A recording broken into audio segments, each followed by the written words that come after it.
Welcome to another episode of On the Block with Jen. I'm YouTube's bad girl, Jen. This is On the Block with Jen. Are you ready? Are you ready? Are you ready? Hello, new subbies. I'm so happy to see you. I'm so glad you decided to subscribe. Okay? It's fun here, but buckle up. Hi, old subbies. Hey, regulars. Don't forget to hold me down in the chat. You know how I feel about my chat. You guys could go crazy in there, but not too crazy, okay? Not too crazy. I am not responsible for your feelings if you want to go ham in the chat. And don't get yourself blocked. It's so much more fun when you're watching me and you could talk shit back to me or my panelists. If you're blocked, you can't do that. And it's kind of hard to watch On the Block with Jen without responding, right? Because we dance on nerves here and triggers, right? And if you get your dumb ass blocked, then you can't respond. And you want to respond, right? So watch your chicken wing hole when you come up here addressing one of us. With that said, hi guys, happy Friday. Are you guys done wasting money that you couldn't afford to waste because it's Black Friday, right? Are you guys done? Are you licking your wounds now and looking at your bank accounts like, fuck, did I really need another TV? That's so amazing to me how so many people every single year need fucking TVs. I've never even heard of a flat screen going bad or breaking or short circuiting. In my life, I have never heard. Now, have I been around one or two broken flat screens? Yeah, but that's a show for another day. But I'm talking about broken, like hammer broken, like kicked broken, like pulled off the wall broken. But how is it that America needs flat screens every single TV as if they expire like iPhones? I don't get it. But yet, every year, them flat screens go like hotcakes. So let me know in the chat. What did you buy? What did you buy on this Black Friday? What compelled you to go out there and be one of the first ones in the store to buy? Now, they were saying on the news the Black Friday crowds weren't as bad as usual. I've never been in a Black Friday crowd, so maybe you guys can qualify that statement. Was it bad out there? And what did you buy? What did you need to get? What did you need to get that you were happy to get today on Black Friday? Anything? What did you get? Did you get cars? Do they have Black Friday sales on cars? Did you get shoes? Did you get boots? Did you get clothes? Did you get electronics? Did you buy shovels? Did you buy what did you get? What do you I don't even know. Like, what would you get at a Black Friday sale? I've never wrestled my way into one, but you know, they look very, very eventful, right? On the news. They look very eventful. I didn't see anything crazy thus far, but it's still early, right? It's still Friday. So good luck to you guys out there who are wrestling in them crowds. If there are crowds, I don't know what's going on. I think since the pandemic, people are a little more cautious about spending money and acting the dang fool. I think pre-pandemic it was really easy to act the dang fool, but the pandemic scared a lot of people straight, right? So they're like, should we waste all this toilet tissue? Do we need to waste this water? Should we waste this money? I think the pandemic scared a lot of motherfuckers straight, which is a good thing, right? Because Americans act like assholes half the time. Very obnoxious, arrogant people Americans are, right? I should know. I'm an American. But very arrogant, obnoxious group of folks Americans are. Very wasteful people, right?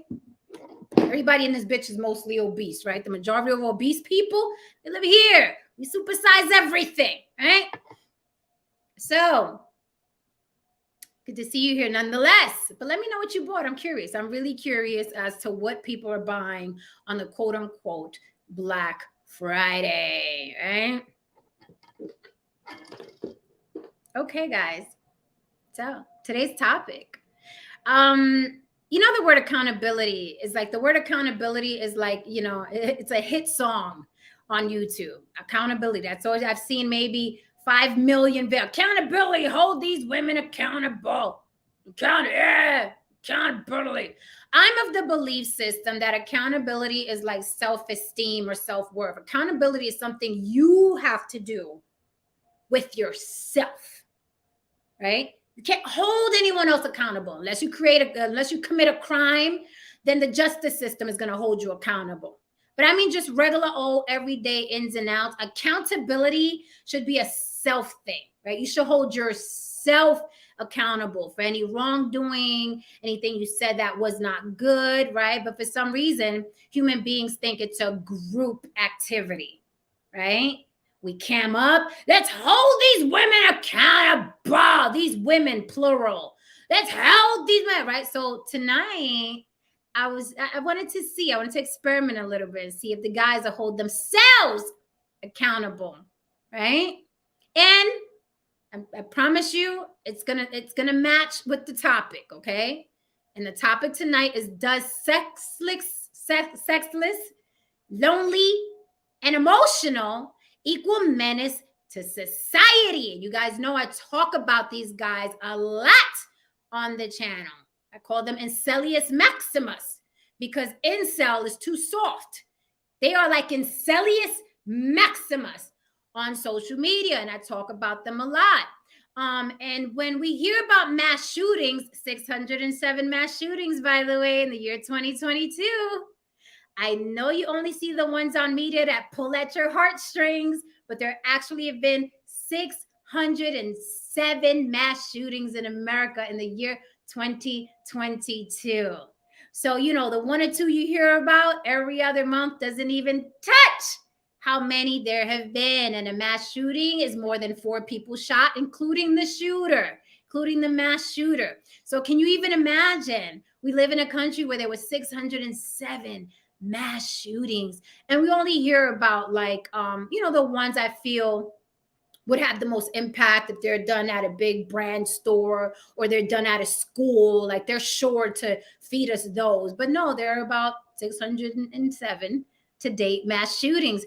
And the year's not even done, right? We got a month to go. So if I were you guys, I would keep your head on a swivel. We're like this everywhere we fucking go. We're like this everywhere we go. We go shopping, right? We're at the mall, we're at the gas station, we're like this, we're at the bank like this. No, you better put your fucking phone down, keep your head on a swivel, watch your six, because these Incelius Maximuses, they're fucking out there and they want the world to pay, right? They remind me of fucking comic book villains, right? The ones that were like the Joker, they're abused all their lives and now they got the new face and it's like, wait till they get a load of me.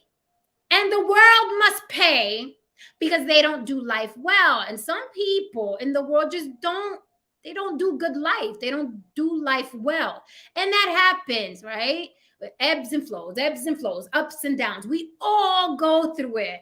But some people want other people to pay for their failures, for their low self-esteem, for their reasons they're sexless and lonely and emotional. They want everybody to pay. Gonna listen, wait till they get a load of me.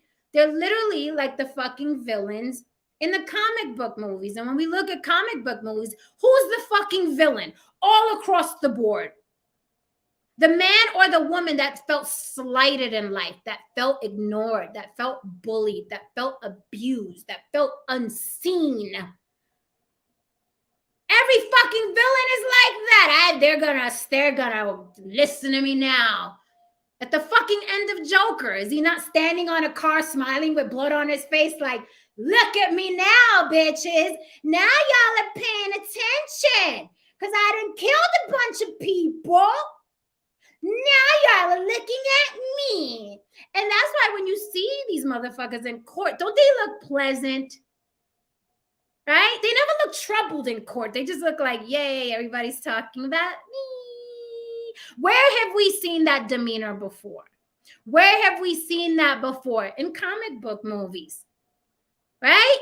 What did Jack Nicholson say when he got the Joker face? He held the fucking mirror up and said, wait till they get a load of me, right? And these are the people that are fucking out there 607 times over in the United States of America. In case you think these things are rare, in case you think mass shootings are rare, keep your head on a motherfucking swivel, okay, while we're out in this world with these fucking animals, all right? Keep your head on a swivel. Everybody's like this nowadays. Can't even get them to look up from their phone. Motherfuckers are falling into potholes, getting hit by cars because everybody's like this. Keep your motherfucking head on a swivel. You never know where or when it's going to happen. Okay. And it's never a big deal because it's just a story and we keep scrolling until you're in that fucking Walmart or you're in that fucking theater. And if you live in an open carry state, get yourself a fucking gun. Just get yourself a gun just for shits and giggles. If you live in an open carry, make sure you're insured. Okay. Get your CCW. Keep your head on a fucking swivel because it's better to have it and not need it than need it and not have it. Right? Because these motherfuckers are out there. They don't want everyone to pay because they haven't fucked anything in a year. Because they refuse to go to a gym and look good. Because they refuse to go to a museum and learn some shit they could share with a woman. They just refuse. And everybody must pay. Just like the Joker. They want to stand in court. Everybody's talking about me now. Look, I'm in the papers. That is the fucking psychology of these motherfuckers, okay? So in a matter of days, just the ones we heard of, by the way, in a matter of days, we have a mass shooting at a gay club. And in a matter of days, we have a mass shooting at a Walmart. Oh, and those stories are colorful. I don't know if you guys are up to speed. But the stories of those shooters are colorful as fuck. Oh, wait till you hear this. I mean, it is the fucking quintessential comic book villain story when I tell you. Okay? This could have been done by DC Comics, these stories. No lie. Incredible. Watch your ass when you're out there. Be vigilant. Pay attention to your surroundings. A lot of people like to throw around situational awareness. You heard that shit one time at a fucking gun range or on some YouTuber who's a gun enthusiast, and now everybody says it. They throw it around like a ball. Situational awareness. You got to have situational awareness. Then you walk into a fucking Walmart and everybody's like this.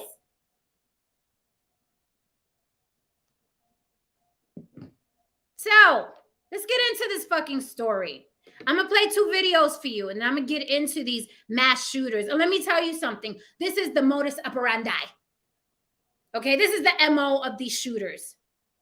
Give or take one detail, like, well, this guy lived with his mother. Well, this guy lived with his brother. Give or take one detail, the fucking MO is always the same. And we've seen these motherfuckers in the chats. We've seen them on YouTube pages. Okay, they start YouTube channels. A lot of these motherfuckers are running around. And that's why I always vote for the red flag. And I always will. If one of these motherfuckers is talking too spicy to you, or talking about he hates women a little too much, or he hates gay people a little too much, okay? Or he hates black people a little too much. Red flag these motherfuckers. It's so easy to make a phone call to your local FBI office, and you may be saving life or lives.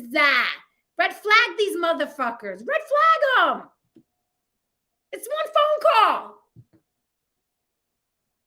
The fucking Walmart shooter bought that gun the same fucking day that he did that mass shooting. The same fucking day. So I don't think you want to be a sitting duck somewhere. Red flag these motherfuckers. Red flag them. That's why the FBI is there. They have an entire department dedicated to the Ancelius Maximus that runs around on social media. If you didn't know, there's a fucking division dedicated, all right, to red flagging these motherfuckers. Red flag them. Make the call. Don't just say, well, I'm going to unfollow this motherfucker. He sound crazy. No. And that's another thing. We listen, I am not of the belief system. Oh, he crazy. You have to understand that some motherfuckers are just assholes. Like, assholes exist. Assholes exist. All right? When they asked the employees at Walmart, what kind of personality did he have? They were like, he was basically the asshole supervisor. He was the asshole. He was the one that we told the other employees, yo, watch out for that guy. Because he always has an issue with how we're working. He was that guy. And I'm going to play these videos from 2 different angles because I think that these explanations are fucking amazing. One is by a white man and one is by a black man. And I thought these explanations were fucking spot on. But it's shit that I always say, mi gente. But maybe if you hear it in a man's voice, you'll take it more seriously, right? Because I know you guys don't like taking instructions from a woman. So I'm going to play this. 2 different men saying the same shit I say here all the fucking time. But I want you to hear what they're saying. I thought it was absolutely amazing the way they fucking explain this. Okay? I'm going to play that for you, and then I'm going to drop the link because we're going to have this fucking conversation. We're going to have this conversation. And I'm going to call a couple of you out on some shit. Okay? Salute, medicated Wookie.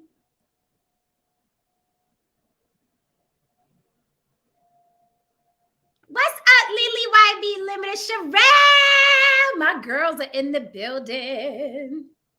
All right, guys, let me play these videos for you. I'm going to drop the link. Please come up. I'd like to have a lot of people up here tonight having this discussion. I really, really would. I mean that for the bottom of my heart because we need to have different opinions on this. I have mine. Okay? But this needs to be discussed. Lily, I'm glad you're here. Okay? Because we're going to get into this. And we're going to get into all the shit that leads up to this. And I'm telling you, I'm calling out a couple of you. I'm calling out a couple of you. This was not pre-planned. There's a couple of you that throw around certain talking points, okay? Where you put out messages and you don't realize that you could be putting out messages and sticking a battery in the back of somebody who's already thinking twisted. We have to be very careful, right? With the things we say we don't like or our sins or our abominations, okay? Have to be very, very careful. Let me play these videos. Saludos, Ramos. So the first one is really self-explanatory. I think I got to give you a little explanation on the second one, but here's the first one. Check this out. Listen, okay? Because I'm not going to play these twice. I usually do, but this time I'll play it twice later on as people come in the room, okay? Listen to this. Listen.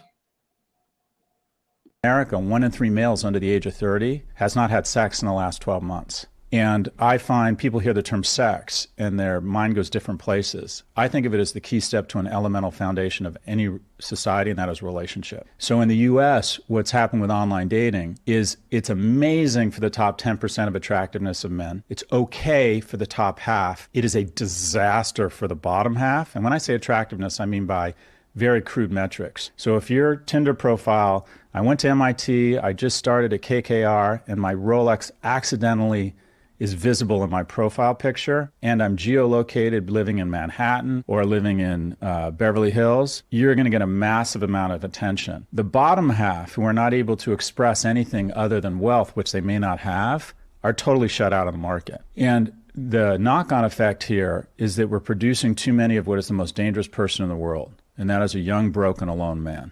When you hear about mass shooters in the U.S., you know who they are before you know who they are. So we are producing an enormous cohort of economically and emotionally non-viable men. Now, here's the second video. And I want to thank Haran and Brother Ish because they sent me these videos and I appreciate them so much. And I was like, I have to share this with the block. So this gentleman here is talking about a time he got locked up and what a fellow inmate told him about the people that were locked up in there. Check this out. You know why these motherfuckers up in here like this here, don't you? I said, well, yeah, murder. And he said, no, murder might have been a charge, but that ain't the reason why they up in here. I said, well, what's the reason? And he said, for having bitch-ass ways on the street. What?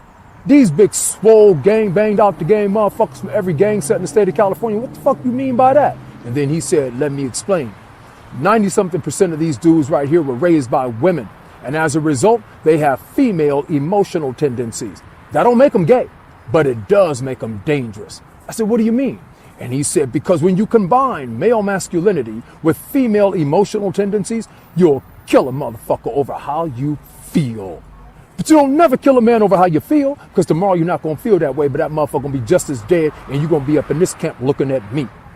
That's why when you get mad, the first thing you have to do is calm down and be quiet. And whatever you have to do after that, you do that shit calmly and quietly or not at all. But that's why these niggas is up in here. They not in here because they was in danger. They in here because they was in their fucking feelings. Feelings. Okay.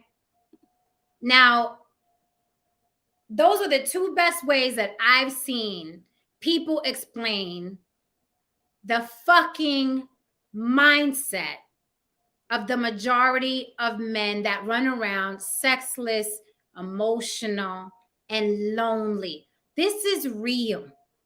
This is real. This is why a lot of the male-based groups on social media are not a good thing. Are not a good thing.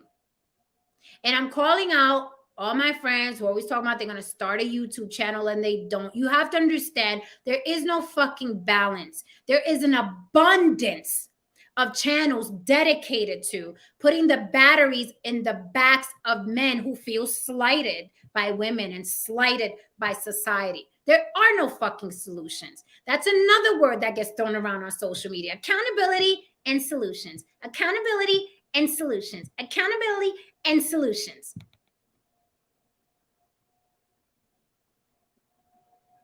Super chats are not accountability or solutions.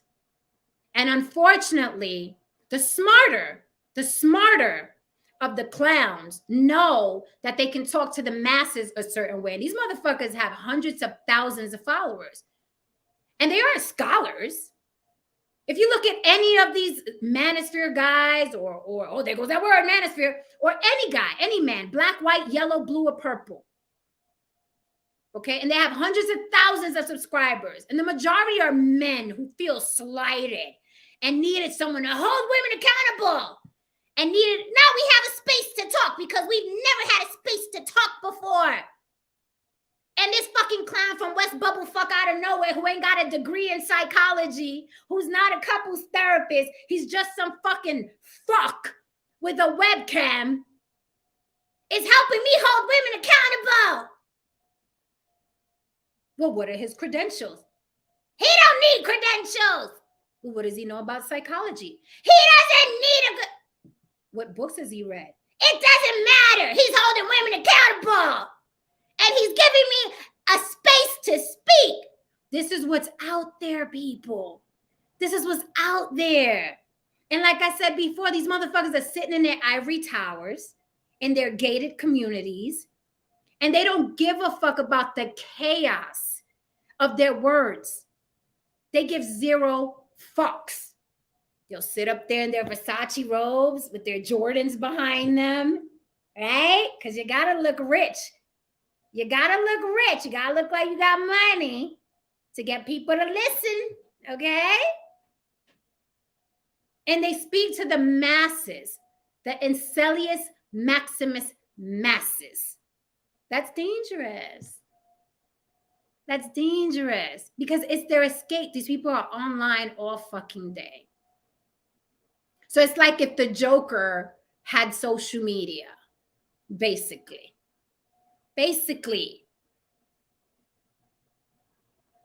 And that whole the shooter in Colorado Springs, peep this. Now he is identifying as non-binary. Now he's non-binary, right? But when they interviewed his father, who was tweaking bad, I don't know what kind of drugs that white man was on, but he was tweaking real bad, trying to talk to the reporter, right? He had all the shakes and the tweaks that meth could provide. And he was like, he's not gay. He's not gay. And the reporter was trying to explain to him, your son has been arrested for a mass shooting in a gay club. He's not gay. We don't do that. We're Mormon. We don't do gay. The guy was so fucked up, the reporter couldn't even communicate with him effectively. He just made it a point to say, my son's not gay. We don't do gay. Oh, now, what are you talking about? Gay? What? I don't know. Gay. The neighbor of this shooter was saying, oh yeah, we used to play video games all the time, and he hated gay people. He hated gay people. He hated them. He also hated other races, just always talking about gay people and other races. Now, mind you, this man ran up in a gay club to shoot up a gay club. And now he's identifying as non-binary. Is non-binary the new, like, I'm pleading insanity? Is he identifying as non-binary for sympathy? Is he identifying as non-binary? This is what his attorneys are saying, that he's non-binary. Yet he went up in a gay club and killed people.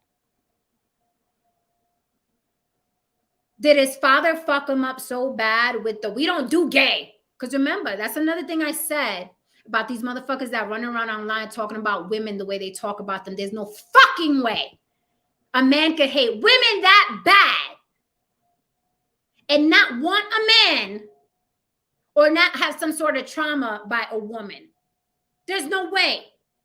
How the fuck can you call yourself heterosexual and hate the opposite sex that badly? And women, y'all not out of this either. Something is wrong with you if you have to go online and every fucking video is about a man. Every fucking video, every fucking day. And I know it pays, don't get me wrong. You know, I don't like knocking a hustle. I'm from New York, bitch. You know, I don't like knocking a hustle. But this is beyond the hustle. You know that saying, what you think, what you read, what you become? You become. So how can you not log on to watch these people every fucking day and every fucking day? Women ain't shit, women ain't shit, women ain't shit, women ain't shit. Hold them accountable, hold them accountable, hold them. Men ain't shit, men ain't shit, men ain't shit, men ain't shit. And that's just not going to be in your DNA, in your mind, in your psyche, in your blood, in your soul, and everywhere you go. Women ain't shit, men ain't shit, women ain't shit, men ain't shit. I feel slighted. Nobody wants me. I'm this, that, and the third. So when I'm watching this man, we don't do gay while he's tweaking. I can imagine that he told that kid, by the way, he's 22 years old. 22 years old. The mass shooter of Colorado Springs is 22 years old. Okay? So you can just imagine he's heard his father talk about gay people his entire life because his father straight said, we don't do gay. Tweaking and all, fucked up and all. But still on his mind, he was coherent enough to let it be known they don't do gay. Sir, priorities? I would think a rehab is your priority. Not gay people. But hey, what do I know, right? So he's hearing that his whole life. And then he goes to a gay club and he kills gay people. And now he's claiming non-binary. So I said I'd call out some people. There are a couple of religious folks that come up here and talk about homosexuality, gay, LGBT. Well, we don't believe in that. We don't. And you have to understand that your words have power. Like, you have to understand that. And it's like, yo, we're going into 2023. I know racism is always going to exist. I know prejudice is always going to exist. I know bias is always going to exist. But the thing that really perplexes me is homosexuality being a fucking issue. I am sorry. Out of all the things, well, I'm going to be a racist for life because I think Latins are this and I think Black people are this. But for men to feel so fucking adamant about what other men do with their asses and their penises, it's very, very perplexing to me. And I don't give a fuck who told you. Muhammad, Jesus, the Quran, the Bible, the First Testament, the Second Testament, the Third Testament. Men wrote that bitch. Men wrote it. Men wrote it. Whether you like it or not, men wrote it. And if I write something, it is my fucking opinion. It's a big O. It's a fucking opinion. Unless I am a scientist who has studied a chemical. And now I know if I keep putting the blue chemical and the red chemical, and I'm keep it simple. If I put the blue chemical and the red chemical, it's gonna give me purple. And I have tangible proof right here. You could see it, touch it, taste it. It's fucking purple. And I've been putting the red and the blue liquid together, and it's been giving me purple. And it's giving me purple whether I put it on a mouse or a rabbit. It gives me purple. Anything else that is not scientifically based or fact is a fucking opinion. And it's an opinion that you perpetuate and regurgitate. You should never, if you are a straight person, man or woman, you should never be concerned with someone else's fucking sexuality. You fucking son of a bitch. You fucking asshole. Who the fuck do you think you are? Because you read in some book and some man passed it down to another man, to another woman, to another man, to another fucking woman. And now you running with it. And you've only been on the fucking planet 20 years, 30 years, or 40 years. How fucking dare you? You haven't even been on the planet long enough to form that type of opinion on another human being about their fucking sexual organs that will never see yours, that will never touch yours. Who the fuck do y'all think y'all are? Fuck your gods and your fucking Bibles and your fucking religion. Fuck it all. Because those are the type of opinions that in the year fucking 2022, going into 2023, people are still getting killed. If you are gay in Puerto Rico, you have to hide.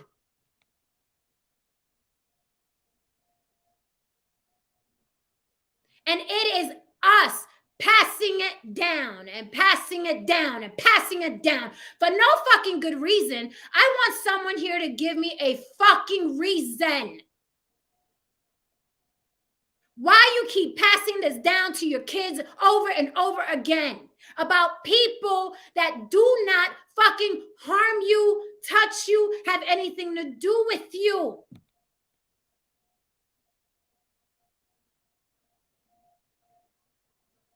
Every fucking generation, that you got to pass it down to them, or you know God said. Every fucking, y'all don't get sick. Y'all don't get sick of this. Every generation.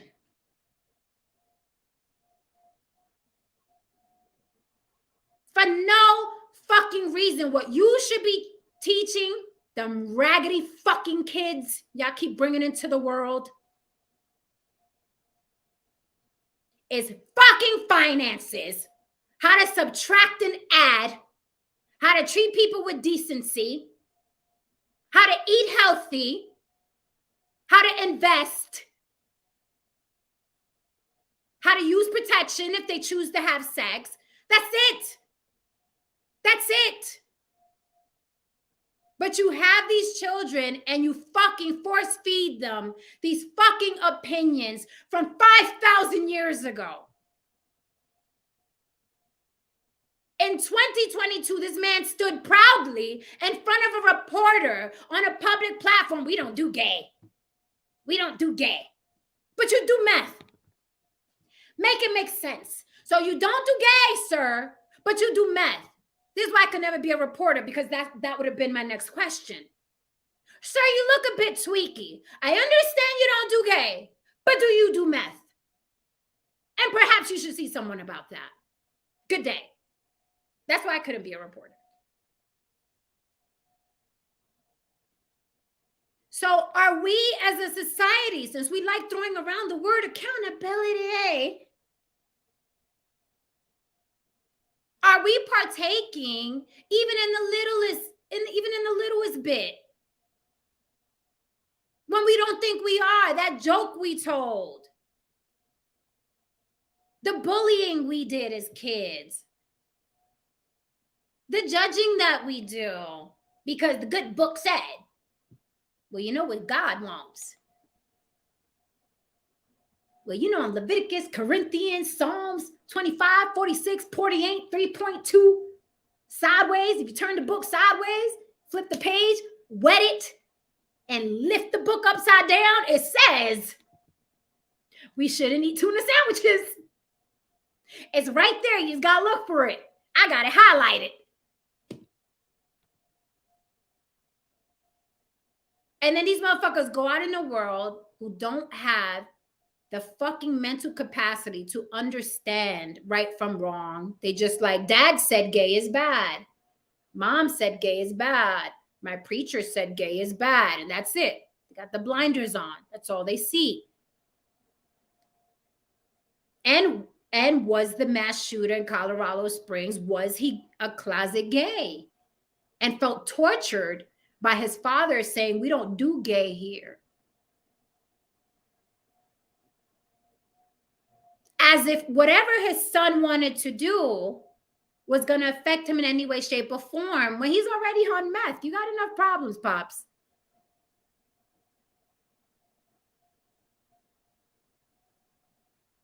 It's fucking silly. It's stupid. And it leads to so much ugliness in the fucking world.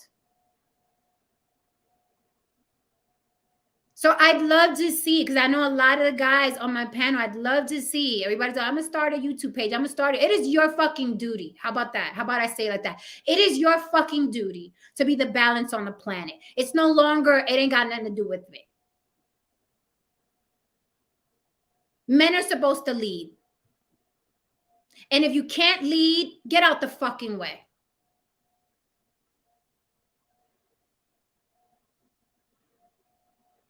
But you have to. It is imperative that you be the balance. Long as we're attached to these fucking monsters, and by monsters, I mean these machines we're on, whether it's Instagram, Facebook, TikTok, YouTube, these are fucking monsters that we're attached to. It's like the Matrix. We're all plugged in back here, right? We're all fucking plugged in. It is what it is. Long as we're attached to this and you guys are on these bitches all fucking day long scrolling, you have to be the balance. You have to be the balance. Because these fucking machines are taking over. And it's funny. Remember them old sci-fi movies? The machines took over. And it was always funny to us, like, oh, that's never going to happen. That was cute, though. Terminator, yeah. But these machines have taken over. They're just not walking and talking. See, everybody thinks that the machine takeover, the reason why it's funny is because they always depict the machine takeover as some robot who's coming to get you, right? So we're like, that's never going to happen. A robot's not going to come get the humanity. That's why we think it's far-fetched. But it's already here, and it doesn't walk and talk. It's here. It's YouTube, it's Facebook, it's Instagram, it's TikTok. It's already here. It's here. You just thought it was coming in the form of a robot that was going to get you. No, it's here. It's already here. It's here. And we're all on it all fucking day, every fucking day. So can we at least make an effort to be the balance?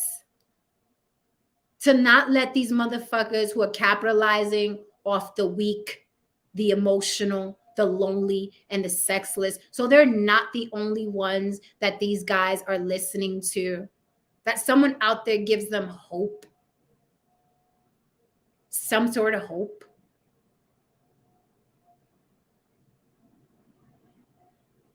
%98 of mass shooters, and I don't even know, when I think about it, who are the other 2%? I'd love to know these women and what those mass shootings consisted of.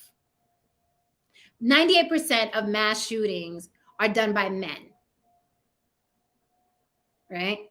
98%. And I'm telling you, I'd really love to know what's the 2% of women that have done mass shootings, when, where, and why.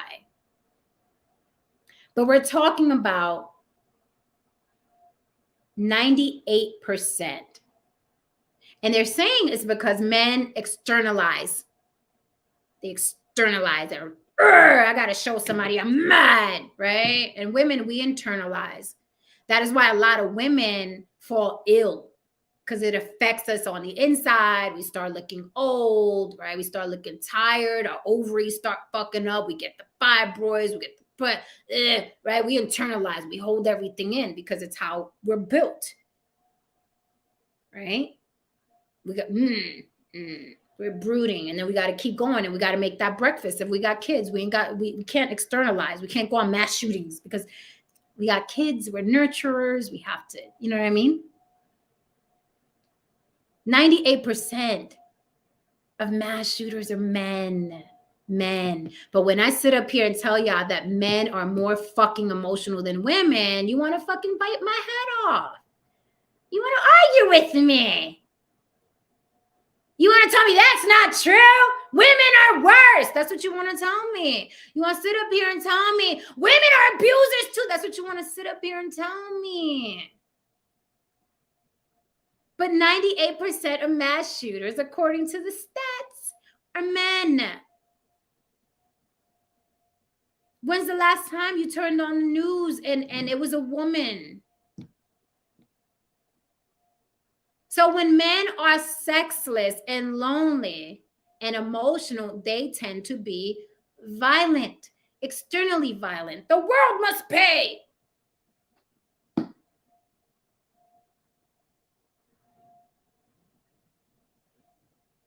So I know y'all didn't expect such an emotional show on a Friday, but I'm fucking livid.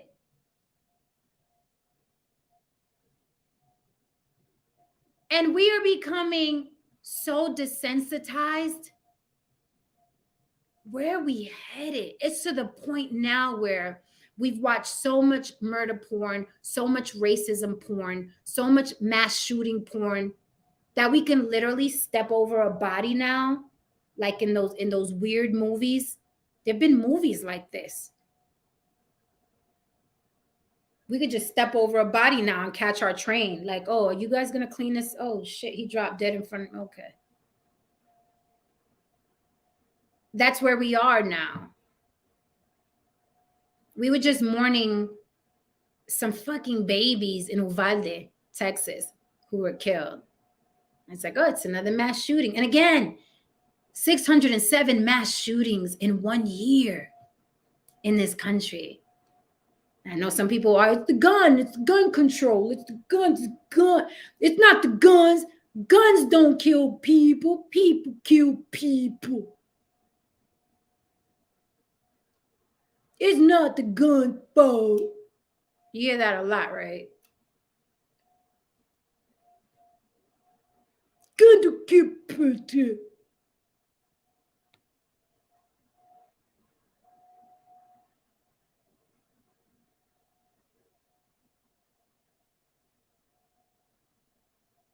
So I'm just like disgusted. But we can all fucking partake. A lot of us are fucking lazy, just lazy. Lazy and scary motherfuckers, just scared to death, scared to watch a man tell a woman off, call all kinds of shit on a thread. And I'm talking to men. And just jump in that just for a second and be like, was that necessary, bro? And don't get me wrong. I'm glad to be in a group of friends that do that. But we need more. Necesitamos más y más y más.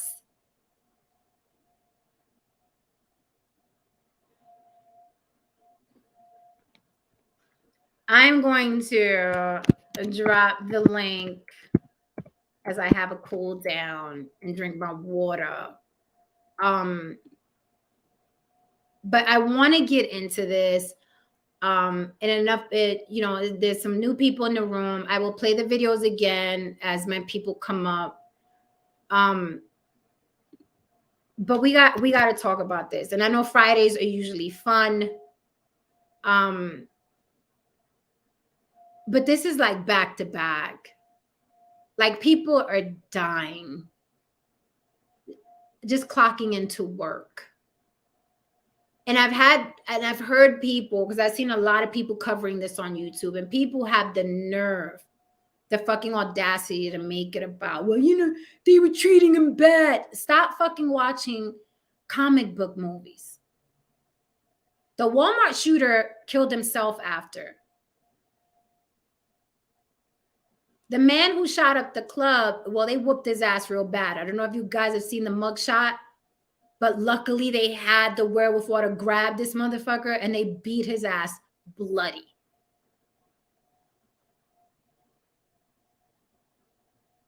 But I'm telling you, we have to, how fucked up you would feel not being a voice that could have helped, and then this happens in your backyard.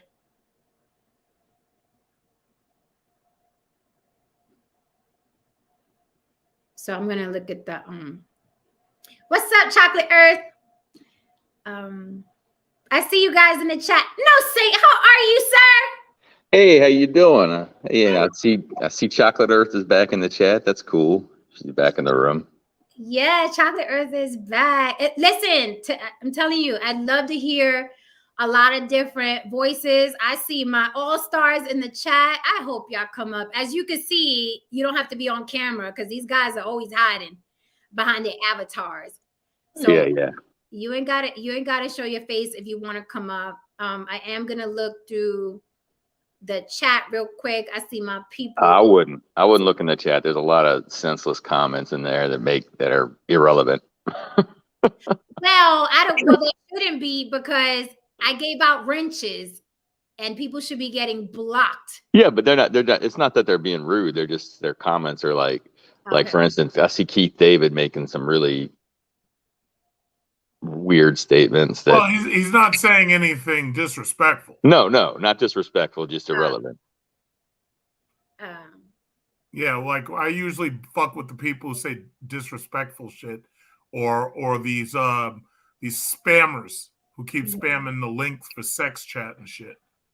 I want to disagree with this immediately. This guy says it has nothing to do with lack of sex, loneliness, or emotion. It's lack of purpose. A man without purpose will destroy. Thank you. Yep, and he's right. I disagree with that.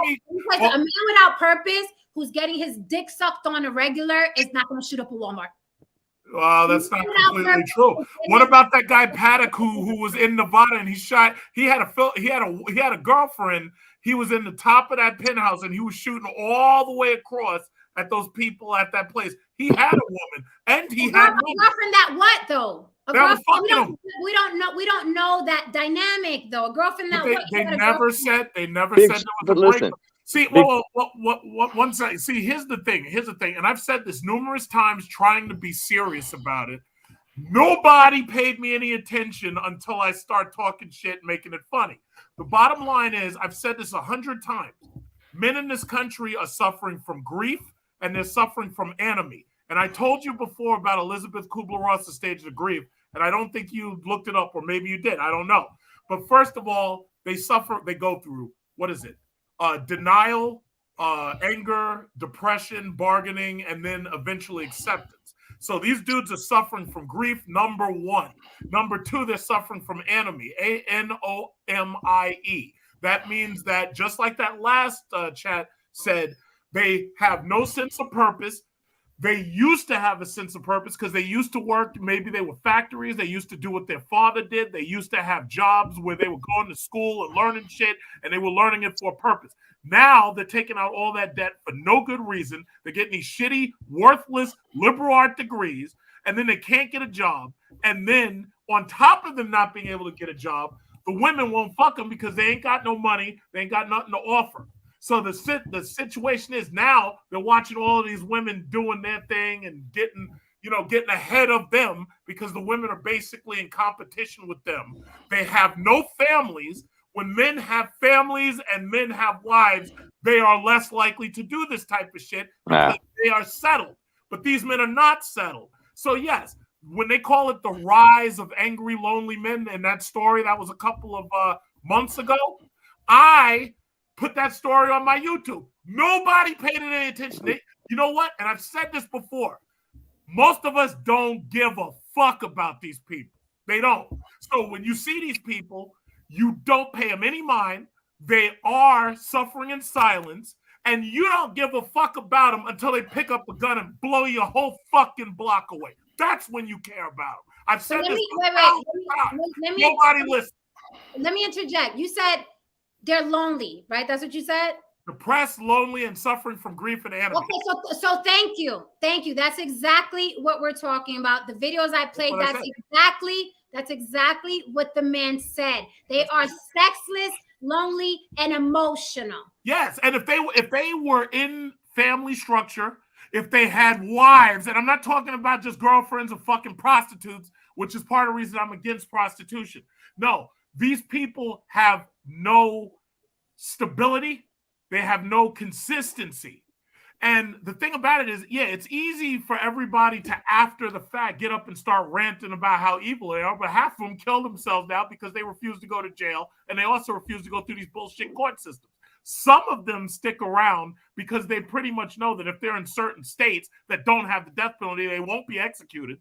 And the ones who get caught in the act, half of them, look at the one, Nicholas Cruz, down in Florida. They didn't even give this fucking piece of shit the death penalty because you got some bitch arguing that his mental illness should get him off. I would have taken his fucking head off, but you can't even get that shit done. So these people are laughing at your laws. And you think just getting upset about it is going to change anything? Come on. Of course it's not. Big truck, man. And by the way, the last thing I'm going to say, and then I'll pass the mic, I'll shut up.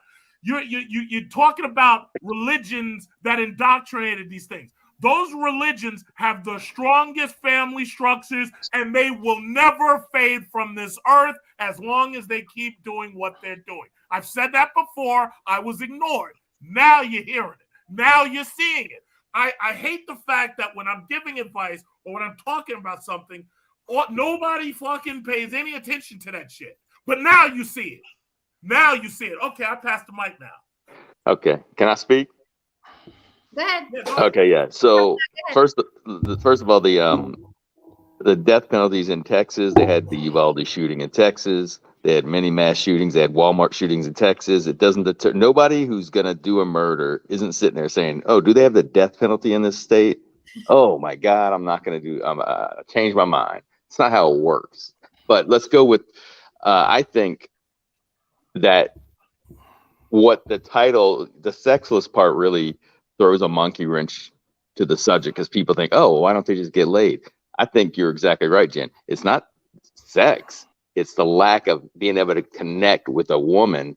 Men are I don't care what anybody says. Men view their self-esteem through getting women, getting a girlfriend, getting a relationship. So when you don't have that, yes, you feel worthless. And then I hate to say it because I've heard this incel. I've seen Cynthia G use incel, and it's almost like the F word for gay people now. It's like, and it's almost like I really think it's a slur because I'm thinking, God, man, yeah, if these people really are having trouble and then you're piling on by calling them incels, I'm not sure I like that word. Let them call themselves that. They're proud incels. Yeah, well, that's I guess. I don't know why you got to be proud about that, but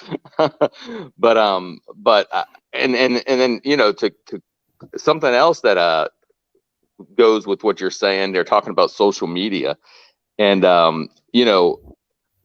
this is a bear. First of all, women, Tinder works great for women. It doesn't work great for men, and that's just a fact because women have the power to swipe left, swipe right. And men are kind of just waiting there. And like the guy said, if you don't measure up, you don't measure up, from 50% down. But women have problems with suicide on the rise because they view themselves through, like, say, what is Instagram stuff, right? All the women on Instagram, and men not so much. But I don't want to get off subject. But yeah. And non-binary, I wanted to come at. So that just means he doesn't identify as a man or a woman. But what you see is, you will see like this especially happens in politicians where they're anti-gay legislation and then they're sleeping with a bunch of dudes and you find out, it's almost like self-hating kind of person. But anyway, truck got me all fired up. So I lost my train of thought. Truck always gets me fired up, man. That's my job, man. So, no, Saint, you're done, right? So I can pass the mic. Yeah, pass the mic. So I just wanted to reply to Big Truck. We appreciate your passion, but you're full of shit in terms of saying that nobody cares. Nobody gives a fuck. But here's the thing. No one is supposed to be running around checking on people. Are you an incel? Did you get your dick sucked this week? Does someone love you at home? That's not how people work. Which is exactly what I said. Nobody gives a fuck. But that's not how people work. Nobody gives a fuck. It's just that simple. See, it's one thing for you to ask those people how do you... Let me pass the mic. No, I know. See, it's all about mic passing, but ultimately this shit is going to keep happening, and that's why it keeps happening. There you go.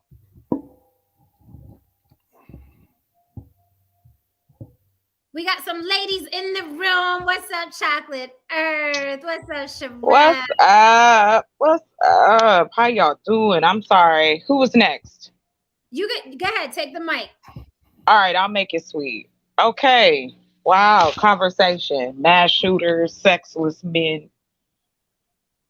Well, we have a society driven by sex, period, point blank. The men are fascinated with women, always have been since they started painting them on the wall. When you make everything about sex, our advertising, our education, our businesses, our clothing, even they got commercials for sexy food, right? And so, but we don't discuss what the emotional desire or the intimacy or any of those things. We don't discuss that. And I find it interesting that men say, no one gives a fuck. Well, if no one gave a fuck, nobody would write about it or nobody want to do anything about it. We are a reactive society. We are not proactive. Again, I don't understand. There's enough men that can get together and have something for boys and men that are like this. Help them build their confidence up. If us women are out here just being so reckless and ruthless, throwing coochie only to 10% of the man all over the world, then help those who cannot help themselves, gentlemen. I don't get why not. Women have help groups. Some are full of shit and some are about really helping people, but we have them.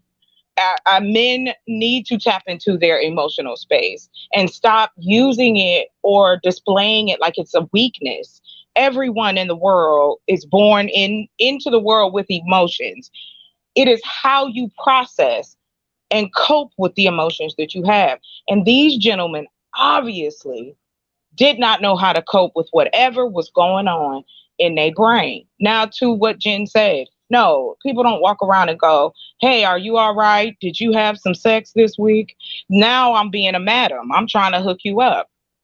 But it's funny, and I land here in the 1800s when they would call it hysteria. Women had hysteria. And all it was that women weren't having orgasms. That's what it was.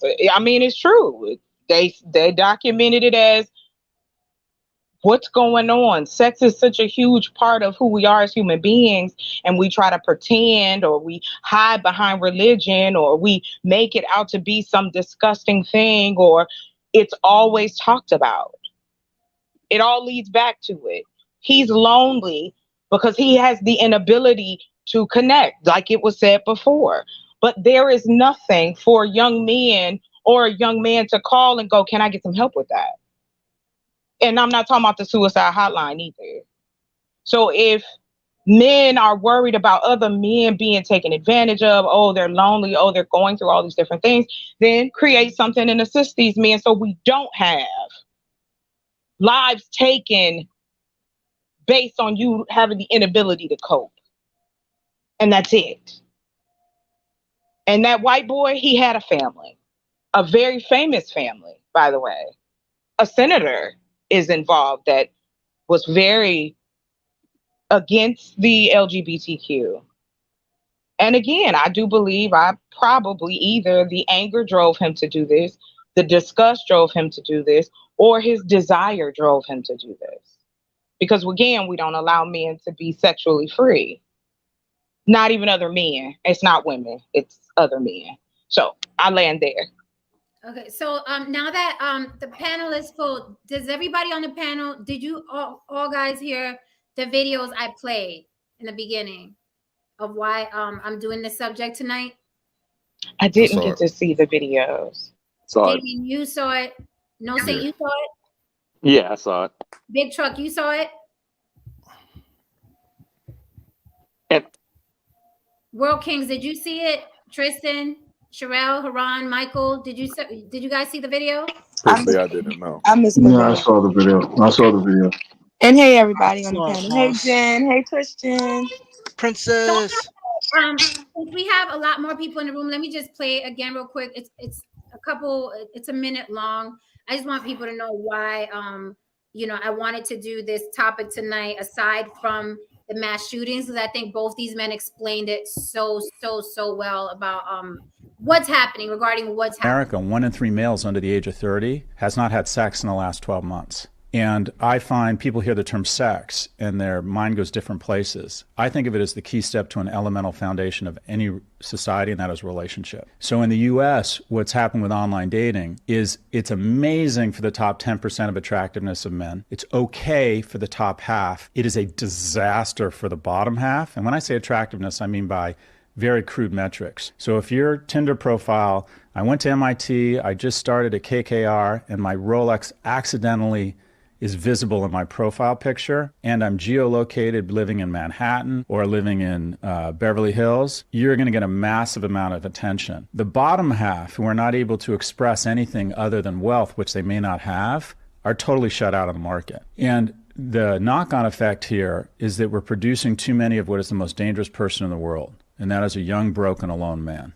When you hear about mass shooters in the U.S., you know who they are before you know who they are. So we are producing an enormous cohort of economically and emotionally non-viable men.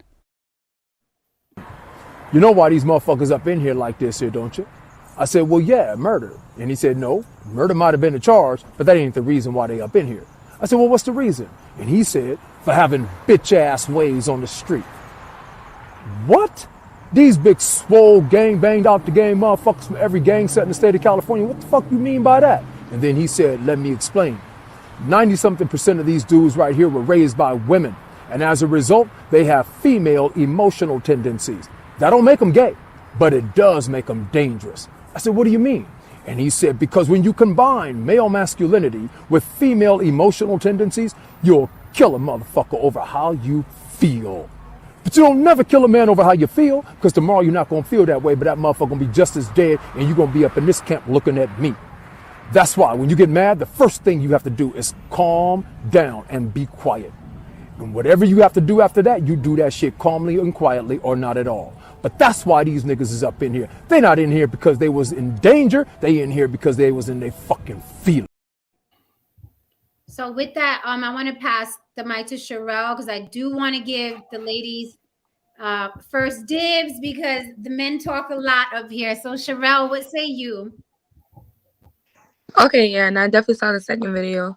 It's so serious. We always say, like, an emotional woman cries, an emotional man will kill you. And I get it, and I think they get it way more than we get it, right? Because when I'm in these spaces, so when I call it out, I basically tell them what they're doing to women. It's fear-mongering. We're not hurting. You're deleting yourselves at a higher rate. You're lonely. You're dying alone. You're saying that women are getting evicted. We can't afford nothing, but we can go stay with our sister. We can go stay with our friend. You go under any bridge in the inner city, it's going to be dominated by men. Nobody wants to take you in. And, like, they're so wrapped up in I keep trying to tell people, the world as you never knew it is never coming back. You keep talking about 70 years ago and you're 25. You never even knew that world that you're trying to enforce on us now. It's gone. The only thing women are actually telling men to be is decent human beings. And you're saying, I don't want to be decent because I'm a man. It's irrelevant because you're losing. You're losing badly because you lost. And now this is what's going to keep on happening. So that's why they're fear-mongering women. That's why they want women to submit and women to do whatever they say do, because they know what's going to happen. But you're not doing anything but pushing women away. So even when they get on here, they're not actually helping these men. They're telling these men that they can have whatever they want. And and every woman should submit to you just because you're a man. And that's the wrong thing, because you're basically taking advantage of them too. They took a game from women. They say women manipulate men. Well, men online are manipulating men. Because you're 6 feet and you got 6 figures, but you're telling the man who works at Walmart that he can have Beyonce. And that Beyonce is a 5, so she better, because you can go to DR and listen. It's going to be a serious problem. And they're going to wind up annihilating themselves. So yeah, it's definitely an issue. It's major. YouTube is not helping. Y'all gonna need to get off YouTube and go to some classes in person, because you can say whatever you want to say and be whoever you want to be on the internet. So I don't think the help is gonna come from the internet. And it's just like, let people be who they are. Like, if they gay, they gay. If they straight, they straight. If they wanna be with animals, let them be with animals. Cause people just keep on restricting themselves because they're so afraid of judgment and so afraid of what society's going to say. And I always say this: if you realize how fast after you die people move the fuck on with their lives, you stop living your life for everybody else. Because you're going to be on the t-shirt this week, and then next week it's nothing. People going back to work, they didn't replace you at your job, you bitch fucking somebody else. Stop living for people. And that's what it is. Society gets this green light and we get to say what's cool and what's not.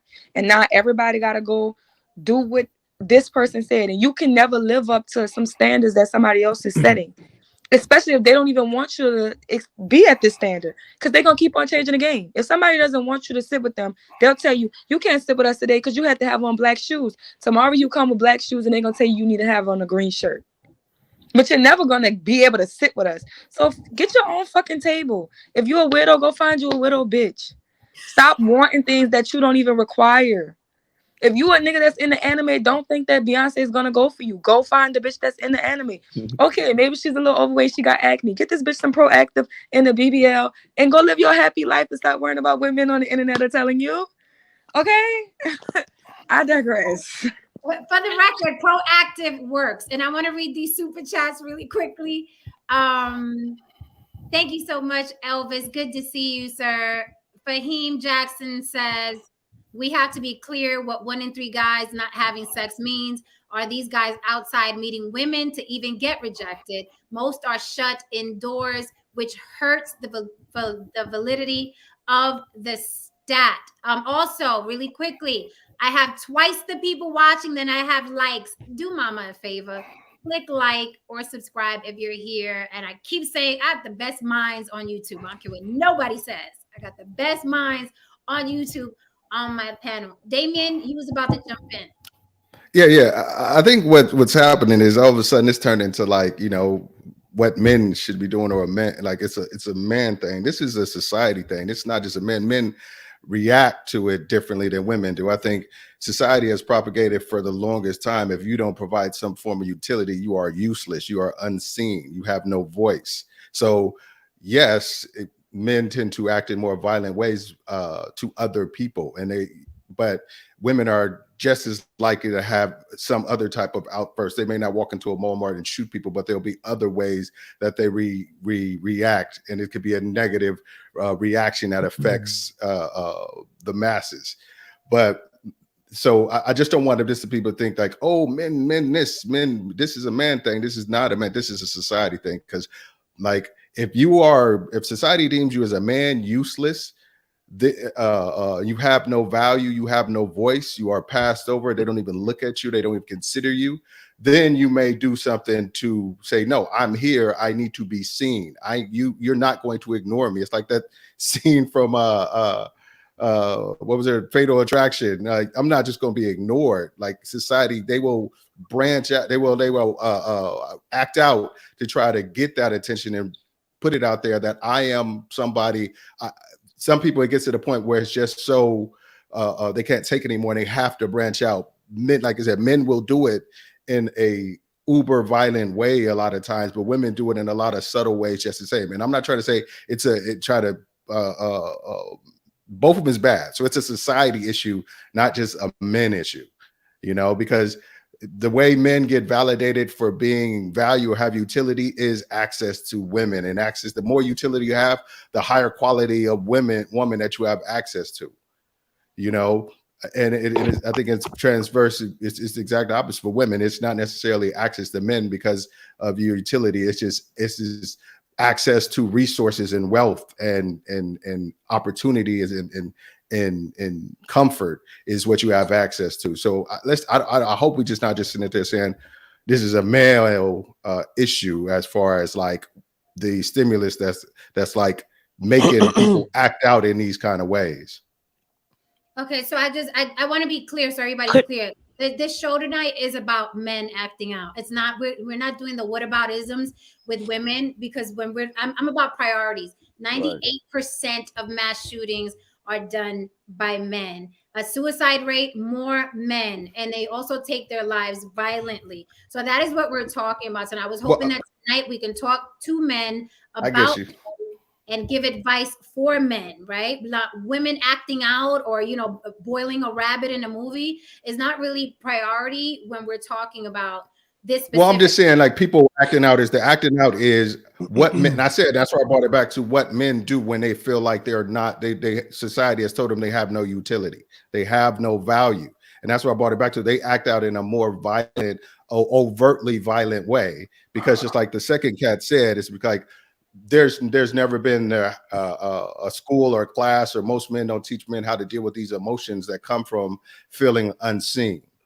You know, I'm not. It was no way. What about is? I'm just saying this is this problem is legion. This problem is vast, and we're gonna need both people, men and women, to kind of look at it as a problem that society has, not just men has, and the way men and give it the attention that it needs, because men have a habit of acting out a lot more violently than women. That's what I was saying. With society, the reason why society has that problem is because men 98% of the time are killing people. that why are they Jen, doing that? Jen, I want to add on to your panel really quickly. Okay, yeah. I hear everybody's input too, and I think, first of all, I want to commend you and your channel, and this is a great topic, and this is a good thing that everybody's able to, because these are conversations that really need to be had. So again, I commend you for posting this video. But to keep it short, to answer the question that is the title of this video, absolutely. And what I want to say is, first of all, I think a lot of this can be also, me personally, and this is just my opinion, I think a majority of all issues are always going to be rooted in parenting. You know what I'm saying? You see a direct correlation and link of somebody's success through the type of upbringing and parenting they have. And yes, you have outliers who always have an upbringing that was, again, overwhelmed with adversity, whether it be, you know, you have the story of someone who grew up without a father and ended up making out of themselves. Those people are outliers, but it's still possible. First of all, I just want to give a little example. Again, the whole entire thing about what you see these, I guess, the incel community and everybody taking these drastic measures. And I'm going to just put it to you like this. We have this conversation in barbershops all the time. Where it's, you know, predominantly all men in there, and we're talking. And it's just as simple as this. There's a lot of people that walk around and they're invisible to everybody else. And especially in a culture like today where you have, you know, Instagram and Tinder and this, that, and the third, and you're able to see, even though, you know, 20, 30 years ago, you're not able to see what somebody from across the country, across the world is doing and how they're living their life. Now you're getting a first person point of view from, you know, a celebrity's lifestyle and this and that. And you have all these frustrated young men and they end up doing these ridiculous things. All I want to say is this. I just tell people, listen, man, if you're frustrated about what you don't have, what you do have, you're upset that girls want a guy that looks like this or as tall as that, bro, just maximize as much potential as you can and not take it personally. And then there's going to be somebody out there for you. For example, my barber's like 5'3", great looking dude, would be a fucking a catch if he was 6 foot tall, but he's 5'3", so he's always having problems. And we mess with him for it, but he's tough-skinned and all that because he's the one who makes jokes on himself. And I tell him this at the end of the day when the jokes are all done anyways, dude, if a woman ever looks at you and says, I'm not interested for your height anyways, that's not the kind of woman you want to mess with in the first place. So I don't even know why you stress about that type of stuff. I tell guys all the time, if you're worried about, oh, this guy looks better, or that guy looks better, and I'm sexless, what can I do about it?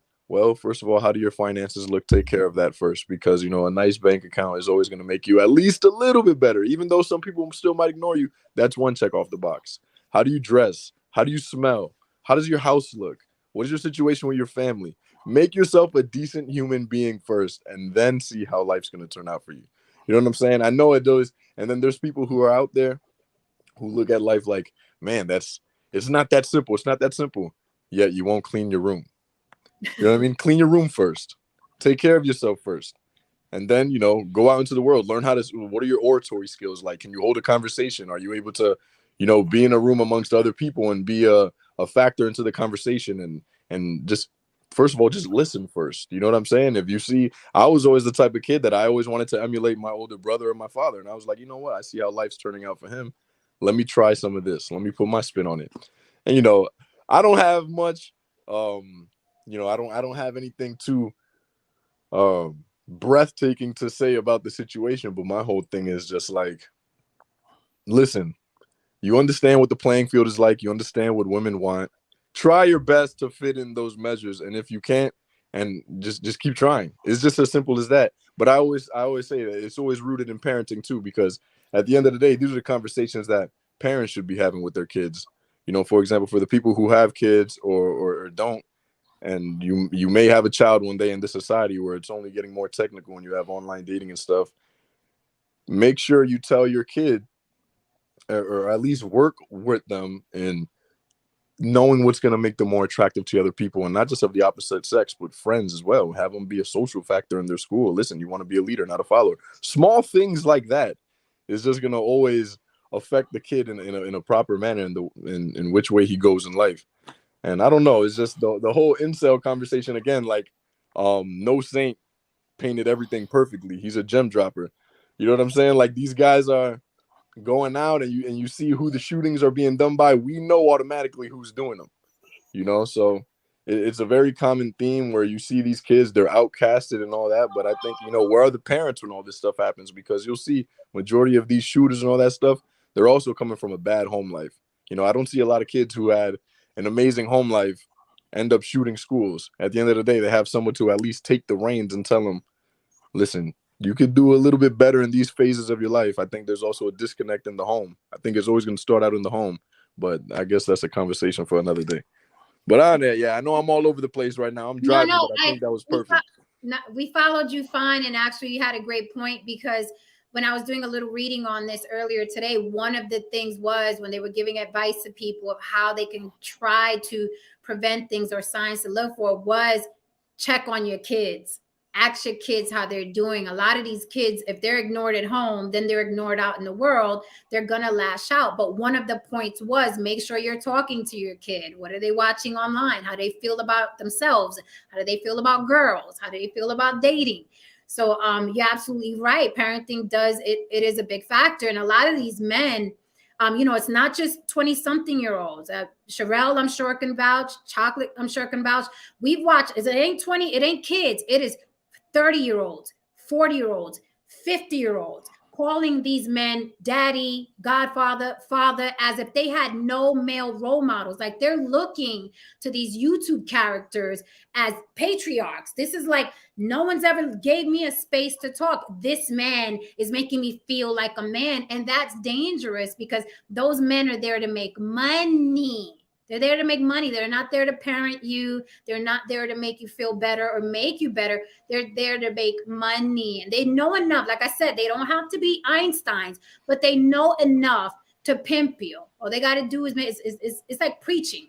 All they got to do is resonate, right? Resonate. Like, women, this right here, the JR, he's real big on complaining about women, right? So, women endlessly say what they want about men. They always tried to do it to Kevin Samuels. So this is a perfect example of a minion and a man that would automatically look up to someone who's just saying shit online. And we can't take it lightly. These men get attached to these YouTube characters, right? And Sherelle had a great point. Some of these kids are in their 20s talking about, I want it like it was in the 50s. You weren't even a freaking sperm cell in a nutsack. back then. So what are you talking about? But this is the message that is being regurgitated. And now the younger kids, the shooter in Colorado is 22 years old. The shooter at Walmart was 31. These are kids in comparison to these old dudes online talking about what men should be doing and how women should be submitting. So, it's dangerous. Can I rebuttal? Oh, wait. Thank you for the super chat, Don Levine. He says, I tell guys, if you're socially awkward, just find you a socially awkward girl. They are everywhere. Just start fishing in the right pond. Hey, I've been to Comic-Con. I see many a happy couple at Comic-Con. Yeah, I think exactly. that's oversimplifying the problem. But no, this is the thing though. After you, Sherelle, if that's okay. Okay. So this is the thing. If men are gonna really be leaders, this is what I hate. This is the biggest pet peeve. Because I know why people always want to bring it back to the parenting is because we want to blame single mothers. Single mothers are also raising the little girls that you're shaming, that you're telling them that they need to get a dog and die alone, that you're telling them that nobody's ever going to want to be with them. They're being raised. Okay, and what's the worst thing that women are doing when they're getting raised by a fucked up single mother? Falling in love with the wrong man and having a baby and then wind up having to raise their child by themselves? That's the worst that they're doing? Because the equivalent is to what? Shooting people and shooting up blocks and being criminals? But the issue is women? No, the issue is definitely men. And then telling them that they deserve everything without having to put in the work is a real, even bigger issue. That's not it. These women still have to pick this shit up and handle it. It's not like we don't go through shit too. You think that we all with the man that we wanted to be with? I'm pretty sure we all be with Jeff Bezos. Okay? We can't. We'd all have a 6'5", 6-figure. We would all be put up. Trust me, we would all, if women had to choose, we would all be a queen of somebody's king and sit on our ass and do what we wanted to do every day, all day. We don't get to have what we want either. We don't. But we still have to deal with it. Like, it's never been this way. It's never been this way. The men at the top have always had the spoils and the men at the bottom always scrabbled for what they can get. The problem is in America is we're conflating. The person at the bottom thinks that they're entitled to what the person at the top has. Even if I only work at Walmart and I make $10 an hour, I should be driving a Benz. Well, I should be. You got to be careful with guys like Javier Colon. He's the type to shoot some shit up. He's just angry in the chat for no reason. I don't know, man. What is wrong with you? I want to shoot back. Good thing the chat's not a real place because we'll all be there.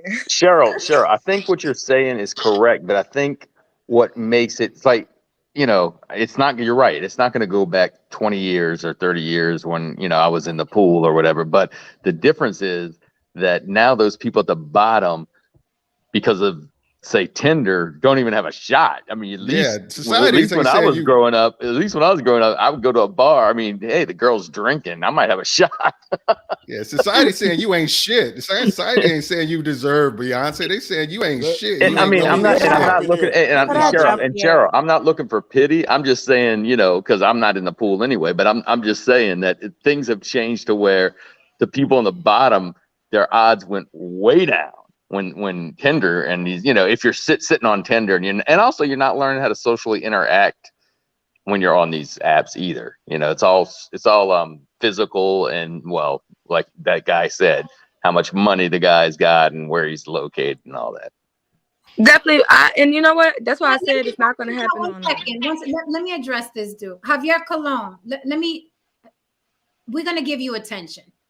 Okay. I'm going to practice what I preach. I'm going to give you attention. I want everybody on the panel to give Javier Colon attention. So Exhibit A, Don Levine put $10 in a super chat. This is how we make money on YouTube. Don Levine knows that. Everybody on the panel knows that, right? Some people super chat, some people don't. Either ways, I'll highlight your fucking comment. Sometimes I don't see it unless it's in a super chat. So Javier Colon has a problem with another man spending money. Now, it's not his money. He's not invested in me. I'm not invested in him. I don't know Javier Colon from a can of paint. He doesn't know me. But he felt the need to tell another man, Don Levine, you spent money to say that? It wasn't his money. I'm not his woman. He doesn't know anybody. But this right here is one of the things I'm talking about.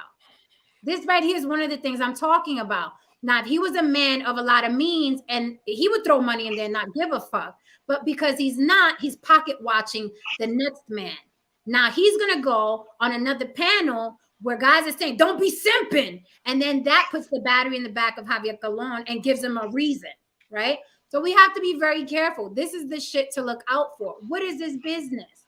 Why is it his business? So Don Levon jokingly says, "Why you pocket watching?" He has to, nah, bro, I'm just saying. What are you just saying? Are you saying that you're jealous that he can throw $10 in a super chat? Are you saying you want to be that type of man? Or is it you're jealous because you want my attention and you think Don Levon is gonna get my attention with the $10?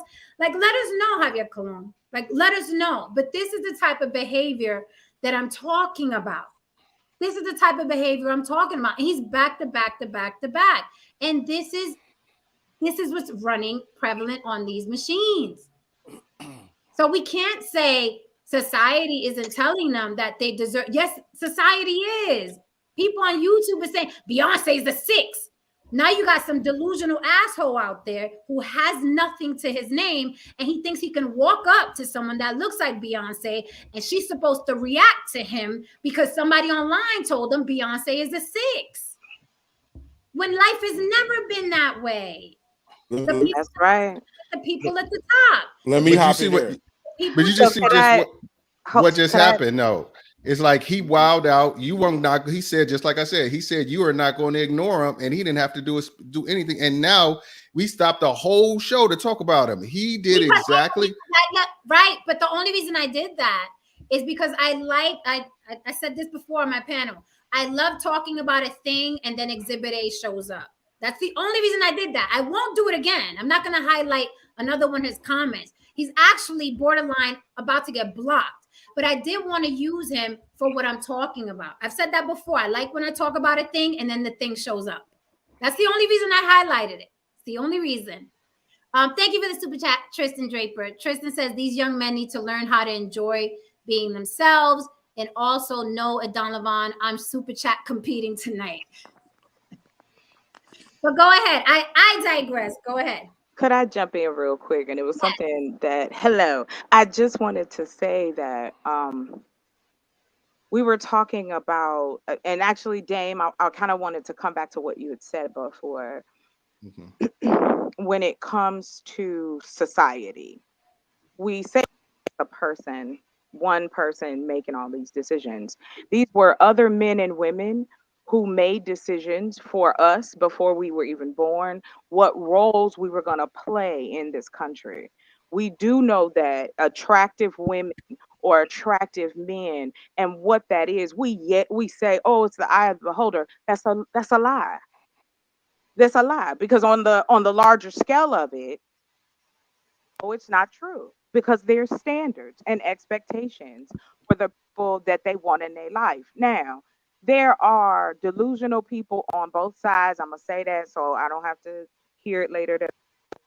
But when we're talking about men and listening to other men, when is the emotional upheaval conversation going to happen? Like, bro, you need to deal with some dark shit you got going on before you get out here and date.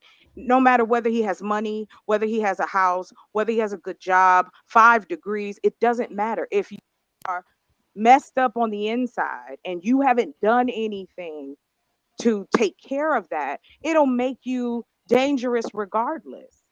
There are men who have taken lives of other people who weren't coming from a bad background, who weren't abused when they were kids. It is what is in that person. And that's why I say that if we're going to be weighing it on both sides, why haven't men rallied around other men to show them a different path or a different way to go? That it's not just about religion. It's not about a boys club. It ain't about 5 people that's got a website. I'm saying, for real, take on that leadership role and go, hey, we need to do something to get these boys or get these men and find out why. And the ones, we need to pluck them out. So I don't, in all the years that I have heard this conversation, because this is not new, what is happening is that it has been exploded because of the internet. But this isn't new. Men have been being bullied and beat up for being the weird kid, or the girl that wasn't attractive was picked on. It is on, and we all know that that is true. We've even seen it probably in our workspaces, and you see it on YouTube and Instagram and all of these different things. This imagery of women that has been made by other men.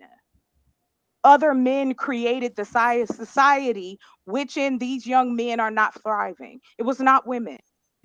And it's being taught by unhappy men at that. Let me hop in And here. we're not teaching them that that is the case, that civilization didn't start, and our Western society didn't start with women in charge telling men that this is the standard that it is. It has been men giving those standards. See more of women walking away from it. Fuck what you talking about. Ain't nobody trying to hear what you saying. I ain't killing myself to look good for nobody. Yes. However, you still have a large enough amount that you still have women going to get plastic surgery. You still have men getting penis implants. So it matters. And it is twisted because when that conversation comes up, why don't we get to the of that, the emotional piece of it, which is uh no self-esteem, lack of confidence, the ability to talk to someone. There's nowhere, they don't even learn that in school. So how are we supposed to be raising men who are supposed to be better than the last? It seems to me it's a lot worse. So I land there. Can I just reply? She directed me. Just let me just reply real quick, and then I'll just pass the mic. I'll shit back and play the role. It's just the thing. There's something new. Yes, there's always been mass shootings and stuff like, but there's something new. It hasn't been at this amount. We haven't seen this volume of shit happening because this is new. Because all this started really happening when social media became such an integral part of life. It's like that's when it started happening because you've got not just the people you see at work telling you ain't shit. You got people on social media every day letting you know you ain't shit. You ain't gonna be shit. You don't have shit. Ain't nobody gonna want you because this is where the levels where you need to reach in order to be considered valuable in society. And that's new. You're saying, why don't men do that? Because that's new to me. Like, I'm 47. I have two sons. Like, that never was a thing growing up to me. So how would I do? It's going to take a lot of like introspective and reading and studying and stuff to kind of figure out how do I like try to understand that part of it. It's just like, because this is a new situation that's happening here. You can't just, well, why don't men sit there and talk to other men? Because we've not had to experience it like this. We didn't have it to where I would say, like, if I went to school and I was a kid and somebody said you ain't shit, that's just that one person, maybe a couple other people. But I didn't put something on social media and 30 people say you ain't shit. Or I didn't try to go on Tinder and try to holler at somebody and nobody said what's up to me in a year. You know, this is brand new. So we need to learn how to speak on this because we never had the experience. It's like, you can't tell me, like, I can't teach you how to fish if I ain't never been fishing. You know, am I saying it? Am I oversimplifying it? No, I think you made a good point. You can shit. You don't know. Somebody's phone. Sorry. If you don't, you be there later.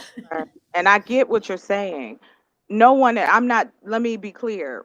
The society part was directed at you. However, I am not expecting for every man to have an answer concern. What I'm speaking to is the majority. And as you said, as you pointed out, it is new that we have the ability to see and get with people on a mass scale, whether people like your don't or they listen to your music or don't. There's all of those particular circles. However, there does come a point when we have to take responsibility for the things that are being spouted. For the first time, people of color have more of a voice because of social media, because of the internet. And this is the thing that is spouted out about a black man or a white man that women ain't shit. Because if anybody is hearing they ain't shit, it's women. Because we're not doing what we're supposed to be doing. And this is why this man over here, this young man, other man decided I need to take someone else's life because he asked me out and I told him no. I've been in situations where I've told a man no and he got aggressive right at that moment. And I know I'm not the only woman where you have to literally come up with a plan to get out of here because one, again, it goes back to what I said. There's nothing to dissect. It is coping mechanisms. It's emotional traumas or incidents or the delusion of grandeur. These things have already been studied. What I'm talking about is taking that information and using it so that we can become proactive. We don't have social programs like that in school. It's usually middle school kind of attitude begins because you're going through puberty. So, excuse me, puberty. And so then those changes come, and that's for girls too. So that's what I'm saying. Like, I get that it's not going to be just one guy or it's not just on one person. I'm saying, as human beings, other human beings have created this scenario, and now there's going to take more human beings to figure out a way to assist it. I'm tired of seeing mass shootings. I'm tired of seeing the same story of these men because the majority is men. We have surpassed 600 mass shootings and the year ain't even over with. So I'm taking my words very, very seriously. I'm not just saying it just to say it. It is necessary that men come together, white, black, Hispanic, whatever, and say something or do something, change some legislation, something, stop the gun laws and get the emotional help. So there are things that can be done, and I don't get why on mask if we see this and let's say YouTube got its big push in the last 10 years. So we've had more than enough time. We lost you, Chocolate. Yeah, she muted Let us. me hop in here. But before you do, World, I do want to acknowledge something Damien said. It's something I said before. This is a whole new animal. This social media shit, unfortunately, it is something that's happening in present time. It's something destructive that's happening in present time. And we have to catch up with, we have to keep the pace and catch up with how this is all moving so we can watch ourselves and so we can teach our children too. Because this shit is moving fast and it's something destructive that's Okay. moving really, Yeah, really I fast. agree with you. I agree with you. I'm So, sorry I got lost, but I agree with you in the sense of yes, we do have to catch. However, like what you're doing right now, having conversations like this, someone else will come across it. Someone else will listen so that you do have that ability to hear different viewpoints of what a solution may be. It's not instant. Don't get me wrong. What I'm saying is that there needs to be a stronger representation of men in where they can make those decisions because the men that are making decisions just slid by. They almost like incels if you listen to them long enough. These are our politicians and people making decisions in our lives. So that's what I mean by it. Like just being there and really having these conversations. And I know in the men's space, that's rare. I'm gonna keep it real too, Chocolate Earth, because you always spit the real too, and I've seen you on other channels. But Jen, and I'm gonna be real with you, Jen, because look, and even going with what Cheryl was saying, I learned my game from a woman, and both my parents have been in my life. Like my mother was the first one who taught me what was like. She was like, Michael, you better make sure your hygiene is always correct because you're never gonna have a problem. You're a good looking kid, but the last thing you want is to run up to a woman and be like, girl, he cute, but that boy's breath smells like shit.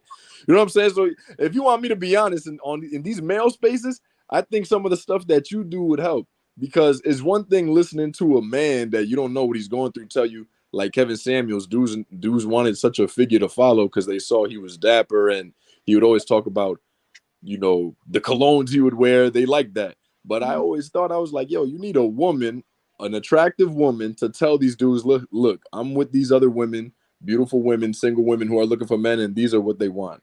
Yeah, obviously you're going to have women who gravitate to the tall, dark, and handsome dude, and this and the third. But these are things that are factors that, you know, play big roles. I always said, I was like, maybe, I think, in all honesty, these male spaces, they need a woman to listen to too, outside of their own mother, in terms of, listen, this is what's going to work when you go out. This is what's going to work when you present yourself to a woman. This is what you should be doing. And I think guys need to start doing that rather than listening to another dude, because I'm going to keep it real. Like you said it before, Jen, these guys are only in these spaces to make $1 at the end of the day. Do you think they really care if they're going to, you know what I'm saying, how your every day is going? Because at the end of the day, if it's not working for you, it's going to be working for him. You know what I'm saying? He's going to make his money. So right, either way, he's gonna make his money. World, You know, I know. I'm sorry, I kept you know, it's interrupting. crazy. All these men. Hell, hey, let me hop up in here. Yeah, because What? we've been trying to get up in there. So go ahead, Yeah, World. yeah. What I was gonna say was, what Big Truck said earlier was actually correct, and Sherelle has said it in so many words. I don't think he said it the right way. We don't give a fuck as a society about these gentlemen because it happens too often for us to actually give a fuck. The things that society gives a fuck about, they nip it in the bud. When they wanted to stop the drug selling, it's still going, but they stiffened the penalties, and that kind of made people kind of look at it a couple of times, and some people decided not to do it because those penalties stiffened. And so Sherelle has said it in the form of, and we noticed, we forgot about P&B Rock already. So it's like once people die, then all of a sudden we want to bring them up and glorify them for about 2 weeks. And then after that, it's right back to what we were doing before. So Big Truck was right when he said that. We don't give a fuck enough as a society about it. Another thing is I don't believe that not getting no pussy, not having women, I don't believe that has nothing to do with these dudes that are mass killing. I believe it has more to do with mental health and the lack thereof. And that's another thing that's looked down upon. You're looked at as, okay,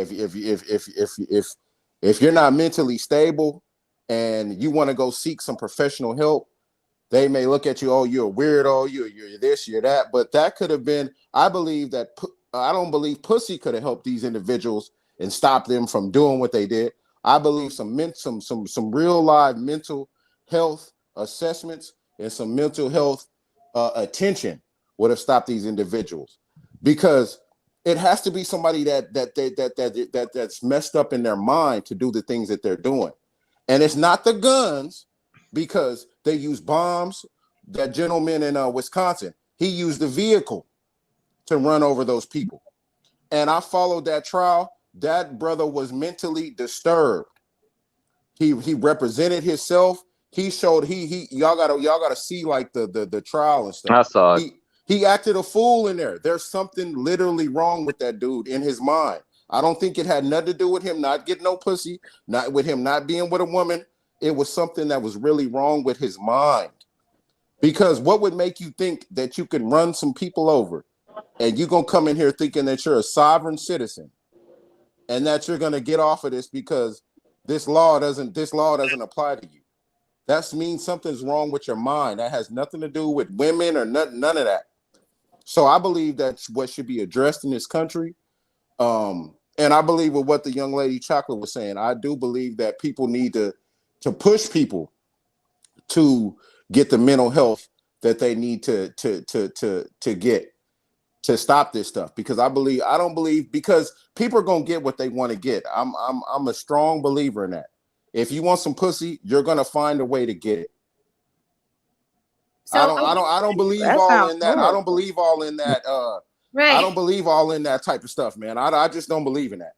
I believe if you want something, you're gonna find a way to get it. If you gotta pay for it, if you gotta whatever. Because if I'm a crackhead, I'm gonna have some crackhead pussy. So I mean, it's just. I'll say this. I think that's oversimplifying. I know Damien earlier said, "Am I oversimplifying?" I think that's an oversimplification. I'm gonna read you something that the mass shooter in Walmart said. When his coworkers told him, "Damn, this job is consuming my life," he would respond, "Yeah, I don't have a social life anyway." And he also said he longs for a wife but he didn't have one and he didn't deserve one. So it goes back to his conversations with his coworkers, went back to what? Being social and being social with a woman and wanting a woman. We cannot ignore, like Haran says, the most dangerous man on earth is what, Haran? I don't want to misquote you. Haran, The most dangerous man on earth is an undesirable man. Straight up. Lack of I learned genuine connection will always drive somebody insane. Nah. the most I dangerous don't thing. buy Because that. look, because When like this. oh wait Mental one health second. I don't Wait, buy that. I'd like to say a few things. Everyone has spoken already. I've sat back and watched y'all speak. Give me the mic for a second. Thank you. Now I'm going to read a few things and I'm going to take my time on this because a lot of you have said a lot of things. Now, first of all, I'd like to read some statistics. The number of mass shootings in the United States between 1982 and November 22 has been committed by 130. There have been 132 mass shootings, the likes of which have been committed by men, 3 by females, and 2 by a man and a woman. Maybe that was Bonnie and Clyde. Who knows? But anyway, I'm going to read another excerpt from a particular link. It is sexual frustration, theory of aggression, violence, and crime. According to the findings, sexual frustration is not only a problem for those who are involuntarily celibate, it also affects many people who are sexually active. Frustration arising from unfulfilled desires to have sex, unavailable partners, and unsatisfying sexual activities appears to increase the risks of aggression, violence, and crime associated with relief seeking, power seeking, revenge seeking, and displayed frustration. So, in conclusion, although sexual frustration does not provide a sufficient explanation for aggression, violence, or crime on its own, understanding its influence on behavior is important. Now, I will go on to also state that one of the reasons why I've said that the most dangerous man is an undesirable man is because we have to look at this from a biological perspective. Men have testosterone, and when that shit builds up, men get aggressive. Men get aggressive. They get haunty. They get all kinds of things. And to constantly and a lot of times, you see a lot of these guys. They might be socially awkward. They might feel alone. They might feel discarded by society, which is most likely happen because it is the human condition to discard people that we do not feel belong in our tribe. We've all done it. Don't sit here and act like you've never just excluded anyone who doesn't fit into your system. We've all done it. Now, when that particular individual feels that he has nowhere to go, when he feels that he has no tribe, when he feels that he has nothing to live for or find, one of two things happen. He either commits suicide or he finds revenge. He finds revenge on society. I mean, this is literally like every single comic book villain. This is like the origin story of every fucking comic book villain in history. You know what I mean? Some awkward dude, you know what I mean, is sick of everybody's shit, and he decides to fucking blow up everyone, you know what I mean, by 12 p.m. Okay? Like this happens. So to sit here and behave and behave as if a sexually frustrated man or man who is constantly ignored by me, who is constantly put to the side, who is constantly having a fucking football or basketball slapped in upside of his head because he is weak and he is deemed not a threat, is disingenuous. You've seen this shit. Now, another thing I'm also speak on is that human beings understand that Homo sapiens have been here for the last time I've calculated. We've been here for 300,000 years. The practice of monogamy has been around for 1,000 of those years, meaning that before that, everybody was just fucking. Now, I guarantee you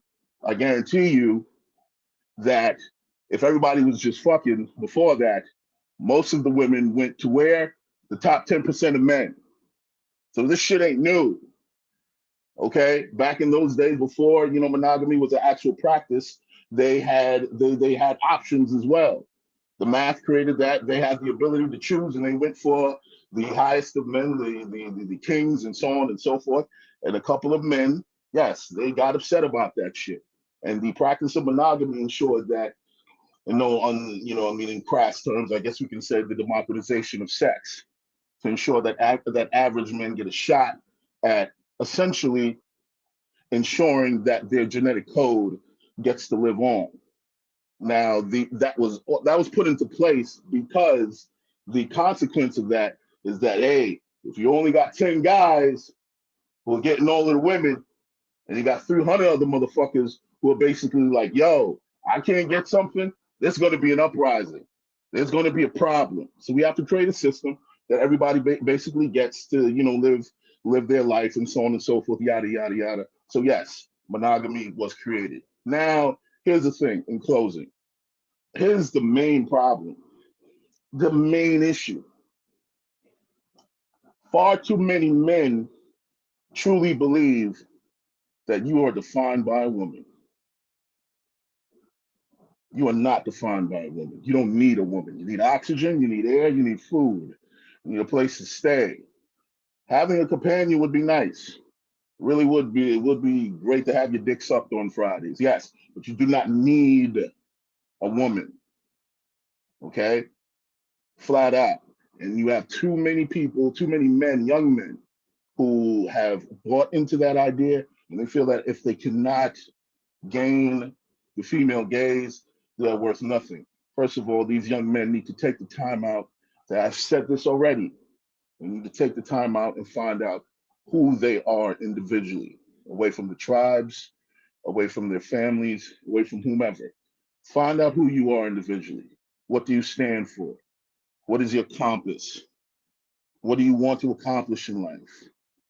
You have to define yourself, because at any given moment, even if you reach to the top of the mountain, all of that you have obtained, it can be taken away from you, and you could be ostracized, and you can be thrown into the ground, and the only person you'll have to depend on, or you'll have, is yourself. And if your self-worth is shit, you'll always be lost in this society. I'm done. Jen, you're muted. You're on mute, Jen. Muted. You're on mute. Really quickly before anybody responds, I know Annalicia wants to come up. She really, really wants to say something. Can someone drop down for a few minutes? Also, if you're watching, please hit that like for me. And also something I wanted to say was, I forgot what it was. Never mind, it'll come back to me. All right, Annalicia, you could come up. Haran said that he'll get down for you. And I wanted to ask a question, and anybody on the panel can answer. So do you think, this isn't new, right? Social media is new, but, men not being able to get laid is not new, right? The top 10% has always existed, right? Maybe back then it was, well, this guy brought home 3 buffaloes and that guy only brought home 1. So that guy's more attractive. It's always existed, right? Hypergamy, whatever you want to say. Why is it now? Do you think, why is it now? I don't know if it goes back to what Damien said, but why is it now that these men, the mass shootings are rising? So these men are feeling more entitled, right? But to the world to listen to them. Why is it increasing? Is it because these men are being told that they deserve more versus no, work harder to get more? It's because technology made everybody feel like they're the winner. Yeah, so and technology makes everybody feel like the winner. I have to disagree with you when guys. you feel like you're not winning, and you don't understand that. In all honesty, if you're a straight man, women make the playing field. Now you don't even want to play the game. Just like you said, when you just read what old boy said, he said, I don't deserve a wife, because so he's not out there thinking he's entitled to anything. Out of his statement, that's what they feel like. It's not how dare you, I'm better, I should have this, so I'm going to take out my frustration. It's like, I don't deserve this, I don't deserve to live my frustration. The thing, like with a lot of men, is is like, I'm gonna kill myself, but I'm gonna kill you first. That's that's a male way of dealing with like massive frustration. A lot of time it's just like they want shit to end. There needs to be an end to this. So, and that's like your second boy said, when they get into their feelings, they don't know how to end this. They don't know how to end it in a positive way. So the only way they can end their suffering is in a negative way. And that's super unfortunate. I want to add, I think it's a combination of things, because we can sit here and say, well, why is the mass shootings? It's the internet, it's the social media, but it's violent video games, but the problem with these statements, and when you don't bring in the access to guns, I'm not saying make guns illegal. I'm saying the access to guns. You got to look around the world. You got to look around the world. They have the same movies. They have access to the same TV shows, the same music, and they're not doing it on the mass that the United States is doing it. It's a societal thing in this country. Unless it's China. Well, they clamp down on China. What do you mean, unless it's China? China ain't having none of your TikToks. None of your they got They got the right idea though. No, you make a good point. China, on TikTok in China, they show educational videos and they give you a 2-hour access limit. And then they let the world mess themselves up by giving you, the girl twerking or the guy, saying whatever stupid stuff. And the fact that you see some of these murders, these mass killings, where they're videotaping it on live stream. Yes. It's almost like they're making them, they're famous. It's fascination with crime. We are a country that's fascinated with that. And just real quick, the gentleman in the chat said, don't bring up guns, but why not? Because why do they have access to AR-15, if I'm not mistaken? Because it's a right. Yeah, I think that ain't got nothing to do with it. Anyway, I'll wrap it does. It's a right. No, it's not a right, sir. It's a constitutional right. It's the second. Yeah, they're not gonna give up their guns. Okay, that's fine. So but what I'm saying is, who said that though? Like that is the. Nobody said we was taking your guns. I'm saying that a mental health check needs to be in place before someone is allowed to have a military grade whittled down to something. Sir, it was created in the military. Okay, so no, it was not. Okay. Anyway, Jen, I'm not arguing with you, guys, sir. like, screaming and interrupting. Because they want to be right. I'm cool with that. No, it's because there's so much disinformation that gets spread. Okay, well, you can wait your turn to scream. Okay, well, whatever. Okay, first of all, to you, Big Trucker and Will Hawkins. No, it's not Big Truck, it's Big Truck Series. Thank you. Well, it is what it is. No, so Big Truck I Series. will say this.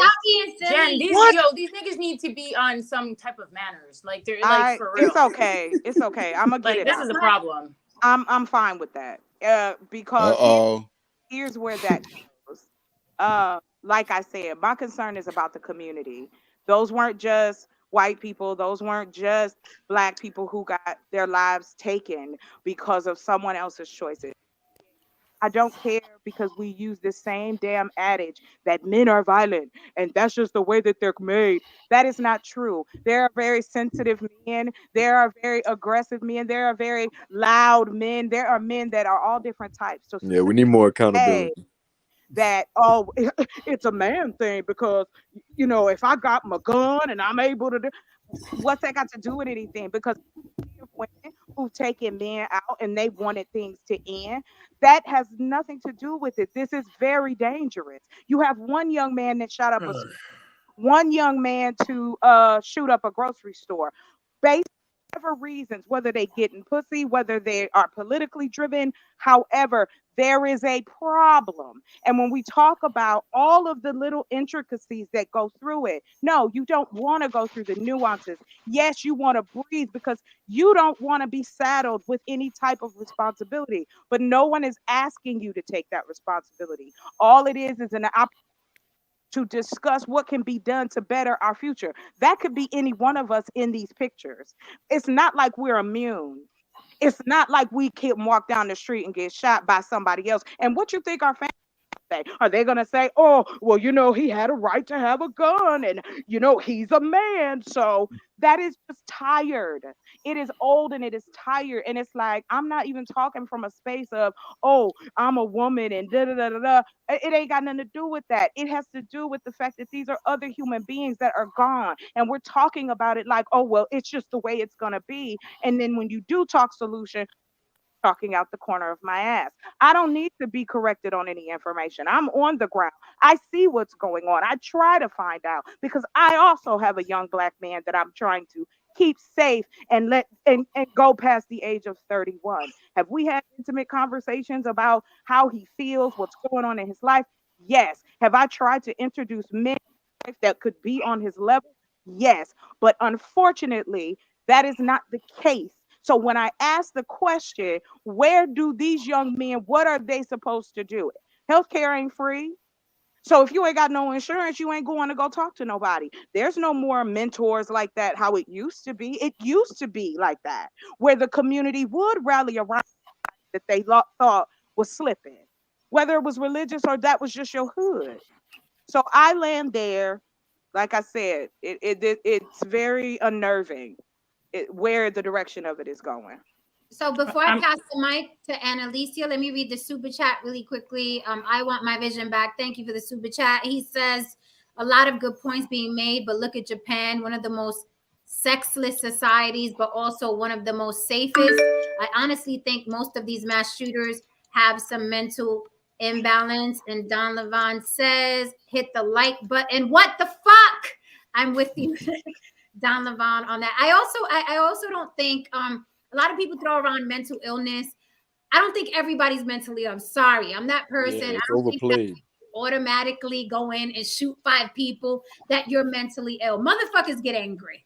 There is such a thing as getting angry and then you come down after. That's mentally ill. Holy No, fuck. man, like, No, it's that's a lack overplayed. of self-control and foresight. That's You can't call mentally ill. everything mentally ill. Anger is Majority- not a Yeah, mental that's illness. mentally ill. It's not Anger is a everything. I'm natural not calling emotion. everything. It's not a That's mental mentally illness. ill. It Some is people not, get sir. angry and smoke weed.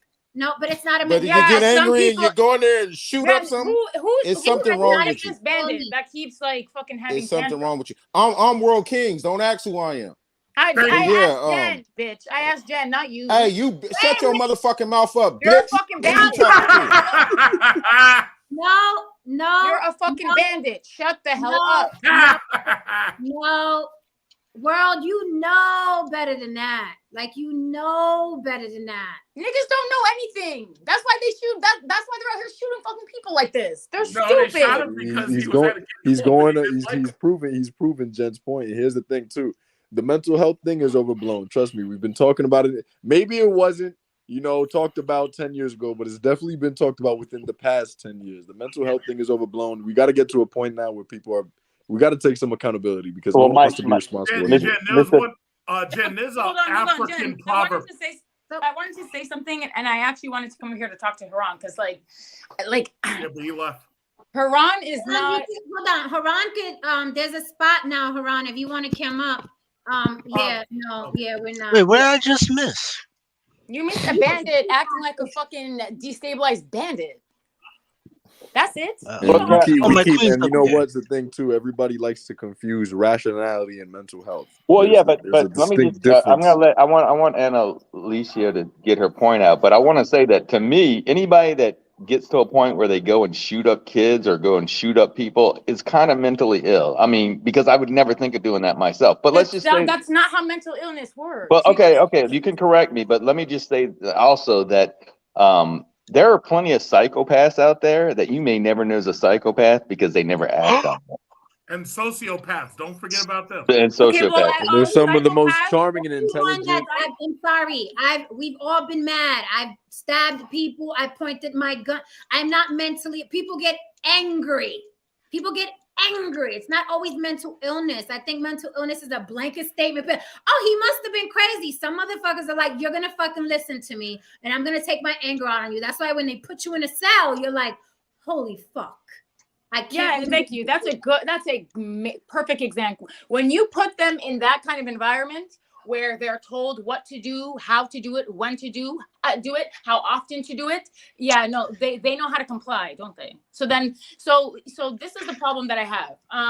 First of all, psychopathy and antisocial disorder, those aren't mental illnesses. At least they're not. That's not how they're identified or categorized. But to what Haran was saying when he was talking about, men have always had access to women and hordes of women and polygamy and monogamy being a relatively kind of like new system. First of all, that's not true. Because what we do know is the reason that these really powerful, like 1% of the 1% of the 1%, these really elite and powerful men, the reason that they had access to all of these women is because women were at the mercy of men. Like women didn't have a choice. They were essentially slaves. If they wanted to eat, if they wanted a shelter, if they wanted to have any rights whatsoever, they had to be a part of these sort of polygamist societies. That's just the way it was. Women were like signing up and like they weren't happy to do it. They didn't have a choice. And I think that changes the polygamy argument, especially if you're talking about how that brings us up to today. But was Haran saying that that this is not attributed to incel behavior, or like because like these men are sexless and he's therefore saying that that's not it's not a catalyst? No, I think he was saying he was in favor of it because obviously he's saying the more a man's frustration grows and he's not being desired, he's going to be pushed to do, said things. So he was justifying it? Not justifying it. He was agreeing with it. At least that's how I interpreted it. Sorry, Jen, he was agreeing with incels' rage? Not agreeing with it, but saying giving a reason. He was just acknowledge the existence of it. As to why it happens, that is what he was saying. Yeah, so the issue that we're having with these men now, these young men, I would say the advent of social media has probably made some issues worse. I would say the culture of like these online gurus and dating gurus and like all these red pill movements and manosphere bullshit. I think that those things, I know people think that, it represents a really small segment of the population, but those movements, they do tend to permeate in the culture. And also, if you look at like music and you look at other elements of the culture, it kind of, there's a symbiotic relationship, right? Like between pickup artistry and, some of the things that the rap industry is promoting. So I think overall, if I had to look at it, I think that men are putting men in a really bad position. They're placing value on the wrong things. A lot of these guys are socially inept. Like they wouldn't know how to talk to a woman effectively if their life depended on it, right? Like, and I guess it does. So like this is like a multifaceted sort of two-pronged issue. It's you have the influence of the culture and the environment, and in some cases you have men who may already be psychologically impaired, or some of them may have mental illness. Again, I agree with Jen. Not all of them have mental illness. I think that I'm going to say it. I think that Black men in particular, it's the lack of the self-control. I think a lot of them, because checks and balances haven't been put on them, and culturally they're not expected to have checks and balances put on them. I think that there's an element of entitlement that makes them feel like they can kind of do whatever they want, and that's not a mental illness. That's just that's a separate problem. But yeah, I think that we need to get rid of all of the incels. That's what I think. Get rid of them. So wow. You got to factor in parenting too. Time out. Wait a minute. One mic. Time out. I do want to say, Donovan says, healthline.com says anger itself isn't considered a disorder, but anger is a known symptom of several mental health conditions. I was about to say it can't possibly be, because you take a pacifier away from a toddler who doesn't know shit about mental illness, or a baby crying for milk, that baby is angry as fuck. Okay, so I'm like, and they haven't experienced anything. So my point was that that's more of a survival thing, Jen. That's I know, but they're fucking mad. But Jen, they're not crying happy tears like, come listen to me. Them babies are crunched up and fucking pissed. But Jen, I get that. I get what you're saying, but that's what I was bringing up though. I get angry, but I don't take it to the next level. That's all I'm saying. There's got to be. But hold on. Just because I know it's anecdotal. Just because you don't take it to the next level, doesn't mean that you don't have a mental illness, and just because he doesn't mean that he has a mental illness, or it doesn't mean that mental illness is primarily driving that behavior. So like I mean correlation, not causation.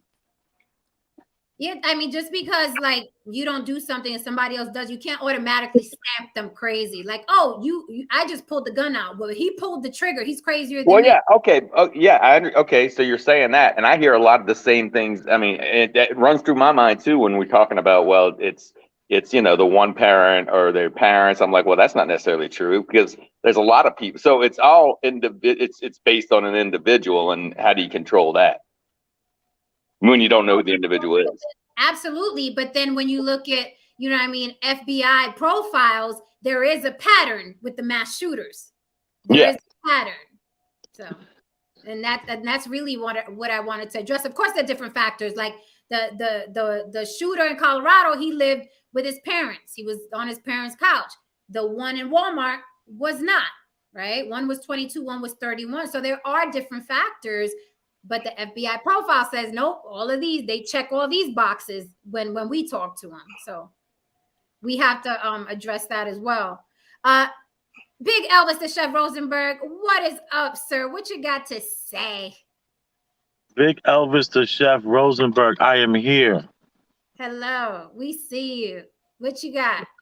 Let me just say this, man. This is a disenfranchised group.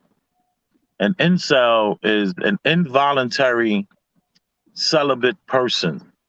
And for this woman who just spoke a second ago, who I don't know, never met, never seen, to say that she wants all the incels to go away. Maybe I'm paraphrasing. That's what I got out of what she said. It really triggered me tremendously, because what we're talking about is a group of people that are disenfranchised, that need our help more than anything else. Someone said earlier that Kevin Samuels and people like him on the internet don't care. All they care about is their money. I say shame on you, sir. This is a disenfranchised group of people that need us, men, more than ever. This ain't about money. I care about the guy when I go into the store and I see the guy with the twitch in his face and he's uncomfortable talking about anything other than what I need right at that moment or what's going on in like a video game. I feel for this person. I take a moment and I stop and I talk with this person and I have a dialogue with this person and I let them know I see you. You keep letting people know that you don't see them, that they're in the room, then things are going to happen. Things are going to happen that you're not going to be happy with. That's what happens with disenfranchised people. They act out in a crazy, crazy way. And, she just triggered me with that. It's like we need to wake up to what an incel is. It's a person that is involuntarily celibate. Why? Wait, I'm not getting this, right? We want to give empathy for these men and these.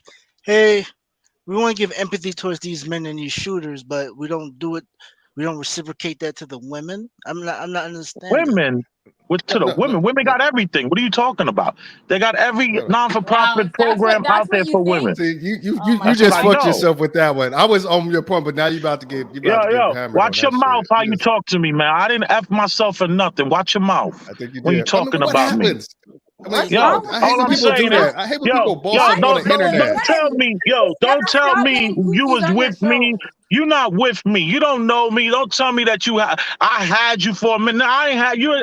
Slow it down. What is he talking about? Oh, people want to boss up What on I'm the internet. I talking don't about understand is it. how dare you? How dare you talk about a disenfranchised group of people Are you as an if incel? you're What gonna what's your you're gonna investment? make a difference? Are you What's wrong with vaping? you, man? Got me all turned up over here talking about these people like they not your neighbors, like You they not your sound like you could family, be a like they shooter. not You your need to have some cousins, self like they control. not your brothers. And Chocolate, that might be your son if you're not careful. If he, Okay, if Let's he not looks at keep. someone You're like hold on, bugging. Envy, maybe hold on. Don't he do seems that. Wait, like I'm he has sorry. the Don't capacity do to that. Yo, play slow it someone. down. Don't talk Jen, about don't I'm do that. sorry. Were I you don't know who talking you to me, are. sir? I'm Watch just your going mouth on when your you put rage my and name in it. your You heard? unrequited anger, sir. Hold on. He Yeah, said, get him, Big "Word." Elvis. Get him. The Sir, first thing I Oh want to my say is goodness. the Get first him. All you men over here, all you men on this line, watch your mouth. This The bandit women is go out ahead of and talk all control, you want, Jen. but I don't want to Oh, hear no men Pookie's coming at out of me no kind of control. way. Watch your He could mouth. be a school shooter for all we know. He Get has him, Big Elvis. self Get sir, him. control his Get No, him. mouth. I understand where he's coming were No, I from, ain't were though. no you? school hey, I get it. shooter. You know, I let the ain't no man school speak. I shooter. get it. But let me tell you, I when I can see see the you, And incel, Elisa, I'm Bandit. gonna and talk to Elisa, him let me, and I'm gonna treat him I like can a see it person. in you, Bandit. You sir. have unrequited anger. You have no self control. Okay. Okay? okay, so yeah, Okay? let me just say this before anybody talks. Okay. Say this. I just want to say this. Big Elvis, you are allowed to be triggered. You're not allowed to attack anyone on the panel. That's the first thing. Second thing, you don't know Kevin Samuels from a can of fucking paint. You don't know what his intentions were or who he cared about and who he didn't care about. And this is where we go into a slippery slope because you have no idea. The men watching Kevin Samuels and people like Kevin Samuels have no idea what those men's intentions are. And Kevin Samuels is a known grifter. He went from one subject to another subject, average at best, blew up, and then he's stuck with that. None of us know what his intentions were, and we don't know who he cared about. It was uncalled for you to bring up somebody's son. I'll let her address that. I'm not going to address that, but I'm telling you, it was inappropriate. I understood what he was saying when he I'm said gonna that, pass though. the mic. That doesn't matter. She's the one that was talking about Niggas are taking the always guns on away call. Bro, and They're all always that. I justifying got a Wait, bandit son. behavior. hold on. Stop This is out it. of control. Well, can I Yeah, respond to I your? could be all that. Go Oh, ahead, Yeah, you could be an incel and a school shooter too. Well, if you think I'm an incel, you don't know anything. You're out of touch I with don't want to know reality. anything about you, sir. You're walking into a wall. I'm sure you walk into a literal Shut wall being up! a single mother, Shut but up! now you're walking Shut into a the real fuck wall. up! Thank you. Damn. Thank you. Yeah, Enough! yeah. Enough! Boy, I've been sick to my fucking stomach watching you imbeciles type things. Stop typing. You niggas are stupid. This is why we love There's Tristan. could I? Go ahead, Chocolate. Go ahead, Chocolate. Hey, Let her y'all. I stepped away. Can y'all hear me? Okay. Yes, we can hear you. All right. Awesome. Okay. What I said, I didn't say anything about taking anyone's guns away. I do want to address that. I have a family of pastors and cops, and they carry heavily. I also am very comfortable with a firearm, so I don't have a problem with that. That is not my issue. My issue is, and still is that to your point, in your being triggered, that is appreciated in the sense as long as we're going to do something to assist those, as you put it, these disenfranchised young men or older men, because there's a lot of older single men alone and upset. So that's fine. What I don't understand is that is exactly why I have the passion that I do. So if you heard what I said, I have my younger brother because my mother died. I'm raising him because there is no other men in our lives at this point. My grandfather's gone, my father is gone, my uncles are not available. So what I have to do is try to expose him to as many positive that are male driven as I can. And usually, with all the assistance and the help I've gotten from other single parents, whether they became that by chance or had children, is that I'm doing the best I can just as they are. My point is, and I'll still say, there needs to be health catches in place before you are allowed to carry a firearm. I Oh boy. see how that's a problem. It doesn't take away anybody's guns that already have them. But I would rather somebody say, it's funny because on here, if I say it, I'm regurgitating what y'all said. You said that it's mental health. You said that it's disenfranchised. Now we add that to the list. That we do not understand as women what this is like because we have everything. I'm understanding that. So I'll give you all of that, gentlemen, all of it. You can be completely right, and I agree. But there should be things in place because if I was out of my mind and just out of the crazy house, and then I go to the gun shop, should I be allowed to get a gun? I think we getting off the point. Wait, no, Dame, we're not. Well, no, I'll answer your question. It's So very how's someone going to get that medical? Big Elvis, just give me 1 second. I'll answer your question. First of all, I like how polite he is with the bandit. I'll answer your question 1 second. First of all, just because first of all, as far as labeling, please, I want things to end. I'm going to answer your question. As far as labeling people who's mentally ill and who's not. The problem becomes who's the person who's actually. It's a yes or no. Jen, can you get them to Second of all, just because a person may be diagnosed with something, it's okay. It is just not because okay. a person is diagnosed with something, to be up here saying that women have just everything. because a person is diagnosed with something does not change their right to protect themselves. Constitutionally, even if a person has some type of illness, whether it's depression that is or completely not, fine. a person does not lose the He's right not to going to protect answer your himself. question. I'm trying to answer it, but you keep rambling on with your You're rambling. No, it's a yes or no question. I'm trying to answer it, I'm going to finish answering. I wasn't trying to take up the mic. Let me help. I'm going to finish answering that question because y'all had your Whoever said no, question, and I'll be finished. Can I please answer the question, Jen? Jen, it was a yes or a no. And this guy's going on I want to finish answering the question. I'm going to finish answering the question. You're not answering it. Yes. So what I said is just because a person may have been diagnosed with some illness mentally or not, that does not take away their right to protect themselves. We have a constitutional right for that very reason. But it should. Then the laws are fucked up. No, well, guess what, ladies? Guess what? If you don't like the law, then guess what? You need 2/3 of the state, 2/3 of the Senate, and you need 3/5 of the states to agree on. Did you get your answer? And guess what? Did you get your answer, if you want to do it the right way, which is the only way you want to do it, you need to have a constitutional convention to change the law. And I'll tell you right now, you're not taking anything from me. Does that make you feel like a big, strong, powerful man, Bandit? Shut the hell up. I got you didn't even say yes or no. All till now. No, your psychobabble doesn't scare me. Okay. Let me say this really quickly. I don't have a lot of time. That liberal arts degree bullshit psychobabble doesn't scare me. Sir, do me a favor and spell psychobabble. You fucking bandit. You don't have to spell it. A person doesn't have to spell it. A person doesn't have to spell it. This is like talking to a whole lady. Why am I even on this line now? That you just want your friends because you're weak otherwise. Shut the hell up. This is like a Jerry Springer show. Enough. Big Truck, enough. We know your talking points. Enough. No one's going to take your big... I want to say something to Mr. Big Elvis. If this is okay, thank you. So I think people lost the point that Mr. Big El. I don't want to defend Mr. Big Elvis, the chef. Thank you. I think what he said was he had some good things to say, and I said this earlier, Jen. Some of the panel might not have heard it. I said calling somebody an incel kind of seems like piling on. He said, "Well, people are calling themselves that as a pride." I'm like, well, now I'm hearing, well, incel means involuntary. So how can you take pride in something that you have nothing to do with? I don't know. Exactly. But he said, be kind to people and don't make them feel less than.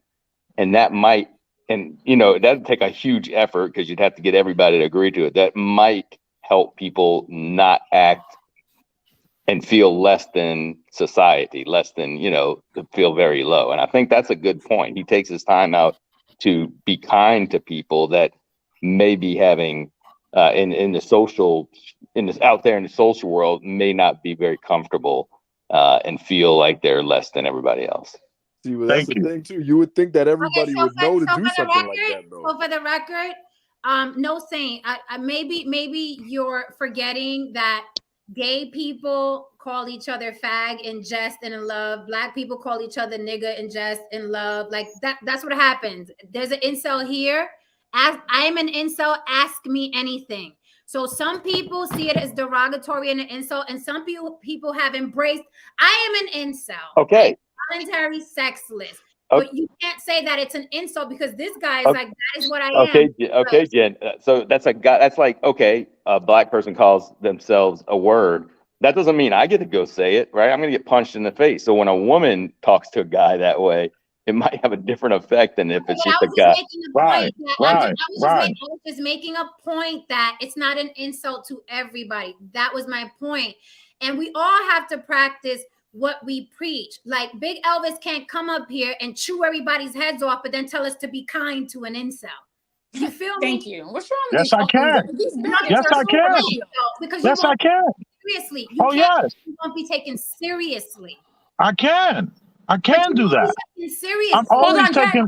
Everyone takes me serious. No one here. Everyone takes me serious. Everyone takes me serious. No one here is taking you seriously. Yes, they are. Yes, they are, Jen. It's not just the hat. Yes. We're not taking you seriously. You are taking me serious. You all are. You all are. You're everything about me represents taking me serious. Everything about me, from my watch to my hat to these glasses to my life. Do something else. That's it.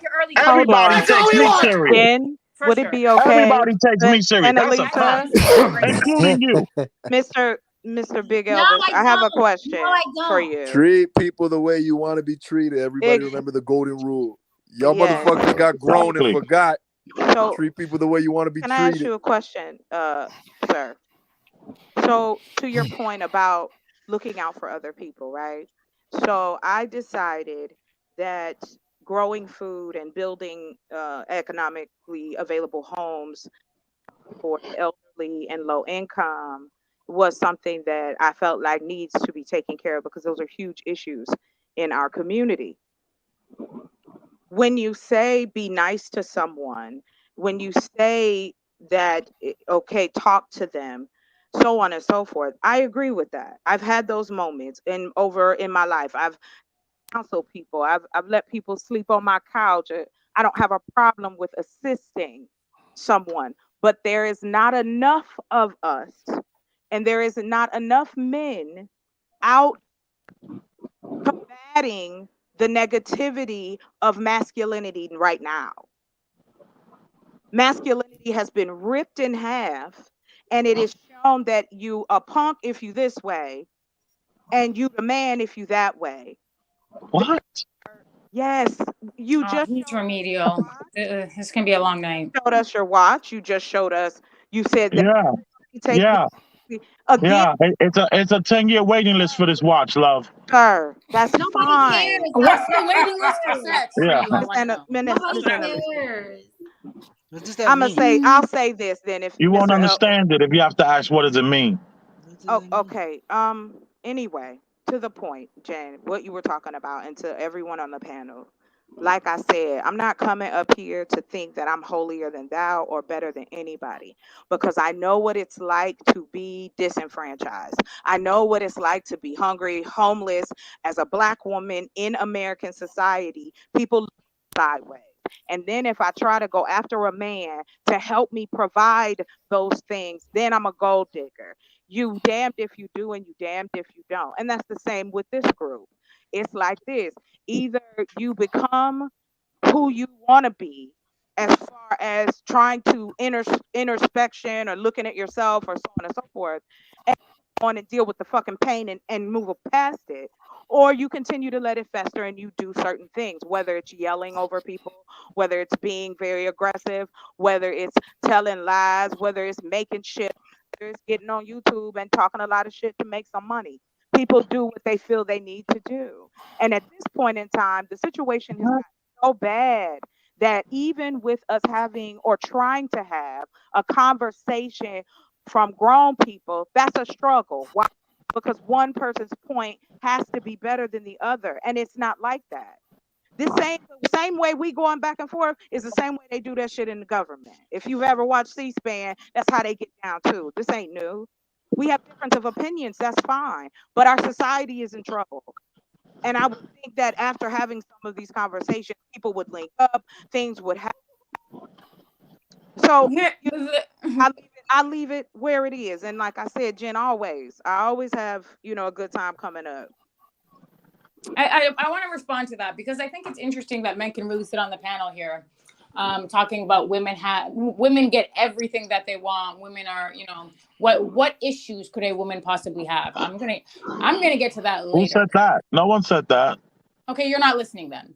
So what I wanted to say is when you talk about the booty goons of the world, like Kevin Samuels, when you talk about the red booty goons of the world. Yeah. So when you talk about of the world. Yeah. Why the ad hominem? Why the ad hominem? Why are you wearing that hat? You feel like it, right? Same line. More ad hominem attacks. Same line of reasoning. Same line of reasoning. Okay, just let me finish. Now you want to attack my hat. Let me finish, Bandit. Okay, you're okay. I like your hat, sir. Oh, what's that say? Yeah. I like your hat, sir. Stetson. Yeah. I can tell you listen to Kevin Samuels. Most definitely. I can tell that that's a Stetson. Show some damn respect to the Stetson.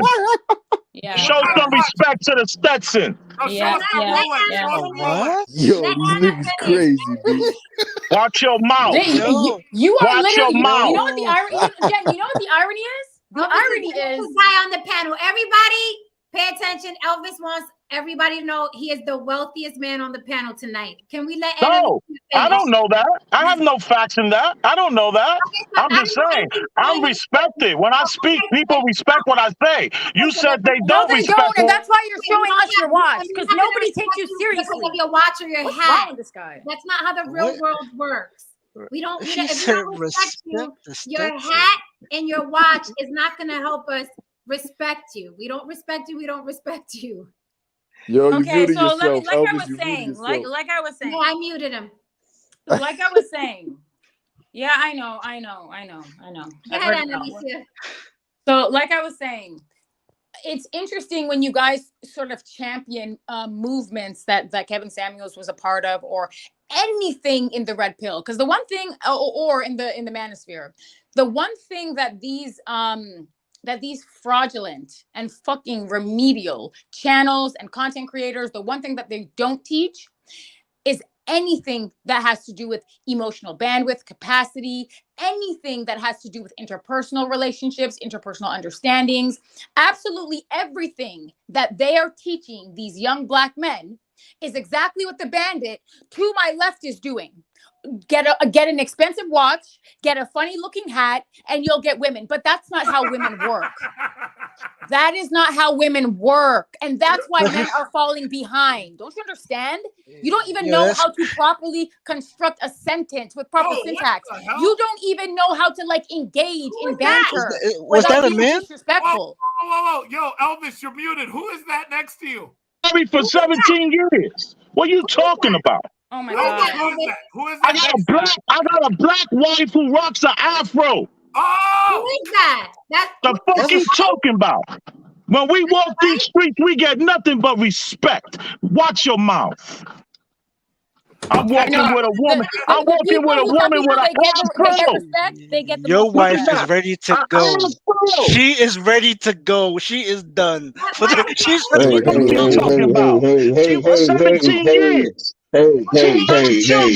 Hey, Look, listen. I done went through enough of this already. I'm getting back to my big piece of chicken. I was told by Jen, I went to go get something to eat. I was told by Jen and Anna would like to speak to me. I come back here. I'm told world and got tossed out. You guys are arguing with each other. No, world had to go. You know what I mean? This dude's up here, he's swinging a watch. Like, how did this all go so left within a span of 20 fucking minutes? What happened? I literally just went to the kitchen and came back to this fucking animal house. No, listen. Listen. I'm just gonna say this right now while I'm on just this roll right now. Just bear with me. All right. To all of the men on this panel, man. That's me. Okay. Understand that whatever Chocolate, Anna, or Jen says their perspectives are, they actually do care, man.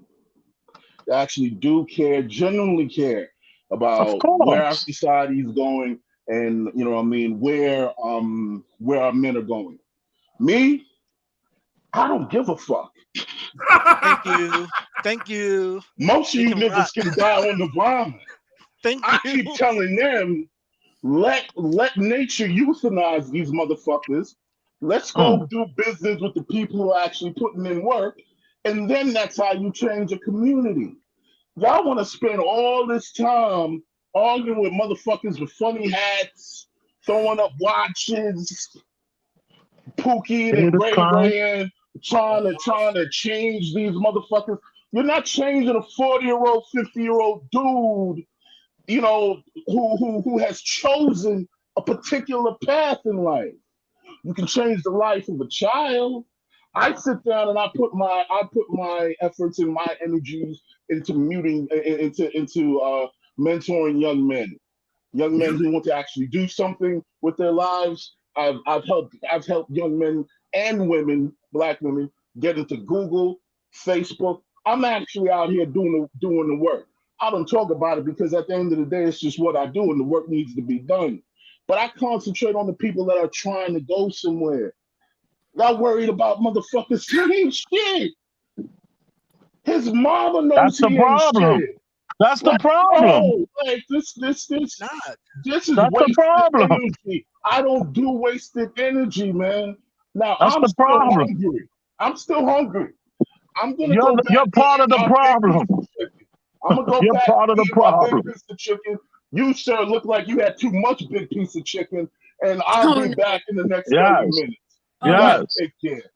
Ad hominem. He sounds like a woman. That man sounds like a woman. He's What the do you think you problem. sound like? He's the problem. You see an incel, you better make him your friend. Wait, if See he's what the he's doing. problem, you Tell think him you're to come the over to the solution? gym. Huh? If he's the problem, you think you're the solution? Is that what you really think? I never said anything about So that. then What are you shut trying the to put hell words up. in my mouth? You're a No, problem. I don't have to shut up, love. I don't You're have to a shut up. problem. How? Has any Because Well, I got a Jen, wife sitting next to me. Yeah, and not I'm a the at dog and a problem. cat. Yeah, all that. I'm the not at problem not because at I got a black woman with who all. has my black Then why children. are you crying I'm the about problem. incels if you have all of that? Go be with your wife and stop acting like an What you incel say? online. So don't help out disenfranchised people. You think Only you're help me and helping, you mine. fucking bandit? You're not helping. Look at you. You I'm can't. Look at you taking. dropping the f bombs. You Hey, sound like an hey, idiot. Jen. You got no man. I don't. Spell idiot. Spell idiot. And I'm gonna throw it out here then. Okay, fine. If that's the case, and to Haran, I appreciate your words. It is important that that does come back. We, I wouldn't be out here if I didn't care. I worry about my brother and my nephews and what is going to be left for them. It is very scary. I don't know how long we think this ride is going to keep going, because again, it is about where we get our money, our resources. How are we surviving? And if that got shut off tomorrow, what the fuck do you have left? You talk about incels and disenfranchised people. Well, then let's help them. If you Exactly. Thank you, Big Elvis.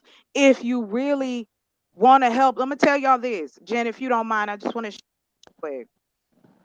So I've been on YouTube now, not even a year. I went to many different rooms to talk about, hey, I am trying to raise enough money to buy more land so I can buy more food, more grow more food with hydroponics, aeroponics, aquaponics. Show that YouTube, as well as deliver that food to those who are in food deserts or anyone else who would like a box of fresh fruits and vegetables. Huh? I Hold on. got Jen, can you put that comment back up? Which one? Something what about happened? Sims. What happened? What did I miss? I'm sorry. No. Anyway, It's just interesting how It's interesting how like these people tell on themselves. They just Oh can't stop no. telling on themselves. What happened? It says Well, something about simps.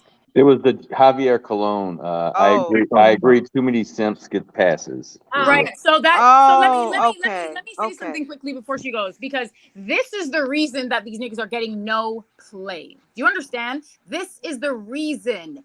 These young men don't even know how to differentiate between being a decent human being, being complimentary, being kind, being open and honest. All of those things fall under the umbrella of simp. That's why nobody wants to deal with them. You guys are so remedial. You don't even understand. Like, you're literally creating your own reality. You don't know how to interact with women. You don't know how, like, you don't know how to just be decent. I can assure you, women just want to deal with decent human beings. You can't even, the bar is so low, you can't even meet that. Everything is simping. Yo, slap yourself. And I agree with Haran. I agree. Evolutionarily speaking, nothing can be done. What are we going to do with them?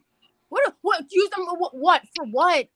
Genetically speaking, we're probably dealing with individuals who are genetically inferior, anyways. Like, it's Jesus a problem. Christ. This simp culture. This You simp should be culture. ashamed of yourself. This You simp might culture. bring one of those This out of your simp. vagina. Oh The God! nerve of No, you.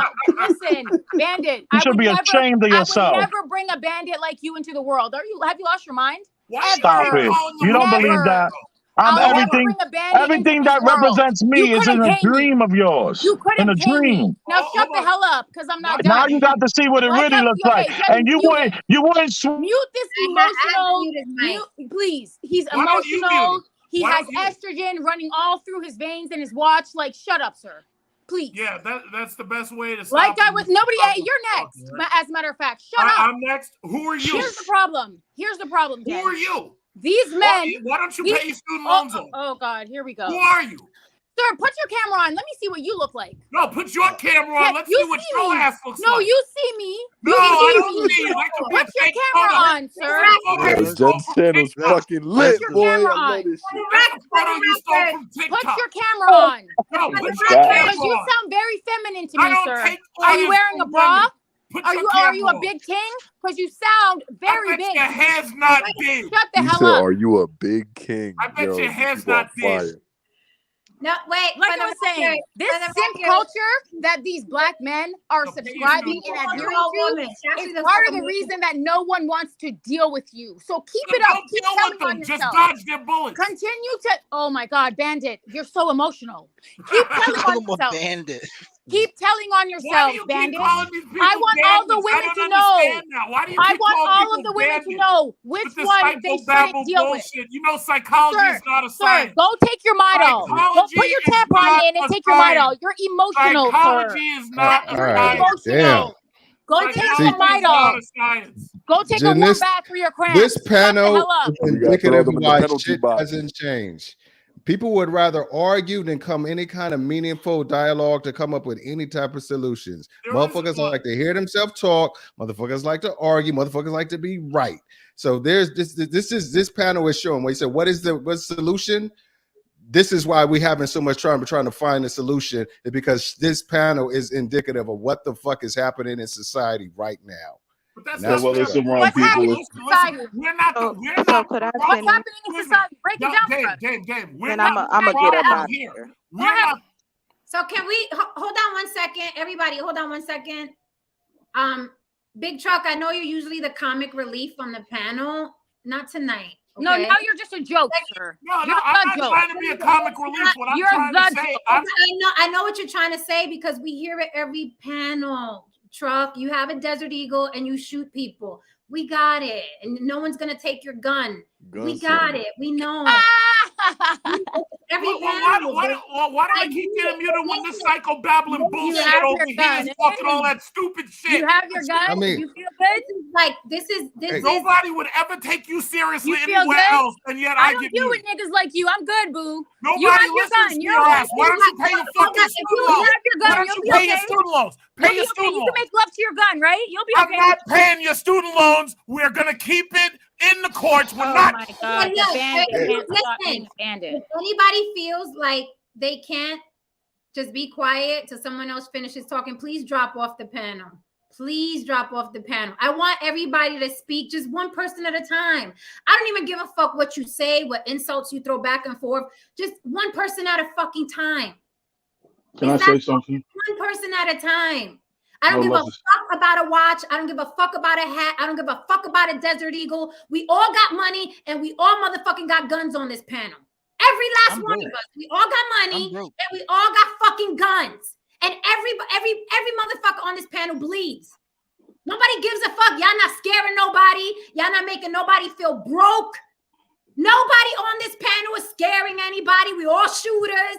And nobody on this panel has a fucking Bezos tax bracket. Nobody. So can we just all talk one at a time? Yeah, Jen, let me ask him. I just want to ask him one question, then I'm done, I promise. Because I understand that the gun is important. I understand that for you, it's a source of power and protection. But in terms of your power in society as a Black man, where do you think you fare in that arena, sir? My power as a Black man, my power is the same as any other American citizen. Oh no! Oh, poor thing. Listen, that fucking bullshit psychobabble nonsense that you still owe that school all of that money for, and you still have don't not, mean sir. nothing to me. It doesn't mean nothing to you me. haven't felt You it. can run that bullshit on somebody At else. the bottom. Because Sorry. if you weren't here on this Black panel, men are at the nobody bottom, listens sir. to you. Nobody Well, listens. at least to you have your gun. Maybe nobody your gun will break listens the to fall. you. So why don't you go pay your student loan? Hold on. Haran wants to say something to Chocolate. Chocolate. Is she still there? I'm still here. I just had to like I just needed a moment to woo Todd out because I can't. Thank you, Chocolate. I appreciate that. I don't do that. I don't like it. Yes, sir. Yes, sir. Yes, I've been meaning to contact you prior to this.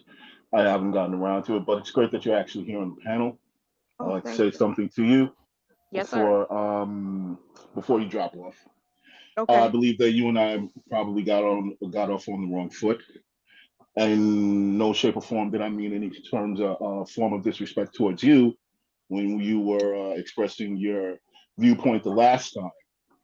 I just took it as from my perspective, there's a sect of men who are putting in the work, who are trying to separate themselves from degenerate, low IQ men who aren't putting in the work. You know what I mean? They are who they are because we are about progression and so on and so forth. But there are times when I don't think that I'm not going to say those men need to be thanked because these are duties. We shouldn't be thanked for a duty and a job that you have to do. But I don't often think that they're spoken of as much as as much as people tend to highlight those who are useless, who have absolutely nothing to contribute to the genome but loud, brash, and poor behavior. So, with all that being said, I don't. I hope that you don't think that I was trying to get at you in any way, shape, or form, and I hope that we're cool. And if you did feel slighted in any way, I apologize. Oh, that was nice. Well, Mr. Haran, I appreciate it. And no, I did not. No worries on that. I appreciate your words. And you're absolutely right. I do agree with you that that isn't talked about. Not man spaces of the men who are out here doing the work. I know some of them. There are men across this country trying to go push up a hill, but they're doing it alone. And so when I say that, we need to come together in a better way, I think that what has to happen at this point is all need to connect. We all need to have a centralized spot, just like the bank, right? Because if you have people making money over there, but we're not bringing it together to apply it to some things that need assistance, then no, you're not going to get that. And I appreciate you even taking the say that to me. Not so much as that it's a man woman thing, but as a black man to a black woman and from a black woman to a black man, I do thank those men. I do thank the panel who are doing something or trying to change in some way. And it has nothing to do with me being anything else than before I'm a black woman, I'm a human first. And we all feel the same way. We all need the same things in the sense of we need someone to say thank you. They should be thanked. Everyone who is out here busting their ass every day to make things work for people to stay in comfort need to be thanked. Yes, we have a huge problem in our society and in our black society. And I'm speaking to those who know the war between black men and black it's gotten to a very dangerous level. We don't Did, trust each did other. you, sorry, did you say the war between black men and black women? Yes, I did. Mm. Is there something you wanted to say? I'm all for it. No, I disagree, but I'll wait until you're done and then I'll address it. Okay.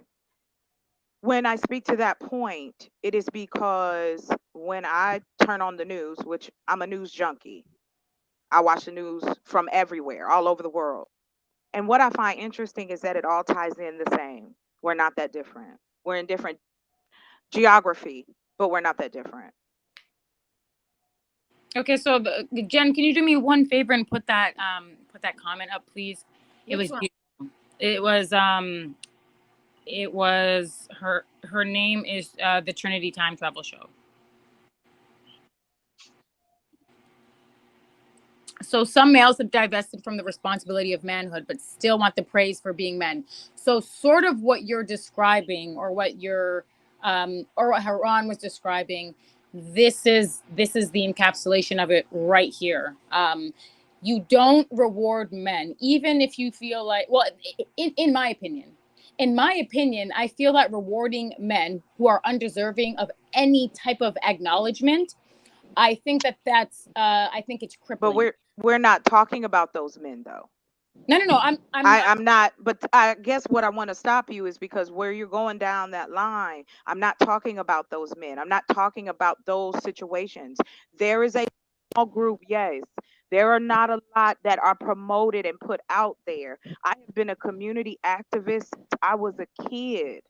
I have seen black men look out for black boys. I've seen black women take in women who were going through certain things, and we didn't have shit.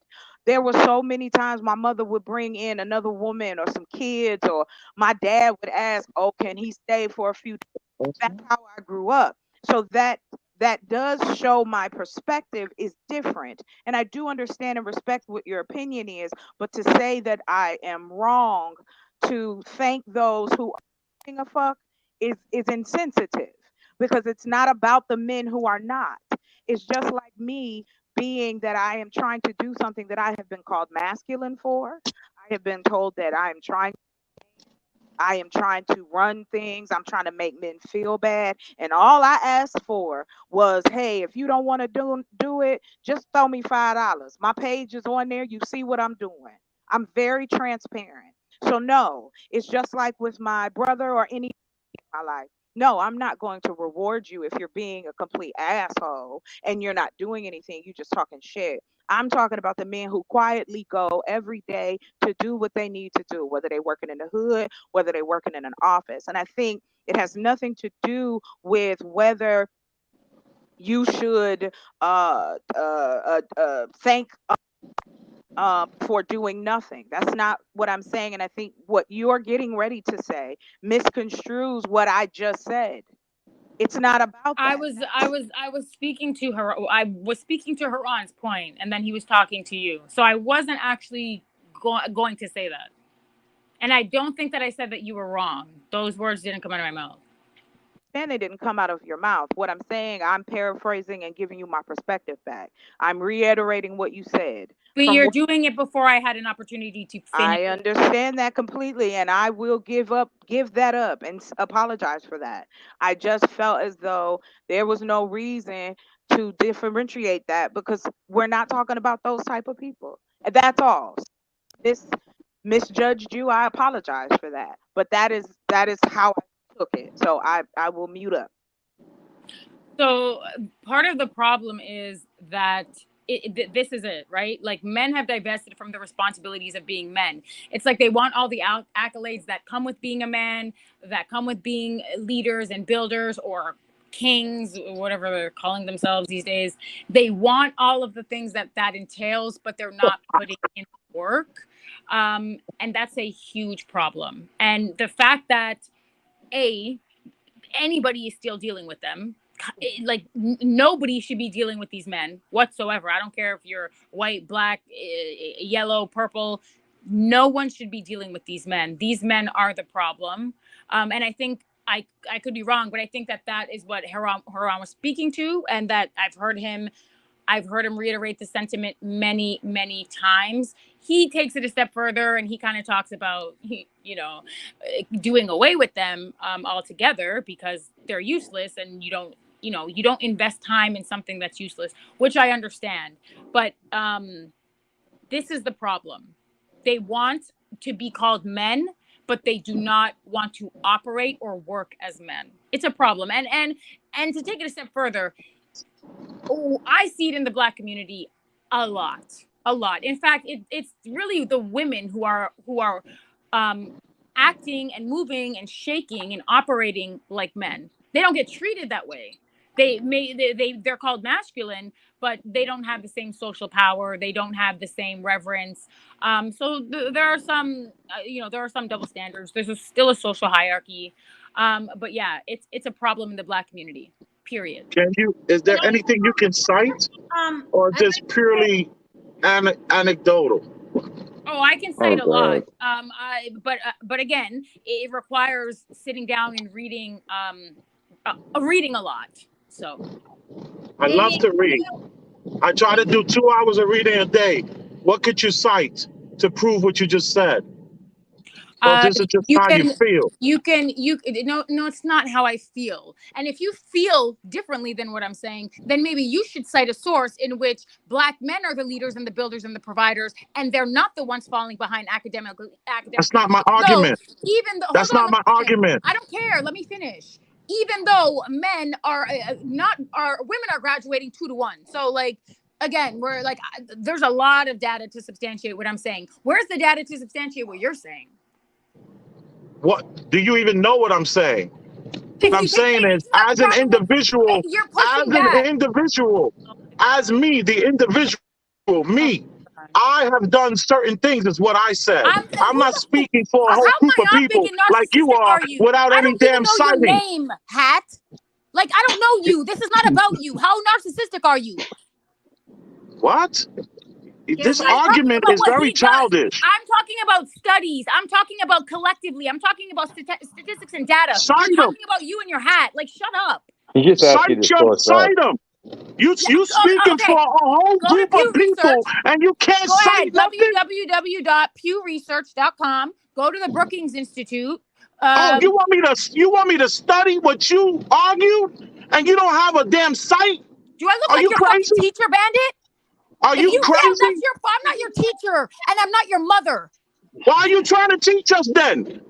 Why are you trying to teach us? This guy has a problem. He has a fucking problem. For everybody over here talking about a whole group of people without any evidence. Names and the resources of the sites, and he's still crying. Like, Jen, this is a problem. You're not giving out any names. You asking me to go search something. Big Scott's got hypertension, man. Yeah. Scott's got hypertension. Yes, Jen. She cited 2 sources, but Jen, I agree with the fact that the Black males have developmental issues. I mean, look at their teachers. It's women like Annalisa teaching them. You have developmental issues. Listen to how you speak. Go lay down with your gun somewhere and shut up. Can we hear from Damien? You know, you talk a lot for somebody on the internet. What do you want me to say? What do you want me to say? What do you want me to say to this shit? You know, what am I supposed to say? I get 2 words out, and then somebody gonna say, "Oh, blah blah blah blah blah blah blah blah." You know, it's just like, it's just like, what's the point? Now I'm just using my bottle of popcorn. Listen, I'm gonna mute everybody. Can you say what you gotta say, Damien? Everybody, please shut the fuck up right now. Let someone get a word in. All I said was like what I said earlier. It's like, it just seems like in these conversations, instead of saying, okay, we got our personal biases out the way. Let's try to come up with some solutions. Let's try to come up with some actions that we can take to maybe either locally or make like come with some solutions that we can do, realistic solutions we can do locally. It's just you ain't shit, your mama ain't shit, your daddy ain't shit. You know, it's just one of those things where it's just like people, it's just a pissing contest. And it just gets to the point where I feel like this is indicative of what's going on in society. There's too many fucking pissing contests out there before, so people don't come up with genuine solutions. I mean, I don't give a fuck about guns. I don't give a fuck about hats. I don't give a fuck about peer research or nothing like that. I'm talking about what can we do to make the cats who are out there potential mass shooters feel more heard, seen, and valuable, to where they don't feel the necessity to go if I'm in Target and shoot up the shit and possibly shoot me or my wife or my kids. That should be the conversation. It shouldn't be about, you know, some of the other shit, because it does nothing. It's just a pissing contest, and people are too busy measuring their dicks, their ladywood and their menwood, to try to figure out, to try to really come to any kind of real kind of solutions. And it's just like, it just gets to a point where I'm just like, okay, I'm just gonna grab my bucket of popcorn and watch the show, because that's all it is a fucking show. Well, I had a solution, and that's what I was hoping I would hear from anybody else on the panel. So and I wanted to focus on that when she was talking, but then it got into some other shit. I mean, it's just like, and I would, well, like, yeah, I gotta agree. I feel like Haran already said to just like let evolution take, you know. Okay, we got you. Black men ain't shit. Black men especially. We know that train is never hold on. I don't think some people understand how evolution I'm repeating what Haran said, but you have smoke for me. Shut up, Bandit. You're a coward. I don't have smoke. I got smoke for anybody who's not part of the solution. He said on this panel, are you on the rag of all of the incels? Why are you? Well, what's the problem? He said let evolution understand how evolution works, though. Hello, can we do something? Oh, you're so mad that you didn't have the intellectual capacity to get a degree, eh? I don't you have your gun. I have my degree, and you have your gun. Be happy. Listen, I have two I have master's my degrees degree, and you bachelor's. have your gun. Well, Don't cry. I don't think you understand how evolution works. Stop crying. Seriously. Before we get into quién es más macho, before we get into that again, can we just go around the room and let's try talking about solutions? We already know who got guns and hats and watches. Can we talk about solutions? And everybody's solution is gonna sound different. I don't need your fucking resume. I don't need your bio. I fed 35 children. This solutions. Since everybody's talking about solutions, there should be solutions. Let's talk about solutions. Let's not really I gotta go. Okay. I'm in Red Hook. You know, there's no Wi-Fi out here in Red Hook. Okay. So let me just say it real quick. I remember coming up with a small solution, and that is recognizing the person that is the incel, and recognizing and letting them know that you see them, invite them to the party, and take them with you to the bar to go have a few drinks with your friends. All that kind of stuff is important. That is a solution that I started when I first came on here. You have to look at these people with true love for the next human. Because when my wife and I was going to have children, I was real scared, because 1 in 150 children were born with some sort of autism. And I was so terrified. We got a bunch of tests done to make sure we were compatible, all this kind of stuff. And then we have 2 beautiful children, no problems. But let me tell you, right now, if you were to have a child, what is the numbers, baby? 1 in every 57. 1 in every 57 is going to be the people we're talking about right now. This is a disenfranchised group of people that need us The people that have that swag, that can communicate, that's gonna be married, that can lead by example, that can be a pillar in your community. These are the people that not only do we need to hire them because they show up on time and don't have nothing to do on the weekends, we need to also take them with us and take them to that barbecue and let them know, yo, I see you, bro, and all that kind of stuff, because soon there might be a change with the social media. Maybe people might start saying, wait a minute, it's been 15 years, I haven't gotten anywhere. Maybe I'll say yes to this guy that's at the barbecue because I got a good reference from such and such. I know he's shy, or I know he's uncomfortable, but I could put him in a nice suit. I could switch him. Women love projects. So that's my solution. My signal's going to be gone in a minute. I'm in a horrible place in New York. Well, a beautiful place in New York, but the signal sucks. Thank you very much for having me. You are appreciated. I got to bounce. Thank you. Love Thank you y'all. so much. Hold on. Thank His you so intentions much. are good. Wait, before we move forward, let's just acknowledge what he said, because it is important. That doesn't mean that everyone's gonna do that, or everyone's built to do that, or everybody gives a fuck about doing that. But what he said is important, and it does work. Reach out to the kid that looks shy. Reach out to the kid that's being picked on. If you could prevent something from happening, prevent it. Not everybody, some, not all, but it is still some very, very good, sound advice. Acknowledge the invisible person in the room. I go out my way to acknowledge what people call the help, whether it's the lady mopping the floor or the guy throwing the garbage, whether I'm at a gala, a restaurant, or even outside at the park. I tip them. They usually don't like taking the money because they're not supposed to, but I make sure to acknowledge that person and say hello, get yourself a cup of coffee, just little things like that. Acknowledge people, and they'll give you the biggest smile, because you don't know what people are going through day to day. So that is important. What he said is valid. Who else wants to hold on, because I not to invalidate it, but first of all, women don't love projects. So that's enough of that already. You deal with yourself. And here's the problem that I have.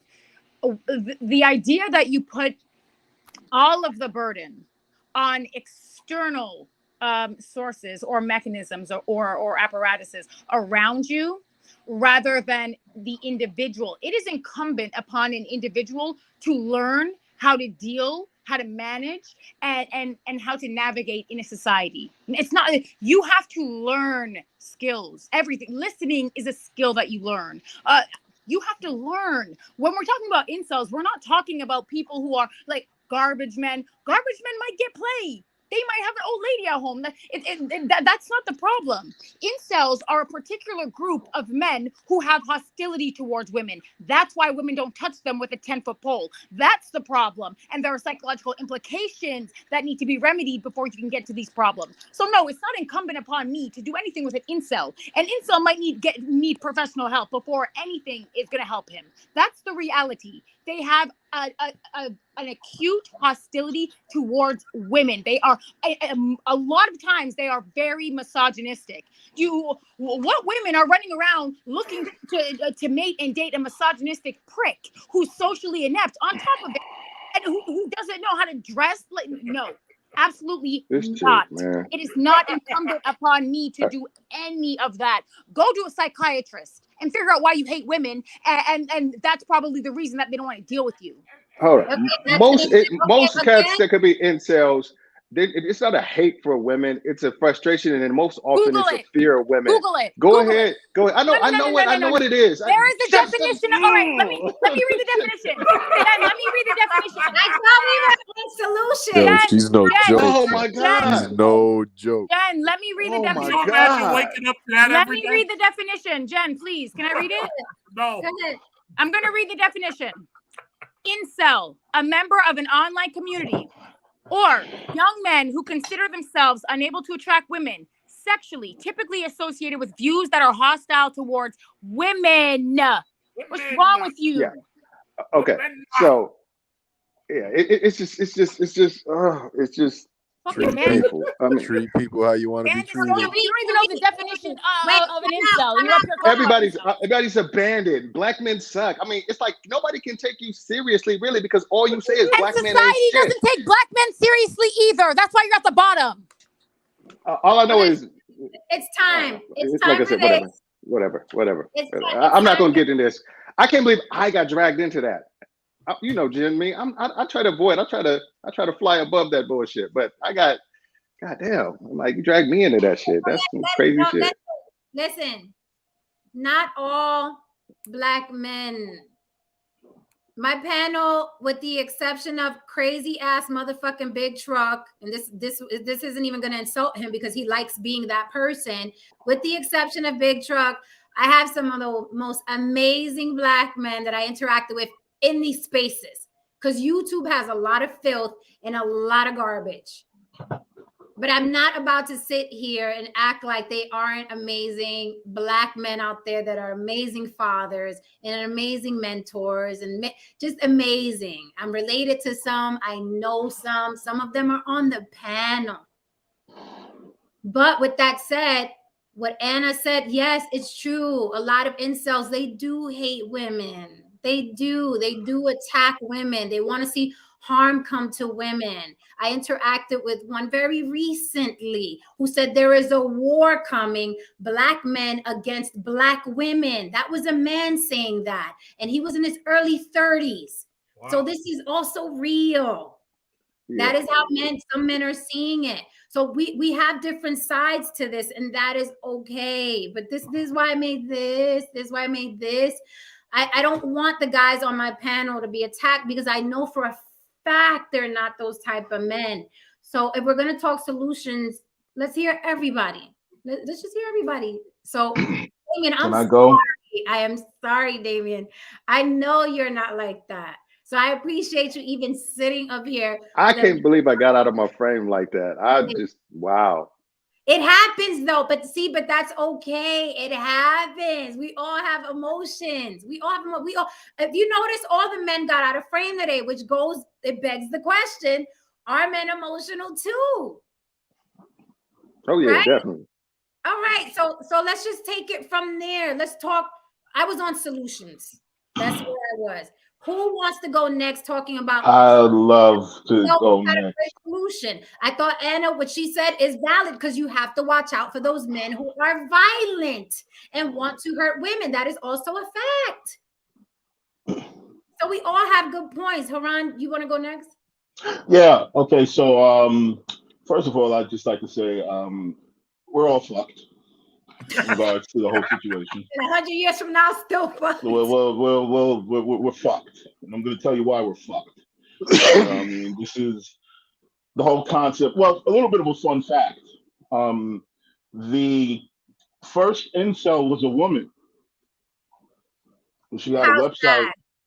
No, she had a website out in the 1990s, and it was actually the concept. She said that, yeah, she's an involuntary celibate, and she was talking about her journey, and her concept was basically hijacked by a man and essentially a group of men who used it to weaponize against women. And the gentleman in question's name is Elliot Rodger, and Elliot went on to shoot up a bunch of people. You can go look this up. So yeah, incels, they pretty much stole this shit from a woman. So they can't do nothing by themselves, huh? I mean, hey, it is what it is. I keep telling y'all these motherfuckers are defective, but some strange reason you want to sit around here and just concentrate on them. But anyway, why don't the black men have smoke for what you're saying, Haran? What happened? Why don't these black men have any smoke for what you're saying? How come they're just letting you say that black men are defective? I have no clue. I'll tell you, because they're fucking No. Whoa. I said those black men.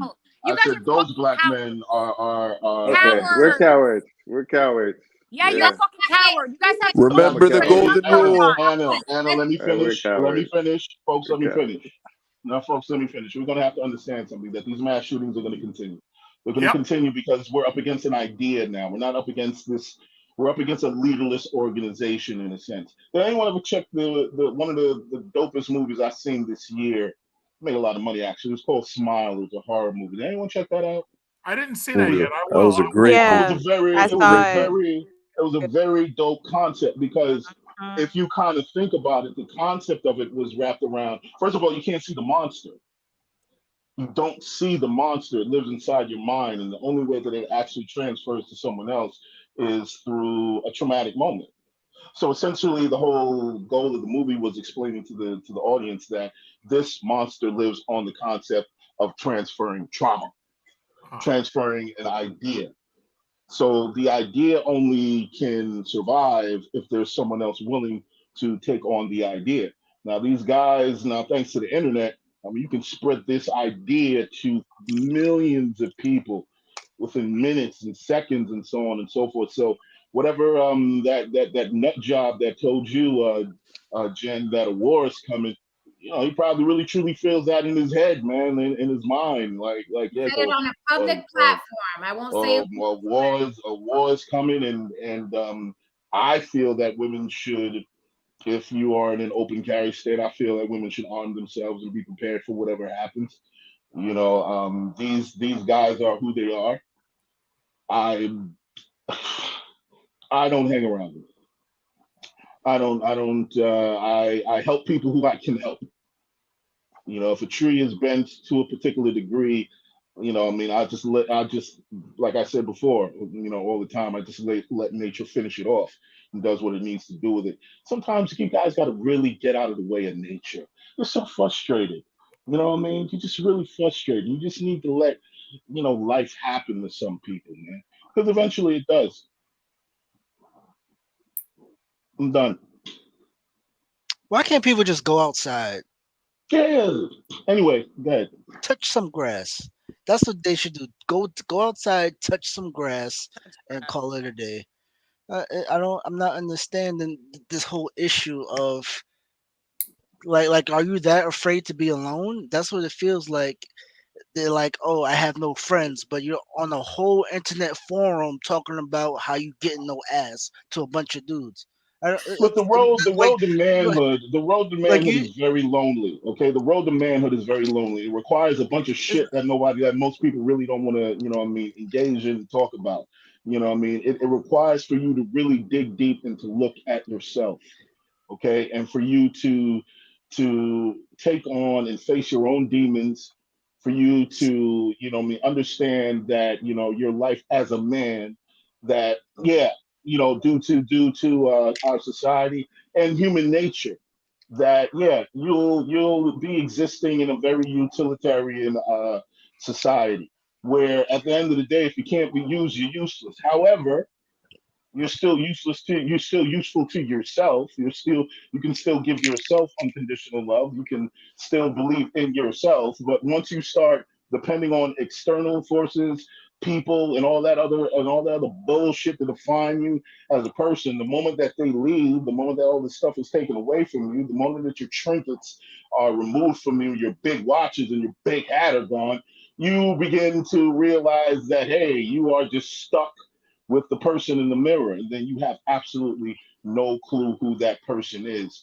See, a lot of brothers actually sit down, and the only thing that they know how to do is to be a utility to a group of people. They don't even know who the fuck they are. And if that is you, you got some big, big, big fucking problems, man. Because I know who I am. I take care of a lot of people. I do what I do, so on and so forth. But that does not define me. I'm much more than just that. yeah, it sounds like lack of introspection and self culture. Like I don't understand how not having a woman like disregards that you're a good son or you're a good student, so on and so forth. You have other good qualities, but you're so focused on this one woman that doesn't know you exist, but you let her have so much value on your life that you end up shooting a Walmart. I don't understand. It doesn't make sense. Look, let me. This is my dad told me when I was growing up. He was like, "Son," he didn't say son. He said, "Damon." He said, but he was like, "Look, uh, be a good dude. Go to school, study hard, get a good job. Take care of yourself. Do what's right. Don't be an asshole. Never put." He told me all the things that he learned growing up in the 40s and 50s, like 60s or whatever. It was like he was older. He was like, so I did all those things. Study hard, kept myself in shape, joined the military, did all the things that I was supposed to do to get a good woman, and it worked. It absolutely worked. I think I was successful at it. I got a pretty good life. But now it seems like those dynamics, it's changed. I could tell my sons now, go to school, get a good job, stay in shape, or what have you. And that just may not be enough. It just might not be enough for what society's saying is your value. Your value could not just be a fact that are educated with good looking, hopefully they, tall, whatever the stuff that people say that they need they value men as. And it just may not be enough. And it's like, we as men need to see, okay, we need to understand what are those intangibles that are those new things, those new factors that are being considered. Is it money? Is it self-actualization? What are some of those things that make you valuable to the opposite sex or value to anybody in society? And those are the things that are the intangibles that from some generations we may not know. We may not have an idea of what I don't. If my son or does it goes a route of me, he may not find a woman a wife, if that's what he so desires. He may not find that because of certain things that I have no clue about. So it's incumbent on me to try to figure out by getting to talking to people, trying to understand, talking to men, talking to women, what are the things, because cool, if things play out where I think it is, they'll be handsome. If they plays out the way I think it is, they'll be educated. They'll whatever. They'll be, there'll be the things that people for generations have said you need to be in order to have the kind of life you want, in order to be seen as valuable to get you a partner, but that just may not be enough nowadays because the goalpost has moved. And I think what we need to do is instead of arguing about, all right, whose fault it is, what it is, dick measuring contests and name calling and all that shit, let's have these dialogues so we can say, okay, no, I'm talking to a woman like Jen, like, okay, no, women nowadays need X additional in order for you to see as valuable, and that's what we could pass down, as opposed to just saying, oh, them motherfuckers need to just fall off the face of the earth. They serve no purpose. Everybody that's on this earth serves a purpose. Is whether or not they've had people in their life to help them find exactly what that purpose is and how to maximize the potential. Yeah, I get that, and I agree to a point, but we're human beings, so we're always supposed to progress and evolve. So, of course, the past will not have the same value as the present. So that's what's going to happen. So it's money is a component now. It's not a necessity for either gender. So that's all what it is. It's and compatibility. So what do they call it? Romanticism. That's what a woman and a man have a romanticism. So they basically get married on instincts, so on and so forth. It's not like it's not as contracted as it was back in the 50s and 60s. So it's if you have no value, you have to get it, and only way you can do that is on your own. Like nobody It's not has. a way on your own. But you can It seek is. help to gain the knowledge in order to try to bring out what your Okay. value is. You can help. You All can right. You get, know and what? that's what's keeping men in the situation are if they're going out thinking you have to do it all by yourself, and they don't know the first thing about where to start. That's the thing that's going to keep them in those same positions. And men in general need to recognize you can ask other men, women, whoever, people in your circle for fucking help.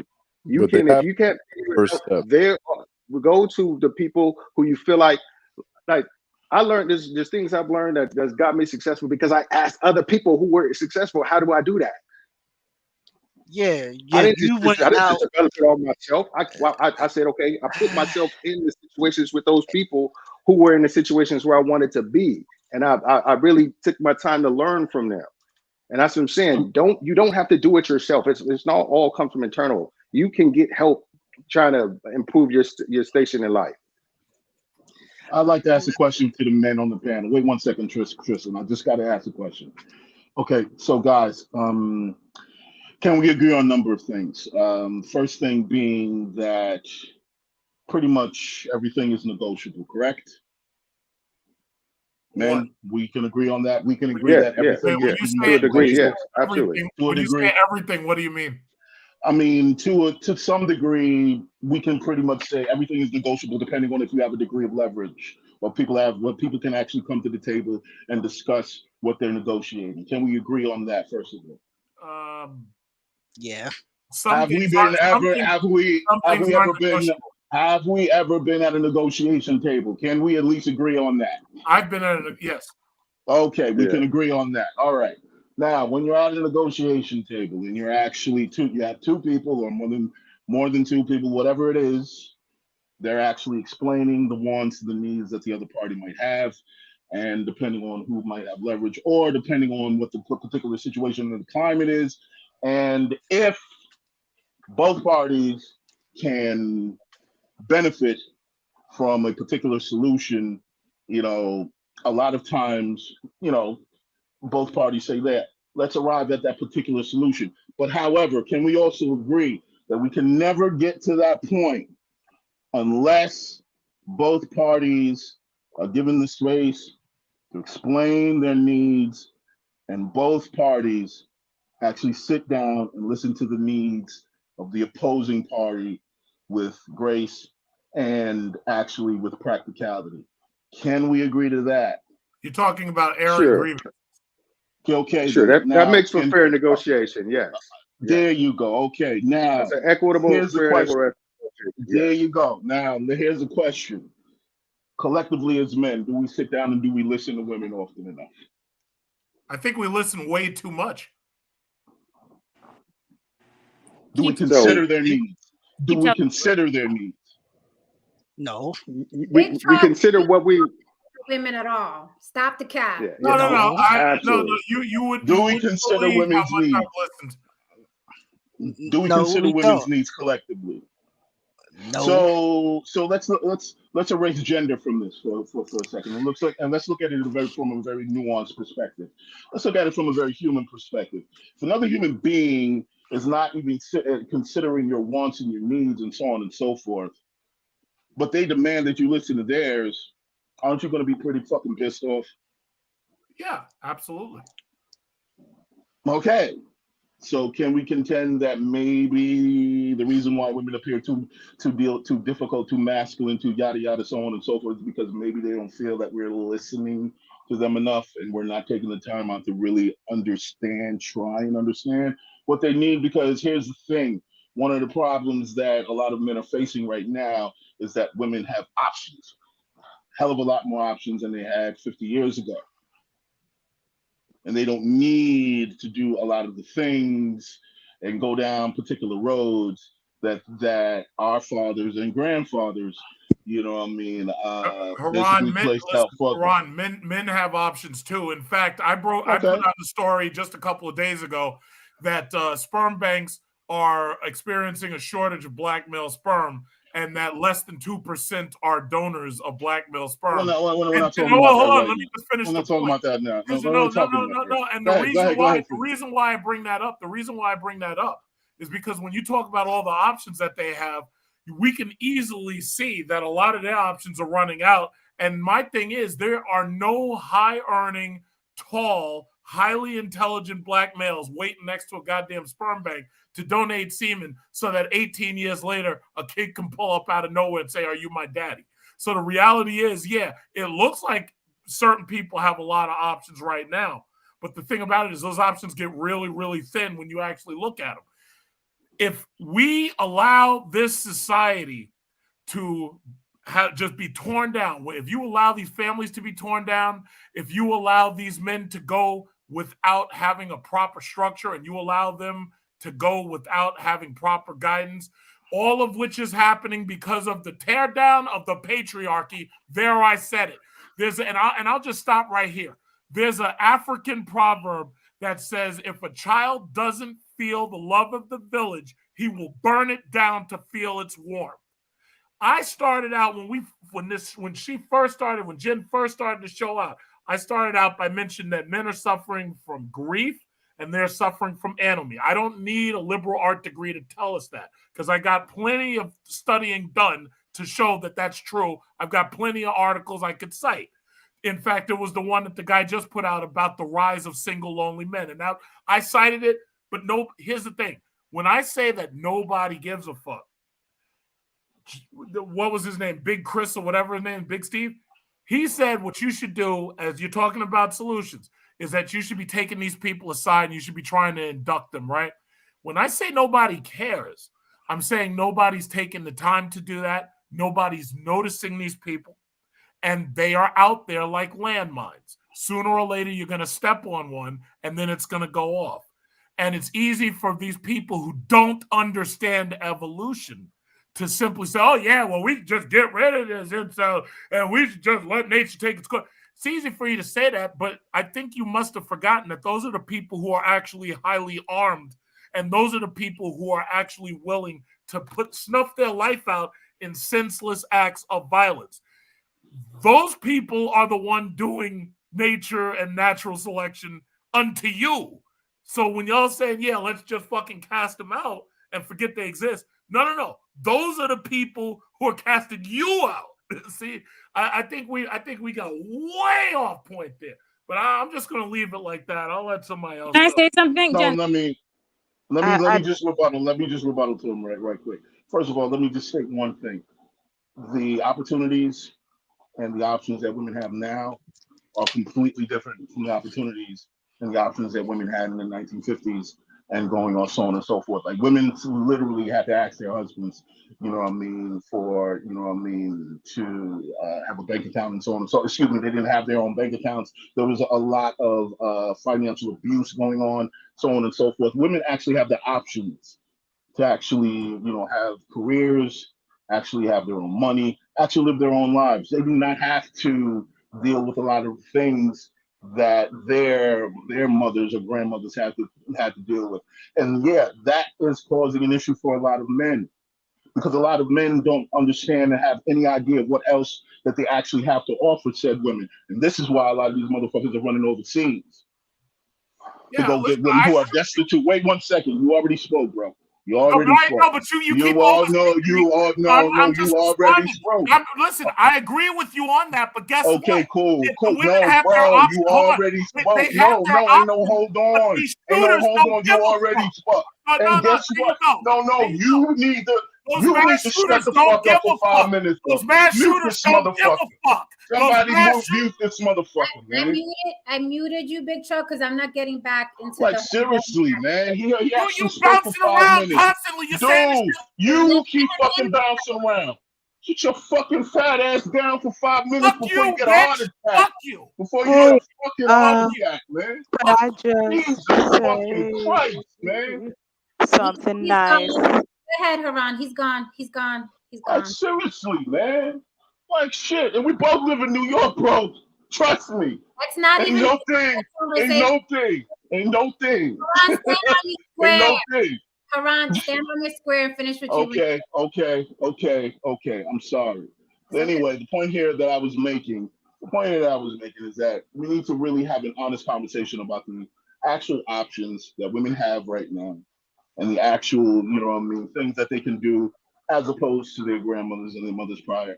Maybe, you know, if we actually sat down and listened to them and heard them from their particular perspectives and so on and so forth, maybe we can actually get to some sort of common ground. But the constant back and forth, worrying about, you know, why we aren't, claiming that we need to revert back to old customs and blah, blah, blah, so on and so forth. A lot of this stuff is not coming back, man. This shit ain't coming back. So a lot of men have to really rethink who they are in society, really, you know what I mean, reimagine and really push forward what manhood looks like.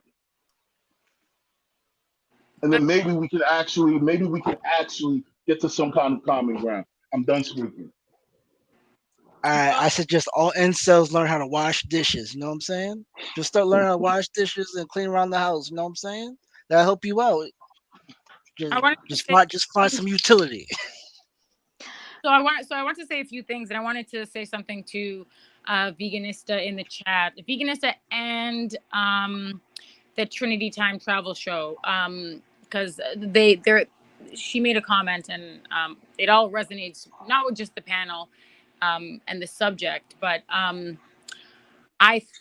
so I guess maybe my approach to what I think is partially a solution, and of course incels are going to disagree because the incel is going to incel, right? But I think that it is important for the big trucks of the world to expose themselves. So she was in the chat and she was saying, oh, he's misogynistic, he's problematic. I agree. Let him continue to expose himself. Let them continue. Let them show you why they are not potentially good mates. That's number one. Another issue that I have, and Trinity said it. He literally said, so we're going to pretend like he's not bragging about incels snuffing out women in a process of natural selection. Yeah, they don't like women. Again, these are men who are resentful. They are seething with contempt. They don't like women like that. I'm sorry. Well, the reasons that they don't like women probably vary. Every single last incel, do they share that same sort of pathology? It's possibly they don't. But the animus that they have towards women, generally speaking, that is a characteristic that absolutely aligns with incels. Period. The idea that we're going to help them, an incel's whole thing is, and we just heard it, they want to go back in time. They want women to be at the mercy of men. They don't want to be better men. But we're supposed to help these people. They don't want to be better men. They don't want to work on their social skills. They don't want to work on their emotional output. They don't want to do anything. They want women to be at the mercy of them. It's a problem. That's what I'm saying. Like, people saying, oh, invite them to the party. That's not a solution. And he might shoot that party up, if I'm being honest. That's not a solution. They are, psychologically, there is a problem with these individuals. So the idea that bringing them to parties and just being inclusive, again, on a very superficial, topical level, that may help in the very short term. But these are men who want women to have no agency, no autonomy, no power. They don't even want women to be able to exercise choices or options. They want women to be at the mercy of men so that they can do whatever they want, so that they can be big fat pieces of shit with guns and not have to improve in any way. But you're still gonna want to be with them. Yeah, you should still find them desirable. No. These people are a problem. I don't care who this triggers. I don't care who's sensitive to this, to the topic or the issue. They're a problem. And it's no different from them wanting to turn back the clocks. Is no different from white nationalists who think that Black men and other minority groups should also be at the mercy of white men. Again, because they're different. Because they're what do they think? Because they're either inferior or whatever it is. Like, no, I'm not helping Alicia, them. have you heard Big Truck before? Sorry? Have you heard Big Truck before? Yes, I have. Oh, okay. I was gonna say you were describing him to a T. Yeah, but no, I'm describing an incel. What I'm describing is an incel, and they're psychologically problematic, and they're violent. You don't have to put a gun in their hand for them to be violent. They are seething with contempt for women because they can't get them. And it's not because, and in many cases, it's not because they're unattractive. Some of them maybe, maybe they just need, they should have got the booty goon to be their image consultant, like spray some perfume, change your outfit or whatever it is. Okay, fine. But the bigger problem is the psychological problems. You can't, unless you're a psychologist, unless you have a doctorate in psychology, you can't help them anyways. So no, it's not incumbent upon me to help an incel. An incel needs to help an incel. If incels want to, I think that's what they've already done, right? Incels are like kind of a marginalized group, and they've created communities around their struggle so that they can talk about all the ways that they want to violate women, all of the ways that they want to conquer women and subjugate women. Yeah, that's already happening. That's already, so again, I think that evolution should do its thing. And Alicia, so let me ask you, so you don't think there's You're saying there's no prevention whatsoever. Prevention for an incel? Yeah. Like for them acting out, specifically mass shooting, hurting women or whatever. You don't think there's any prevention at all? Anything that we can do or do better? Well, I think that's a different conversation. I don't think that the mass shooting, that there are more variables than just that the incel identity. I think that we would have to consider if we were considering exclusively the fact that they are incels and nothing else is going on. In terms of preventative measures, you're not going to like this. These people should probably not ever have access to guns, is what I would probably say. Probably. No, I actually like that. I mean, I disagree with Big Truck when he said even if they discover some mental illness, people should still be able to bear arms. Absolutely not. I think as soon as something is discovered, they should be stricken from carrying a gun. I thought that was insane.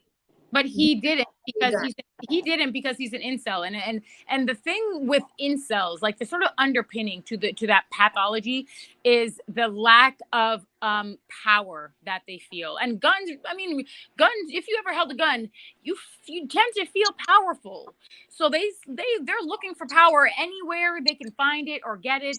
So these are a group of people who, psychologically speaking, should not have access. They shouldn't be able to touch a gun with a 10-foot pole. That's what I think should, like, preemptive or sort of if we're going to try to do things before the mass shooting happens. I think stay away from guns, stay away from knives. Yeah. And I mean, yeah, that's it. I mean, Jen, I think that it's a touchy subject because immediately if you say something against guns, then you're ultra liberal or whatever. But that was my point before. Like, the world has shrunk, but yet we lead the world in mass shootings. And it has, to me, it's not the fact that I think guns should be illegal, but the access is way too easy for anybody to get the weapon. And I mean, he got it the same day. The Walmart shooter got it that day. Right. The access, because they didn't give me. And don't get me wrong, you can make laws and still you can still have this happen. I mean, I think it's a combination of things. I don't think it's just guns. I think we have, I don't know. I hate to say, I know I don't want to get corrected, but I think we do have mental issues in this country. I mean, we take in more antidepressants probably than the world. Just about everybody's on an antidepressant. So, well, we also have a country that the biggest drug dealers on the planet, I'm sure, is very America. true, and we're one of two countries. Look at Jen gloating. We're one of two countries that advertise drugs on the other countries, New Zealand. I walk in an office with a cold, and they're like, "You need Paxil," and I'm like, "I have a fucking cold." Right. You need Xanax. It's a fucking cold. So But I think what's getting lost is. I'll say a lot why of people is it? I'm sorry. Diagnosed as well. Yeah, I think what's getting lost is like we're saying, okay, take away guns and all this kind of stuff like that. Yeah, you can do things to limit access and what have you, but it's just like what we're trying to understand is the what's going on in your brain to where you get to that point. Yeah, you can change the method in which they cause a destruction, but let's work about changing the desire to inflict the destruction, the chaos. In the first place, I think that's what's kind of getting lost. Because, I understand that. They got guns. Hold on, you take up guns, and then you get in a car and you mow people down in a parade. I mean, and you kill just as many people. I mean, I think we need to. We're focusing on one aspect of it. It's just like, okay, yes, it was easy for him to act out with a gun, and I do think there should be common sense guns laws. If you have any kind of mental issues, you should not have access to it. I'm all for that, or what have you. But we need to understand what got you to that point. What can we do to mitigate those factors that get you to the point where you're thinking, I'm going to take a gun, walk into my place of business, and kill innocent people.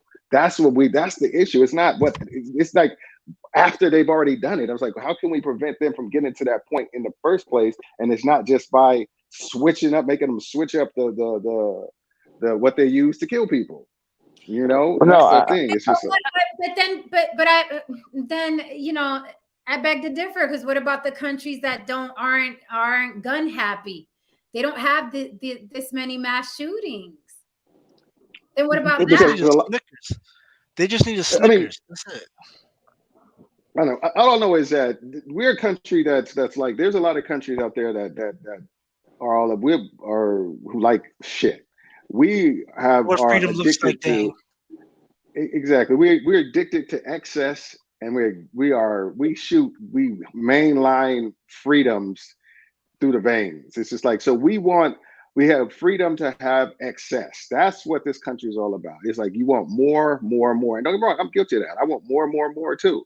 But it's just like we put a spotlight on the people who don't have more and be like, aha, you don't have more. You don't Well, we saw because it you've on the made panel bad decisions. tonight. We saw it on the panel What do you say? tonight. What? We saw it on the panel tonight. Absolutely. And that exactly. That's what I Tonight. said. It was like a lot of indicative of the issue was going on this panel. It was just like it's like we flaunt the fact that we have more, you have less, so you have less value than us because we have more. And that's the way it is, whether it's more height, more money, more good looks, more ass, more tits. It's just like we put it to society like I have more, so I am, therefore, society views me as more valuable than you. I think that needs to change. I think it's not going to because that's not how America works. But I think that's what we're not addressing the cause of the disease. We're addressing the disease itself and not the things, the contributing factors like that cause the disease of because don't get me wrong. I don't think anything I've said. I don't want people to misconstrue and say like I'm for men getting together in mass and talking shit or hating women or wanting to feel like they want to hurt women or denigrate women. I don't believe that at all. But I just don't believe that everybody is in mass. It's a total is useless because Don Levon put something in a chat a while back that hits home with me. Like I remember when I first came on here, Jen, we were joking like, "Do you have brothers?" and blah blah blah. And I said I got a younger brother, but I said he lives a quiet life. What you call it? That's because he has Asperger's.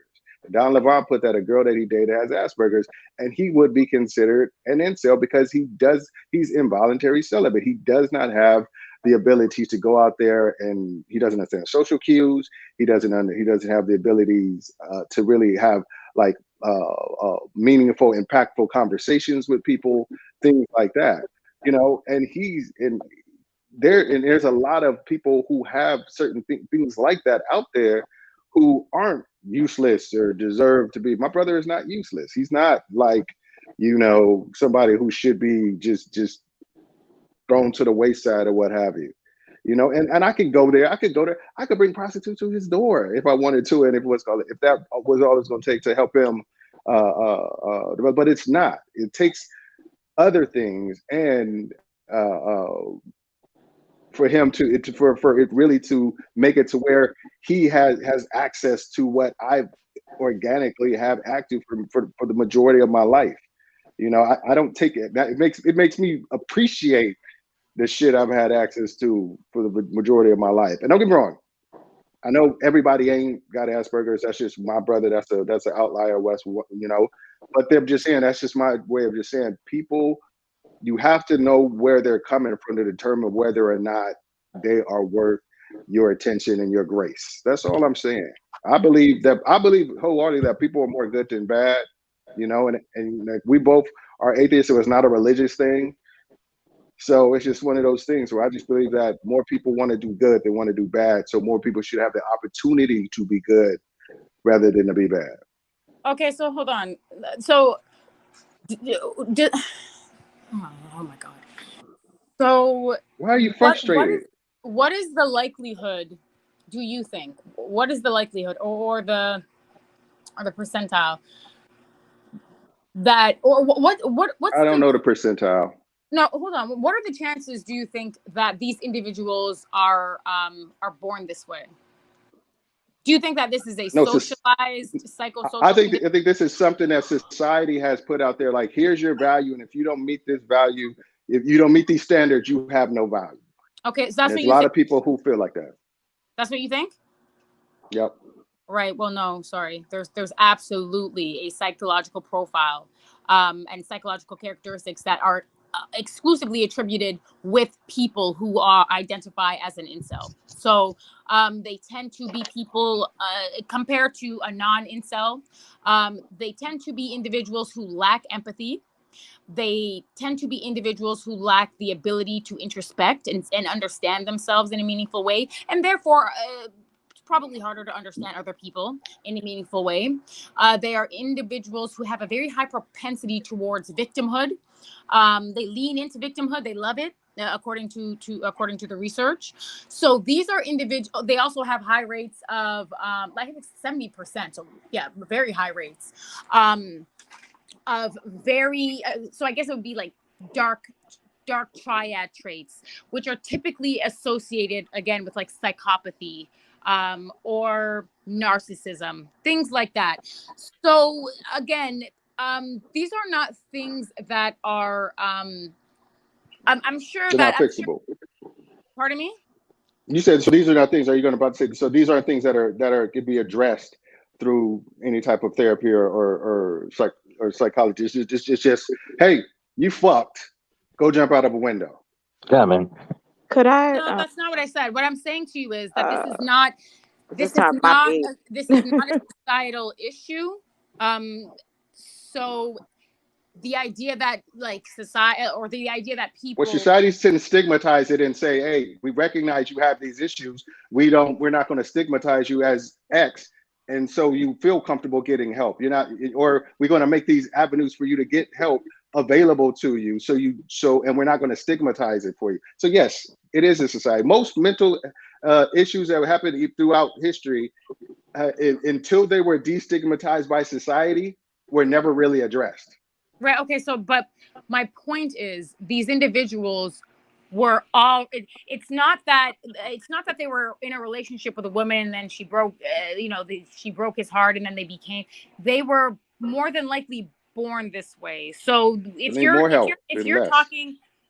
saying, oh, we need some we need interventions for these people, okay, then that changes the landscape of this conversation entirely, because then you have to start looking into institutional reform, or you're gonna have to look to other institutions Maybe to step in and remedy some of these things. So again, if it were me, I'm not saying throw them away, but again, I guess it's cost to reward. Like what are some things that particularly in the Black community are being deprived, or I don't know how much this is worth investing in. And Alicia, can you go over those traits again? I really want to hear them because what were the traits? You got some of them. No saying. No. She said they lack empathy. What else? Are you asking because you really don't know? No. I want to hear you say them again. Like the psychological profile, yeah. So they are low on levels of empathy. They have a high propensity towards leaning into victimhood. Yeah, that's a real thing. In some cases, it can be like considered a mental illness. They are very narcissistic. Oh, absolutely. Absolutely. They are very I guess so they tend to ruminate. They tend to ruminate. So they fixate on negative feelings or internal thought patterns. I swear. Listen, Jen, she's describing 35-40% of far right Republican out there. Oh damn! Big Truck definitely coming back now. Definitely coming back now. And the manosphere. Could I jump in if that's okay? After you're finished. They said that these men are very misogynistic, but I'll stop there. All right, guys. No, that was excellent. With that said, we must close out this one. This I got to get up in 4 hours, so yeah. Could I just give my solution and say good night? Um, it's interesting that we're even having this conversation because myself and a partner and I had started working on an app where free mental health care and be connected to a mentor. And if the mentor feels okay, we need a psychiatrist or we need a psychologist that we can connect.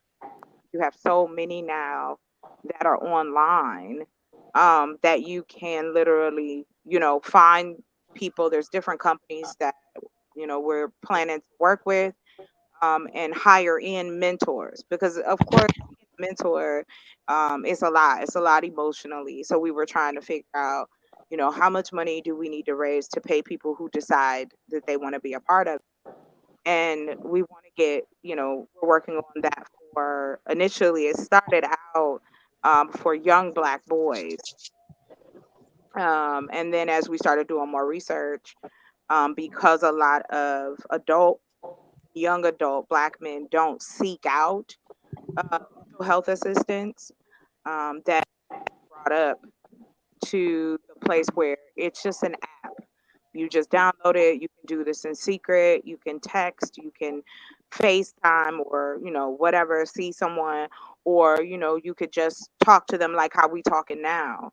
Um, and I think that's one way to prevent some things. Now you ain't gonna, but it will allow for those men and women who feel like they're not socially to the standard of our society, and that's what it is.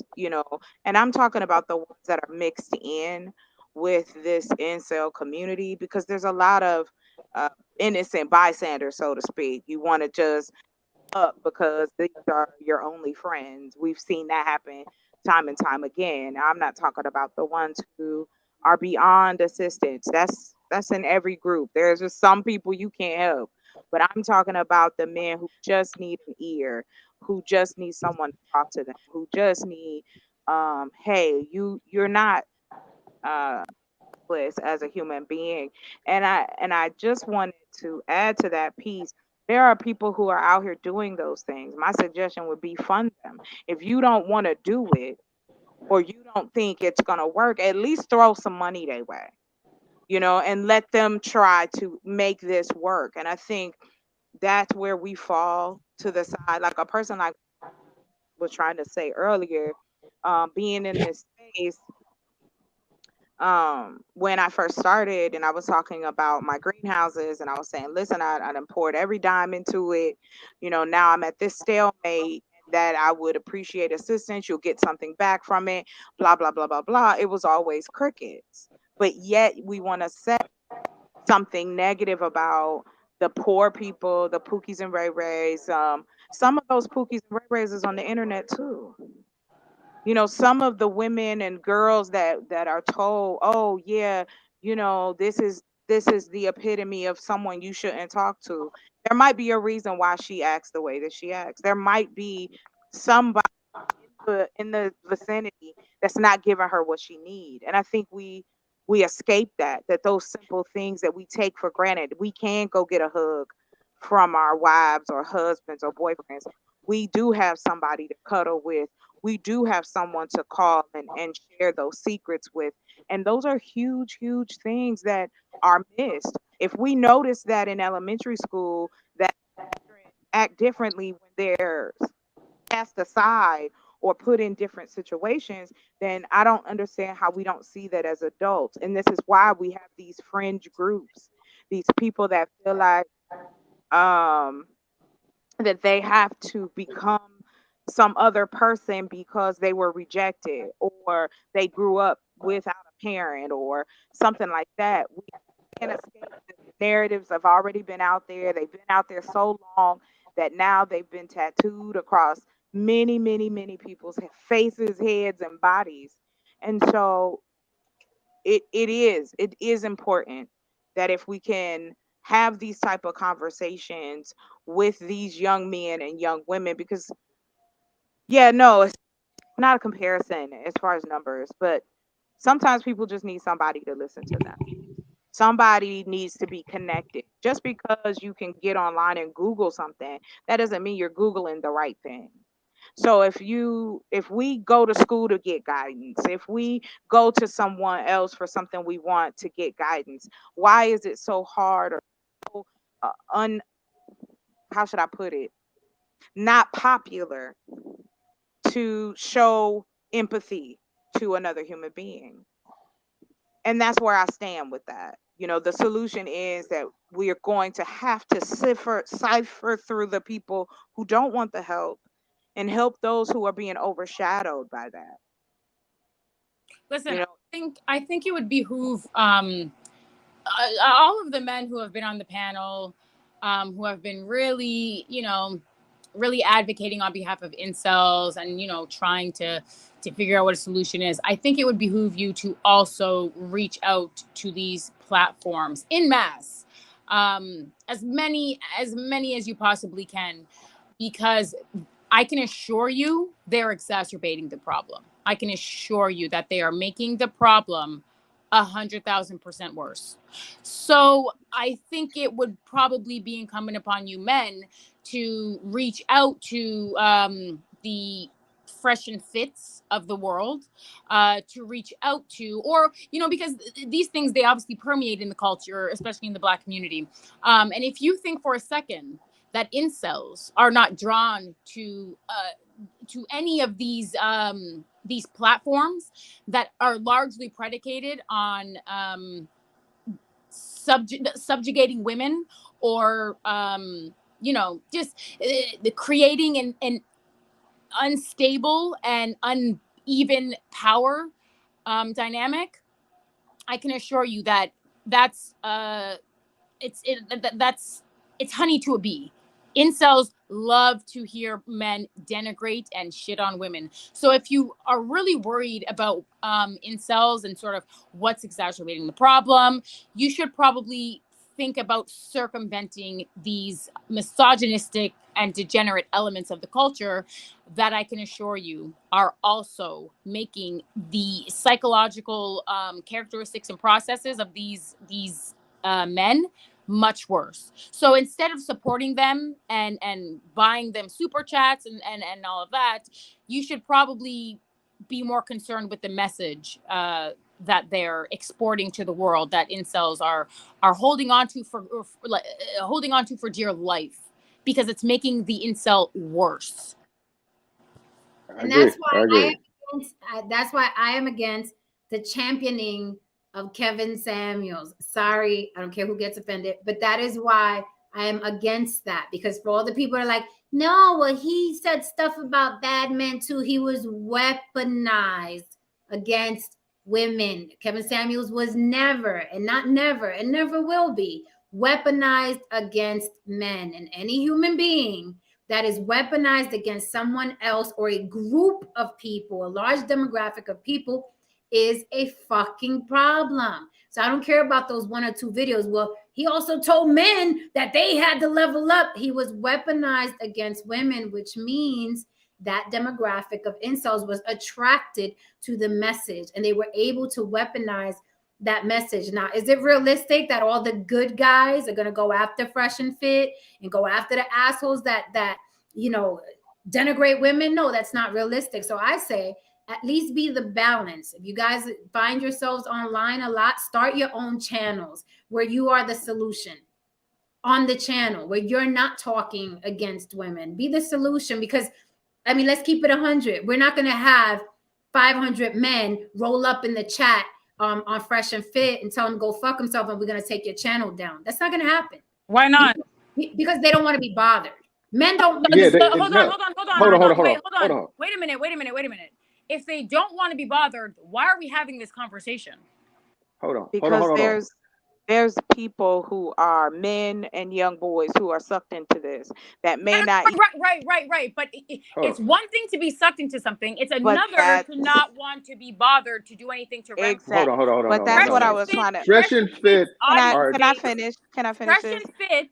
Their audience base is predominantly men. What is it? 99% men. The idea that men couldn't stop it when they're the main consumers of it, that's madness. Men, Well, you don't think that men have in this space especially, they know how to rally and organize if they want to shut a woman's channel down. Are you guys well, serious? yes. I've So seen What it. woman's so channel has been shut they down? couldn't do it for men. Yo, get out. Here's the Listen, thing, I'm just but curious. this is these what I women was jump on and they trying. don't want to channel? fucking do Hold anything on, about their guys. fucking victim Can y'all pathology. hold They're on so for a weak. second? Wait a Good minute. luck. Hold on.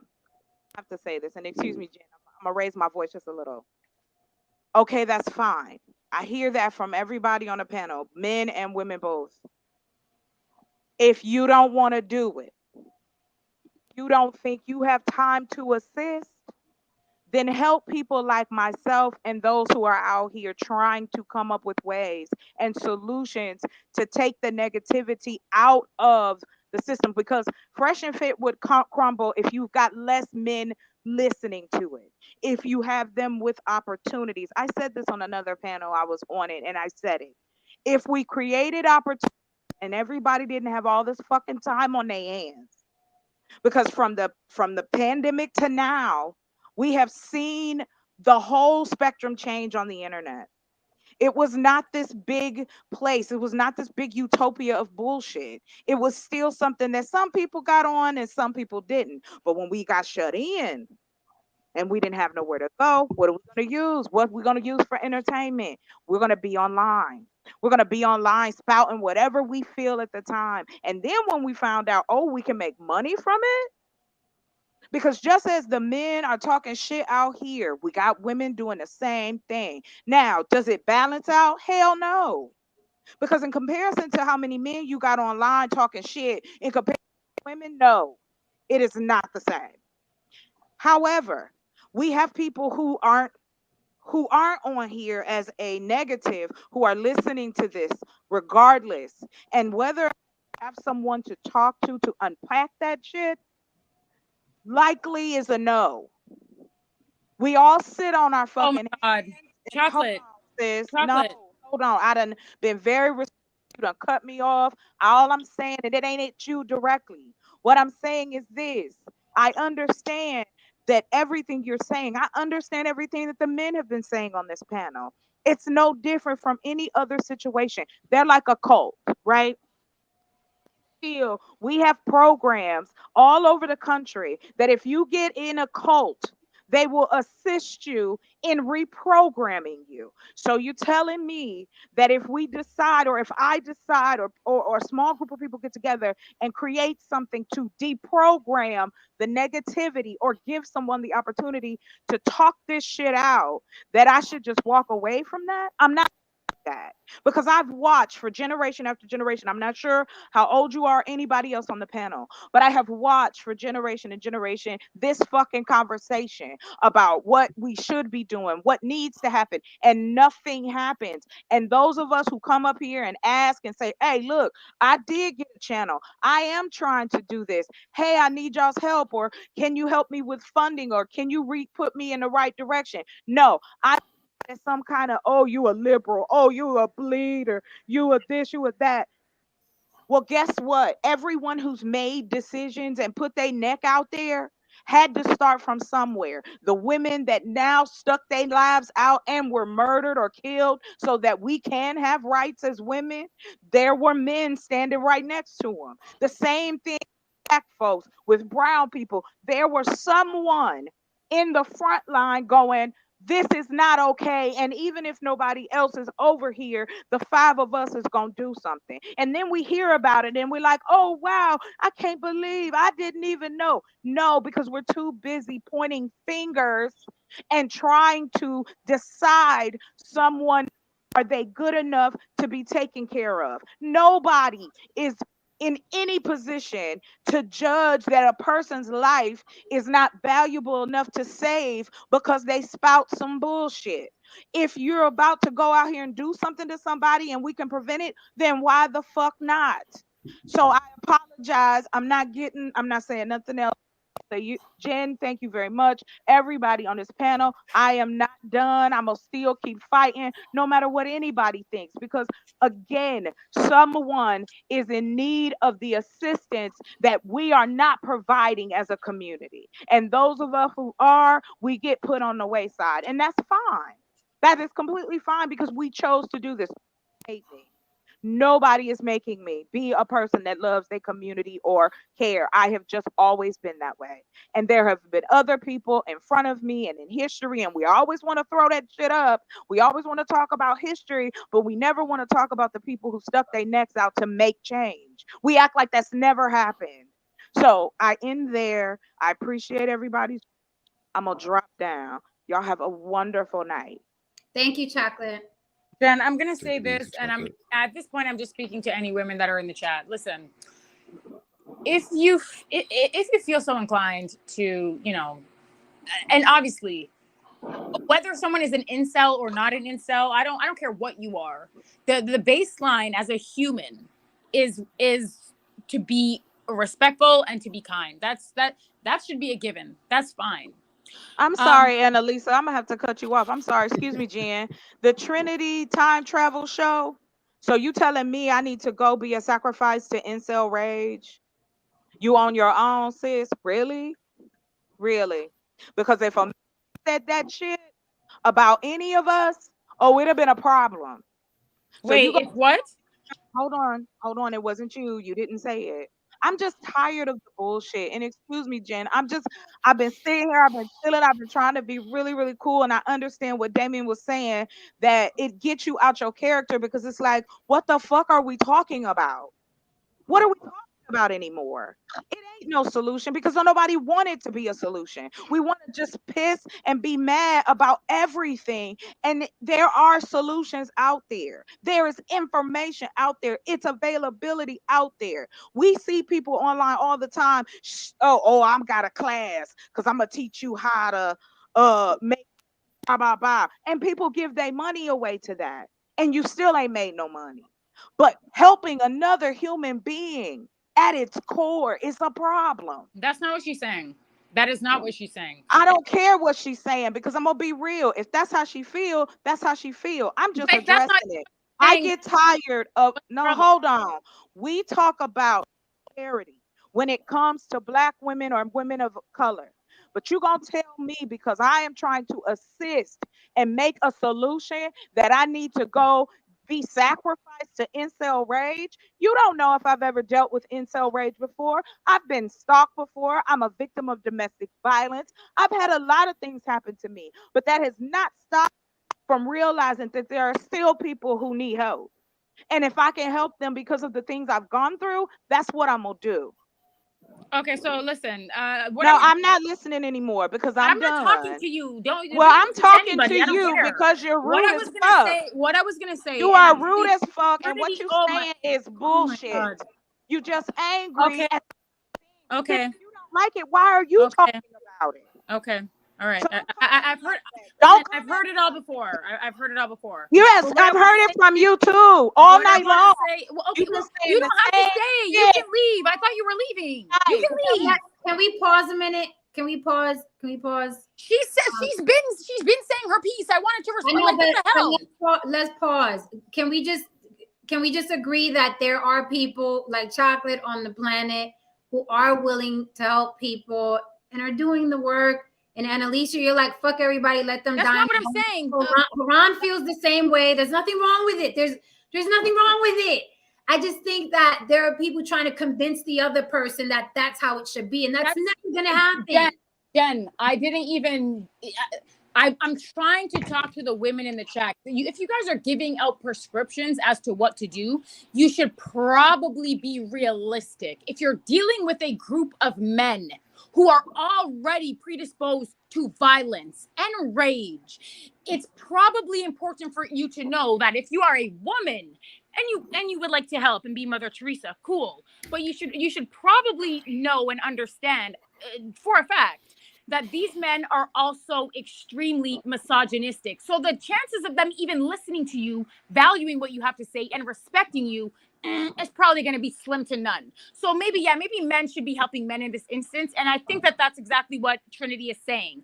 If you want to deal with incels and their rage because they already don't respect you because you are a woman, they don't even see you as human in so many cases. They see you as female. And that is what you hear them saying on all these podcasts. Female, female, female. Yeah, yeah. Listening to me. Oh my God. I'm not even I can say, all right, here. but let me say this.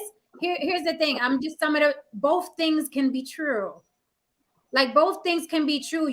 Someone can reach out to somebody that was about to do something crazy. We've all gotten help from people. Someone reached out to all of us when we were bugging out and said, "Don't fucking do that. It's not worth it." Both things can be true. And then, like Chocolate said earlier, there is a demographic of people that cannot be helped and have to die on the vine, like Karan said. I'm not saying not to Yeah, help. but I guess what I don't You understand. need to be cautious with a group of men who are predisposed to violence and rage. We acknowledge who that don't respect women. We acknowledge that as well, that these men are very, very dangerous and they hate women. We acknowledge that as well. Both things can be true. That's why I said some people are meant to help other people, and some people, like my father was one of those people. He was like, fuck everybody. If you're not here when the car pulls up, fuck you, die. My dad was that way. I understand the mindset. Trust me. I understand it. He didn't even believe in grave sites because he was like, look at all this fucking land being wasted because you want to put somebody in the ground. My dad was very hardcore. My mother was the complete opposite. But both things can be true. There's value in both conversations. Women should be careful because these men are killing people and they do hate women and they say it. And that's what I was trying to say. I just said there was a man that said there's a war coming. Black it is. That's what they want to do. That's what they're doing. They are saying the other most side vile is thing. also true. You can help somebody. I've helped people. Run into a burning house. That's smart. I just am telling you and to the young lady in the audience or any woman that's listening. I wasn't talking about the men who are already out here doing the things and doing the damage. I'm talking about the children who are watching this. I'm talking about the 12 and 13 and 14-year-old boys watching this, and they don't have anyone to dissect or break this down. That's what I'm talking about. We were talking about solutions. And then I got to get thrown daggers because I said we were talking we were talking about the solutions. What would be a preventative would be get someone in these young men's lives if they don't have someone. Assist the parents in having a conversation. Find out what's going on because poor Black folks and working poor Black people do not have time to deal with that and keep a roof and feed and keep things going, especially in this time. That is what I was talking about. And if y'all was listening to me, that's what you would have heard. I was talking about young people. If a person that's adult want to use our services, okay, fine. But what I'm talking about is preventative measures. We act like who the audience these people. They are young men and teenage men.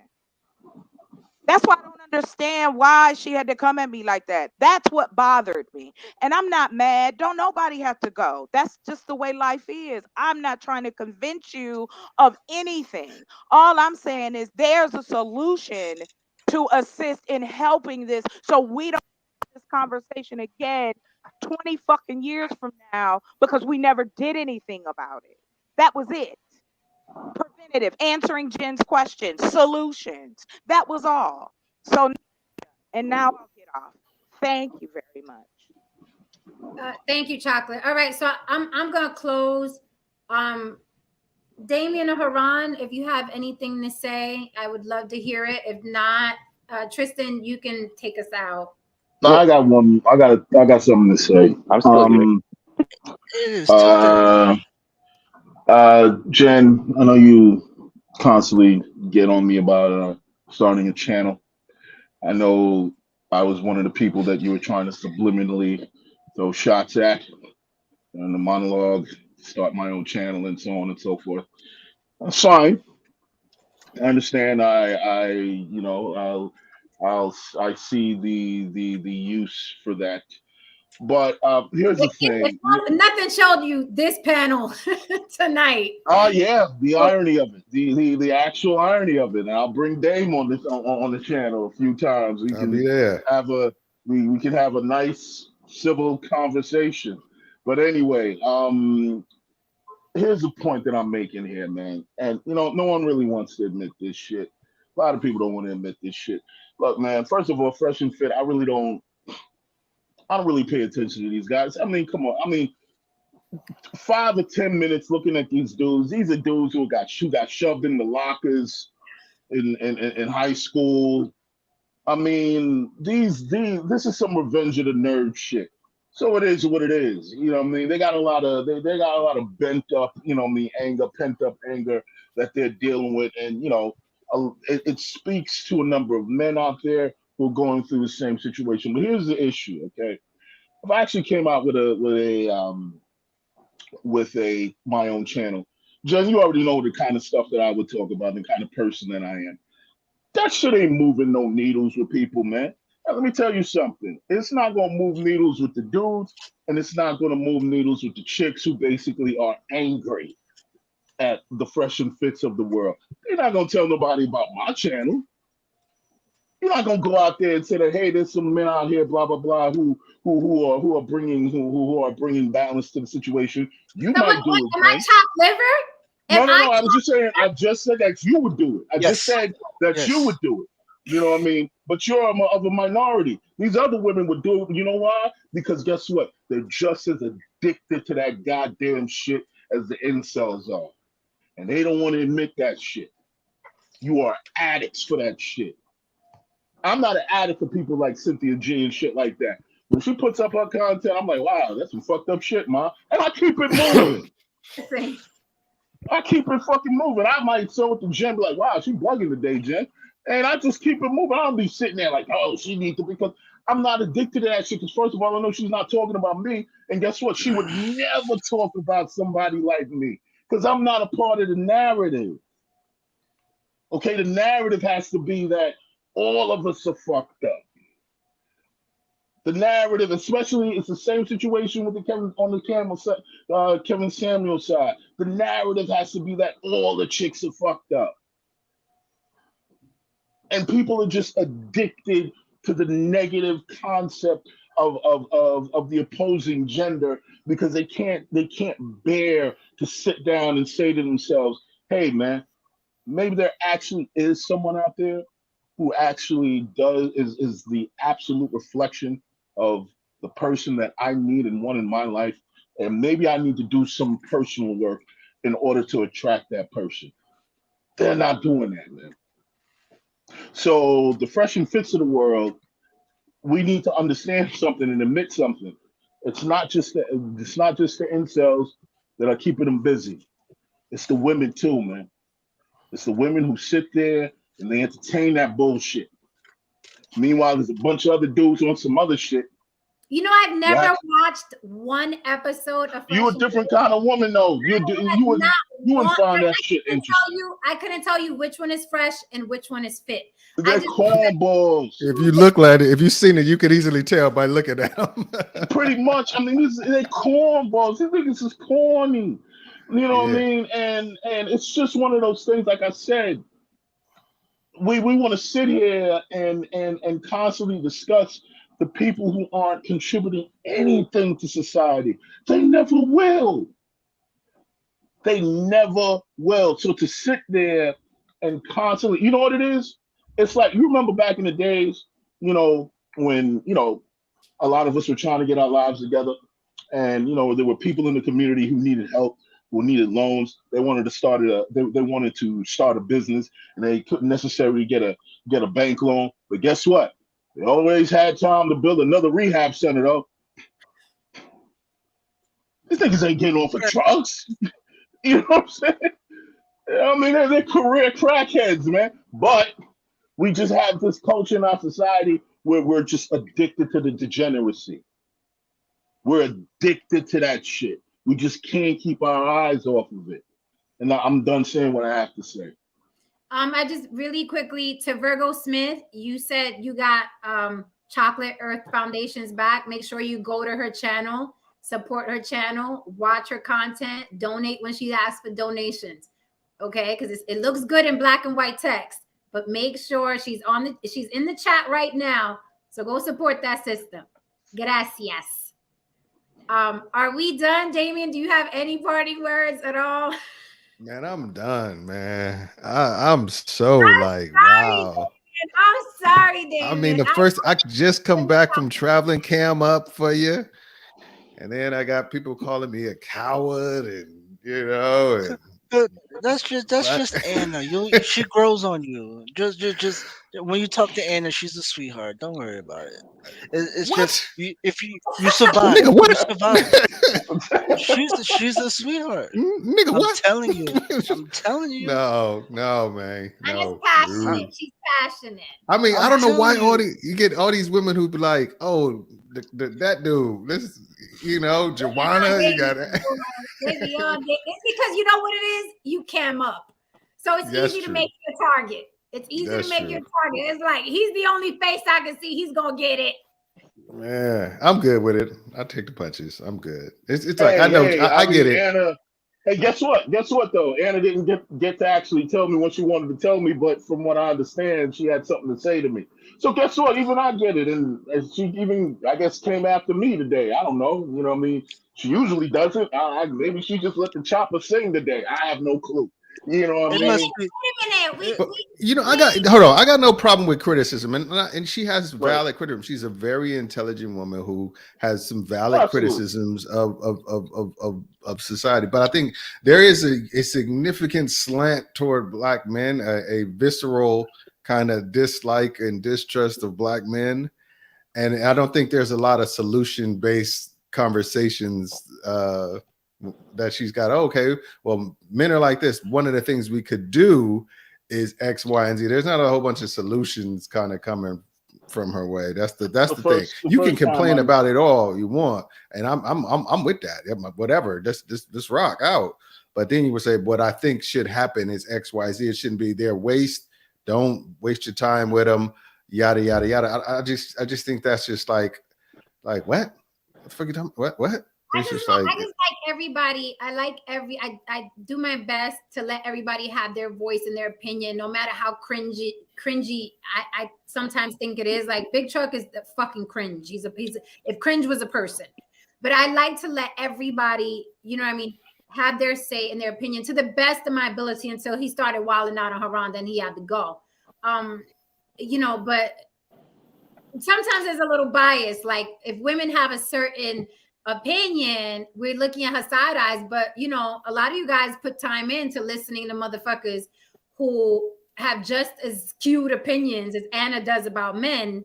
They have about women, but you'll sit and listen to them. So we have to be fair, okay? Because there are a lot I call Big Truck on his gun shit all the time. I always make the joke like it ain't a show in Panama until Big Truck talk about shooting somebody. It's just one of those things. I was like, there's two things that's guaranteed. Big Truck gonna talk about his desert ego, and Anna gonna say something about how black men ain't shit. Two guarantees. Those trains are never late to the station. By the way, Big Truck be shooting his gun like a rapper. The nigga can't even shoot. You ain't gotta talk about me. He was like, what you gonna do? Oh, I lost it. I was done. I was like, Damon said, what you gonna do? I mean, it's just I hate this. He gave us that. I hate this, like, dude. And I don't even like. That's the old Dame. That's Dame in the past. I'm like that. I don't like that. I'm trying to be cool on this motherfucker. Yeah, my nipples turned up when I seen that shit. I said, "Oh shit, Damien Body." He said, "What you gonna do?" Ding, ding, ding, ding. But then I realized I look just like I'm in a whole different state on the internet. What I look like? I mean, come on. That's why I said stand on your square. You look like Black YouTube. Exactly. Nobody nigga moments. It happens to all of us. It happens to all of us. There is a very quiet white man on the panel. Yeah, I just wish y'all out here just acting up in front of white people. We can't be acting out in front of company. I keep telling you motherfuckers that, man. No, Saint, what state do you live in? No, Saint, where you from? I'm down in New Orleans, the New Orleans okay. area. Anyway, yeah, I was yeah, kidding. yeah. No, If I'm ever in New man, Orleans, I'm gonna hit you up. I'm gonna have a drink with you, man. yeah, definitely, man. Where you at? I'm in Where are you at? Texas, but I'm in Texas. Oh, okay, Texas. Yeah, yeah. Yeah. So we're next door. Yep. Man, I wish Ish would have been on the panel tonight. Oh my God. Listen, Ish my heard God. me talk about religion and religion saying gay people are an abomination. Ish said, I ain't going up there tonight. I just wanted to hear him talk with Anna and somehow try to get her to come to the nation and blame it all on white people.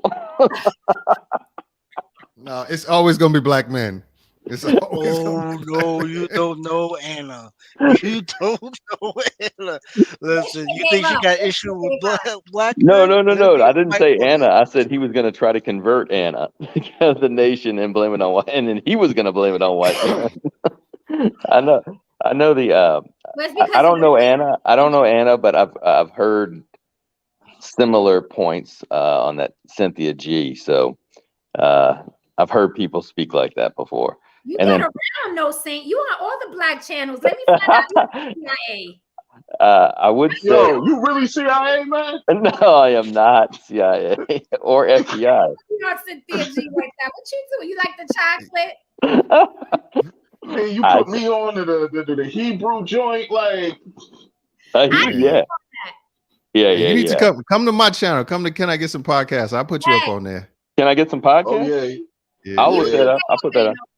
What's that? Yeah, Dame got some eye candy over there, boy. You'd be great. That's what I'm. Anytime I come over here, I'm gonna bring Broja and China from Creating Anarchy. So, yeah, man, he got some slimmies over there, man. When the next show, Dame? It's Can I Get Some Podcasts spelled regular? Can I get some podcasts? Regular, okay. Yeah, because you know people be misspelling it. Oh yeah. Like follow me on Instagram if you don't already, and then I just now subscribed to Can I Get Some Podcasts, so that's cool. And I'll get on Instagram too. But no, man, it was intense. All the different opinions, I tried to listen, and even through all the yelling to try to figure out, but man, even the women started going at each other. That was a little nuts. I think this was the Jenny. I think this was the most intense show. I think this, or maybe top 3, if not the most intense show. It had to be top 3. I really did. I didn't think it was going to. I thought it was going to go different tonight. I wasn't expecting this, but it's all good. Nah, when we talked about it, it was like, yeah, that's a good topic. And like, whoa, I came back. I didn't like that. A lot of people got out of pocket tonight. Like, I didn't like what Big Truck was doing. Like, it was too much. It was too much. Yeah, man. That's crazy. That was not cool. But I'm T minus 3 hours and 10 minutes till I go to work. Man, you better. I did hang in here.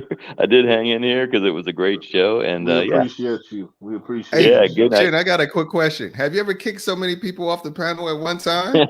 Never. I never dropped this many people. I've never dropped this many people. Everybody was getting the trap door tonight. You gotta go. You gotta go.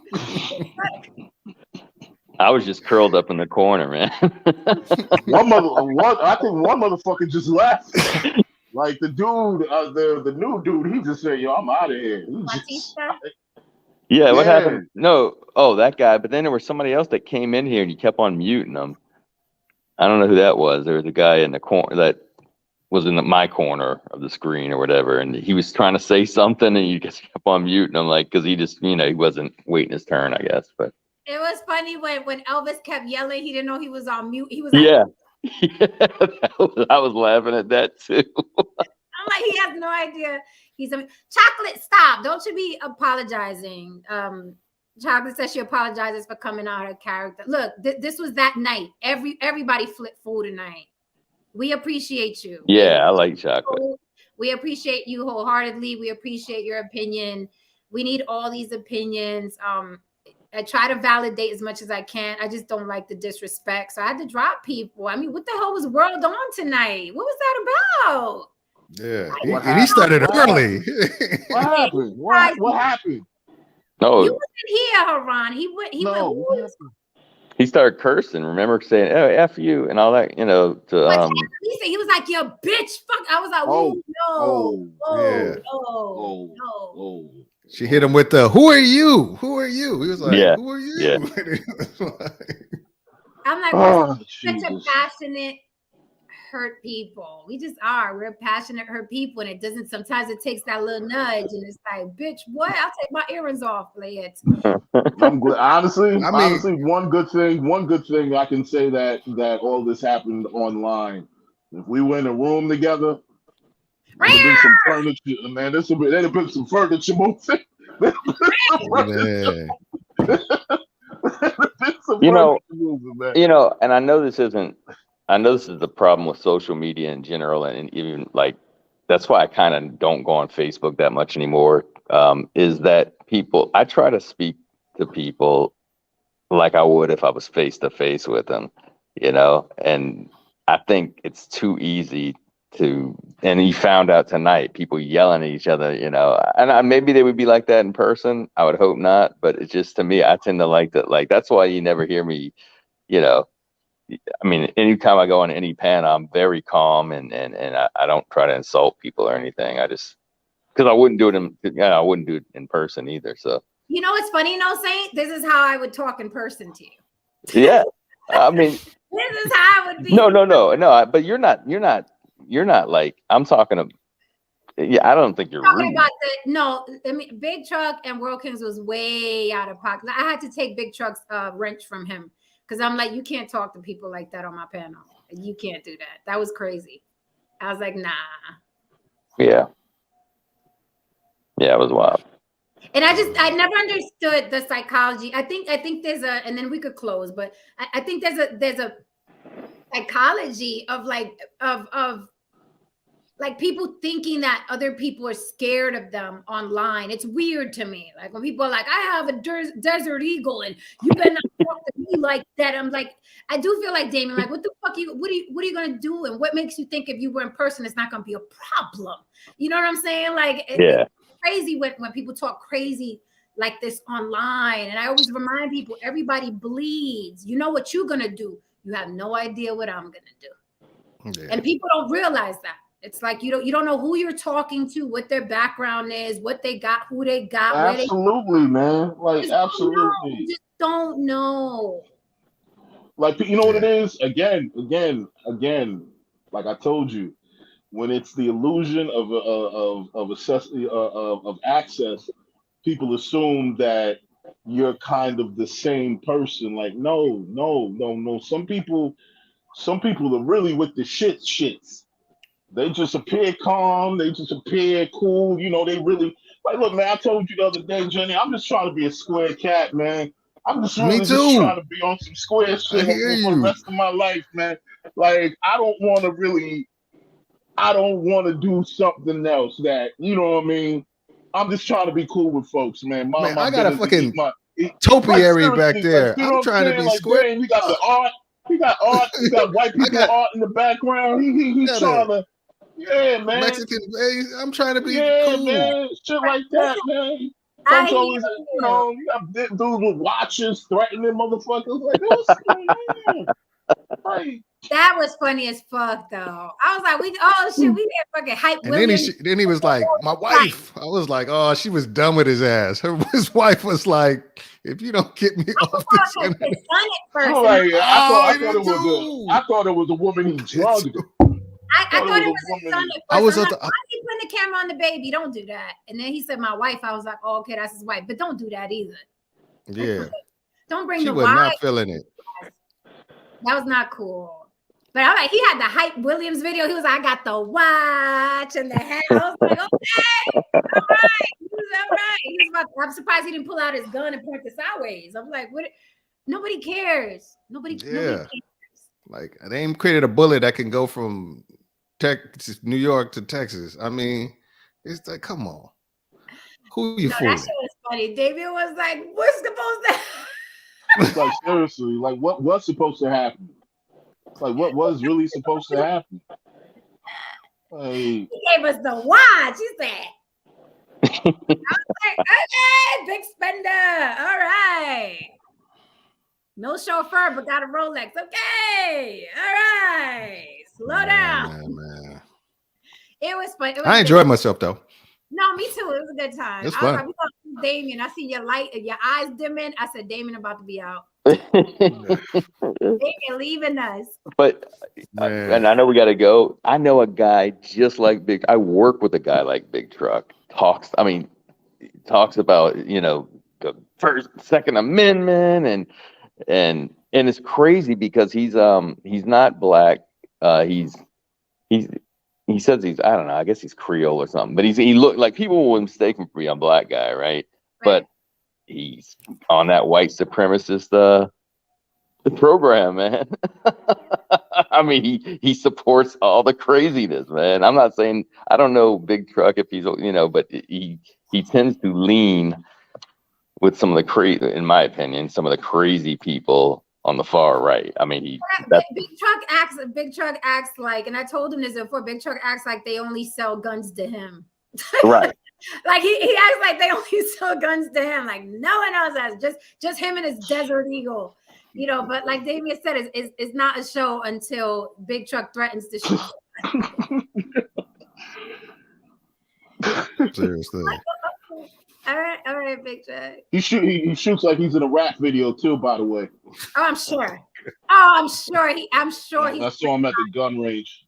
It's a little crazy too because if he's telling the truth, he says he's got 2 master's degrees. I don't know if he's telling the truth, but if he is, but he seems anti-intellectual. And I wanted to ask him, and I wanted to get to it, but the panel was way too busy. Like he was talking about, oh, we're not paying your loans. I'm like, and almost like he was down on somebody, people with education, almost like he was down on people with education. I was going to ask him, like, when you go to a doctor, you go to one that sees how to do heart surgery on YouTube, or do you go to the one that went to the university and learned how to do heart surgery? No, but remember, what was his name? Right?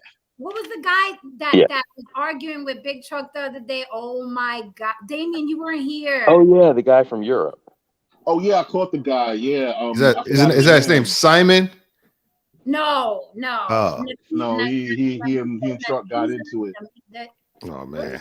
Yeah, he and Truck got into it. I've seen other shows where they play clips of them getting into it with Big Truck. Really? Oh wow. Yeah. Oh, wow. Yeah. Oh wow. No, that guy, when I tell you that was a dragging, like my stomach it was the first time ever my stomach was hurting from laughter. The shit he was saying to Big Truck, and then he was like pulling his card like, oh, you went to Vietnam, where? And then Big Truck was like, Soda. He was like, that's a fucking alley. What street? It was crazy. Like he had Big Truck on the ropes. I was like, throw in the towel. Throw in the fucking towel. It was bad. Like Big Truck had to give up. That shit was funny though. That was funny. Yeah, it was. I know. I think I have him. Hold on one second. I think I tell you what was the topic? Do you remember the topic so I could go check out the show? It was the one before yesterday's, right, guys? I think it was Wednesday. Okay, Wednesday. Yep, it was the one before yesterday. It was U.S. Embassy warning to dark-skinned passport bros. Yeah, that was the show. I'm just trying to figure out what did Haran do, because people have been coming at him all week. You know what it is? You know what it is? I know what you did, Haran. You decided you ain't decided to take no more bullshit off a motherfucker. That's what it is. You've been telling people to be quiet. You've been telling people like, hold up. You've been like, I'm talking. I was like, you said all that. Like, hold up, I'm talking. I ain't finished. You were talking enough. I mean, it was just like you know what's really funny. You know what's really funny. If that's the case, that's really kind of like actually how Jenny and I actually talk behind the scenes. Like that's actually me behind the scenes. Like You know what I mean? So maybe the last couple of days, I have been in kind of a mood where it's just like I've been in that New York space where it's like everybody just shut the fuck up. You know what I mean? I have been in that New York space. So you might have a point, Dane. I'm serious. I'm the same way. I can only hear so much. I've had my fuck shit meter Seriously. is like. See, but that's why I paused everybody and I wanted y'all to talk because I'm like, Haran and Damon coming like the fathers. All right, that's it. That's it. Wrap this shit up. I was like, somebody help me, man. Shit, I'm just like, all right, I'm just gonna play this video game while everybody just battle it out. Yo, and then Tristan's little drama thing. I'm like, yo, I'm trying to be serious. He's like, okay, his name was if you want to look him up on YouTube, his name was Nakmeezy, Nakmeezy. No. Yeah. He was off the chain. And I'm talking about everything. He was up here like a battle rapper. Nakmeezy. Yeah, Nakmeezy. He was. I heard a few things. He said Truck don't get no buns. He said homie don't get no buns. He said he called him fat. He said he sound like he fat. He was. Damien, go to the U.S. Embassy warning for dark skin. I'm gonna watch it. Yo, by the way, not tonight, but I'm gonna watch it. Around, man. Watch that section. I mean, he diced him. It was bad. Like I was like, throw in the towel. I can't take no more. I'm gonna fuck with it. No. Jen was an asshole because he said one line and Jen just looked away like, oh shit. I did catch that though. I did catch that. Good night, chocolate. So you gonna let him back up here? Cool. Truck. He could come back, but I took the wrench. Oh, okay. Yeah, looking forward to see you back up here, big boy. See, she looks Haran already with the fuck shit. He's like, I'm with the shits. Oh no, nah, damn, nah. I'm square, man. I'm square. Yeah. Okay, just like me, we squares. Yeah, squared out, baby. We're all allowed to get crazy. That's fine. We all get crazy. He just had to go. He had to cool off. World Kings had to go. That shit was crowd. I was like, whoa. Listen, yeah, man. He started. I mean, he World Kings did it early. He said like 4 things, like 4 words to her. She said, "Who is you?" And he was like, "Who is you, bitch?" I was like, "Damn." Oh, so y'all done pulled. Like wet a gremlin. Somebody wet World Kings, and he just started. Y'all done pulled the Oakland out that motherfucker, man. Like what the hell? That's happened? the town business right there. He went straight Oakland on a motherfucker. Town business, seriously. I love when the Queen Anna shows up. I'm telling you, she brings everybody out their body. Let me tell you, Anna's a great test of like conquer thyself, right? She's a great test for that. If you can stand on your square while Anna is going, it's a great test for life. I went to anger management, okay? It's a great test for life because she will keep throwing them at you and throwing them at you. And after a while, you snap, right? She's a great test for like, I'm good. I almost. You saw when I put my hands up, I almost said, "Shut the fuck up." I almost said that. I had to pull myself back. That's what I was like, "Be quiet." I was like, I'm like, I'm like, damn, you really about to have me out here saying, "Shut the fuck up"? Yeah, I don't know if it was you that said, "Well, you're not talking about me." I think that's the biggest thing you need to. If it's not you, you can really handle what anybody says, right? Like, okay, like when Jen talks about, or somebody, or I'm on a Hebrew Israelite channel or something, they're talking about white people. I'm like, well, they ain't talking about me. I say the same thing. Like people like, what if I talked about Puerto Ricans? I'm like, what the fuck that got to do with me? Right. Who cares? Like what? I'm not the representative. I just have one thing I need to say. Anna, if you're watching, if you need to get in contact with me, I guess you didn't get to ask me whatever you wanted to ask me. You can reach out to me. No, I'm not being petty. No, seriously. Nah, he's shooting this. You shooting your shot? You shooting your shot? Oh, nah, you put it out there? Nah. I respect Anna. She's a brilliant woman. I'm just messing with you, dog. I'm just saying, if she wants to actually talk about something, you know what I mean, that, you know what I mean, maybe she might have, you know what I mean, has an issue with, you know, just reach out to me, you know what I mean. I have no problem actually talking with her. I don't be talking, you know what I mean, worried about Anna like that. I had the first conversation I had with her, I basically told her, you worrying about the wrong people. Now Do you remember that, Tristan? Do you remember our first interaction when I was like, I basically told her, I was like, you worried about the wrong people. You need to worry about the people actually out here doing work. You over here stressing yourself out, getting your blood pressure all up, you know what I mean, worrying about motherfuckers who ain't gonna be shit. See, You know what I some mean? people, That's the thing. some people, but some people are passionate about a certain subject. We love Anna. You know, when Big Truck tried to go out, like you came out. I'm like, she's a beautiful woman. She looks like a model. Pretty much, I'm like, he said, "Cam up." I'm like, you about to embarrass yourself. Yeah, yeah, you wasn't gonna win that one, homeboy. You not winning that one, I'm brother. not. Not with that lost neck right. that you do not have. Yeah, I've never seen her in person, but I did zoom up on her photo, and I was like, oh, okay. Beautiful woman. She's she's quite the attractive lady. And I'm like, if Anna cams up, and that means you got to cam up. Big Truck. all good, all good, all good. But you have to be careful when you are passionate about a subject that you don't watch certain content creators, like let's say like a Cynthia G, because that bitch, she'll get in your head. Like she was Kevin Samuels before Kevin Samuels existed. Okay, while Kevin Samuels was still selling his cologne, Cynthia G was on it.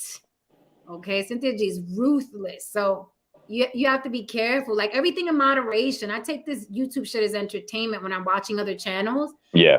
I don't hang on every word. I'm not like, yes, mama. I found mama. I found my mama. I don't watch nobody like. I don't watch no. Look, man, these people they got their hustles. They found their hustles. Like, look, like me and Jen say, we from New York. We respect the hustle, man. You know what I mean? Cynthia J, she got her hustle. She got a nice house. She got a nice situation. I can't get mad. Like, she doing what she doing. Hey, it is what it is. Just like when Anna said, go to the Fresh and Fits. I'm like, them niggas ain't gonna let you on there. You ain't gonna fuck with they bag. It ain't like they don't care. I mean, if they had like an even kind of platform, it's like, okay, we're gonna have varying opinions, I'd be on it all day. But they come on now. They're not doing that. They carefully curated their situation to where nobody can fuck with the bag. Listen, let me tell you something, and I think Dame can attest to this. Like, y'all gotta understand something. These incels and the Fresh and Fits and the DJ academics, these motherfuckers are living their best life right now. They've been waiting for this moment. All the chicks who they couldn't get in high school, they are bagging. Absolutely. That's what it is about. They've been waiting their whole life for this moment. And if you think you gonna take that shit from them, you're gonna have to pry that shit out of their cold dead hands, man. That's why I said that's why I said we just have to be the balance, because there's no penetrating that. The motherfuckers been doing that for years. For one, they have like 500,000 followers. There's no penetrating that. There's no penetrating that. And Chocolate said something, and I was thinking about this when she said it, because I was thinking and I was going to bring it up. I'm going to just bring it up now, reiterate what she said. It's so true, like what she said about it. These groups are like cults. They're all cults. They're looking for like-minded people, just like the Catholic, or just like any cult, the Hebrew Israelites, it's all a cult, and they found people and they feel powerful and everything. But that's all it is. And then that's another thing. And anybody goes on Fresh and Fit talk shit. Now you got 5,000 people in the chat trying to dox you, trying to talk about you. It's not worth it. That's not the answer. That's not the way to go about it. Just be the balance. And you can see the cult and you insult the cult leader, right? And then you get all the comments of defending them or whatever, or they'll follow you to another channel. And if somebody's talking, and they'll start, yep. It's just a cult. Yep. Man, it's like what did old boy say in Wakanda? He was like, you kill their king, it's like war for life. Yeah, you know, you kill that god, it's like war for life. You saw I did the Kevin Samuels skit And all the Kevin Samuels people in my comments now, leave Kevin alone. He was telling you gonna die with a cat. I was like, shut the fuck up. Kevin But was not Dame, Dame, what's real crazy about? See, we come from a different era, you know what I mean? And you can respect the man. You can respect the man for his accomplishments. But I was telling Jen this, like that big bro and shit is at like an all-time high now, man. It's like niggas can't wait to just suck another dude off, man. Like it's just like whoa. And what's crazy is that I found Kevin Samuels entertaining. He was entertaining to me. He was funny to me. He put on a good fucking show. He put on a good performance. What I fucking loathe with the Minions. I'm like, why y'all acting like you? I can't even enjoy watching this or thinking it's funny because y'all take it to the ass. Like y'all turn it into something so fucking ridiculous. But I thought he was entertaining. I feel the same way. I watched it for the entertainment purposes because every now and then I like to get a laugh out of it. But like you said, the lowest common denominator would take it and be like, "Oh my God, that's the way to live. That's the way I should structure my whole existence around what this motherfucker is saying." And I think that's where shit gets all fucked up because half of them aren't intelligent enough to really understand what he's saying and how to compartmentalize it. When Kevin Samuels said that a chick was as big as a football player, so she was big that was enough funny to as hell. A gap. That was funny as hell. When he man, I fell on the floor laughing. Lost my motherfucking. That motherfucker said, "Hut." The A gap like a motherfucker. And he wasn't the first person to be abrasive that I actually found entertaining. You got the Bill Maher's, you got the Howard Sterns, you got the George Carlins, you had the Richard Pryors. Like these guys are entertaining. I have an abrasive personality, so I gravitate towards people who tell it like it is. But the fucking Minions, I couldn't deal. Turned me off to even turn me off. You talking about people in the chat? Is that what you're talking about, Jen? The people in the chat? It ain't even that. If you disagree, it's ridiculous. Because it's the people who try to create whole shows with half understanding of what he was even talking about. Oh, okay. And then try to stand on it. Because sometimes I don't do it in this show because I love the comments I read, but there's some shows that I'll go into and I automatically just get rid of the chat, so because it's distracting to me. I just want to hear what the content creator is doing, but we have to understand those Minions, man. The reason why they behave the way they behave is because a lot of times it wasn't really about the women who came on the show. It was really about them living vicariously through that moment because they got issues with their baby mama. That chick at the job probably curved them. The chick, they can't let go of the woman who curved them in grade school, some shit like that. It's just when you have situations like that, it's easy to attract people with a lot of unresolved issues. And when you attract people with unresolved issues and you create this atmosphere that it's not your fault, it's not your fault you're like this, they're the reason why you have these unresolved issues, then man, you can create, essentially religion. Yes. Cult-like religion. Yeah. I've never been to Clubhouse. Is Clubhouse off the chain like this, like it was tonight here? It used to be. It used to be. Clubhouse turned into the projects real fast when they gave everyone access. It used to be dope, and then dudes started selling Bitcoin, and you know what happens after that. Yes. All right, guys, let's get the fuck up out of here. I want to get some food. I got my food in the fridge. No saying. I hope you don't work with heavy equipment because you're about to kill somebody tomorrow. Oh shit! Be a couple y'all of have a good night, man. Y'all be good, man. Yeah. Everybody have a good night. All right, y'all. Peace out. All right.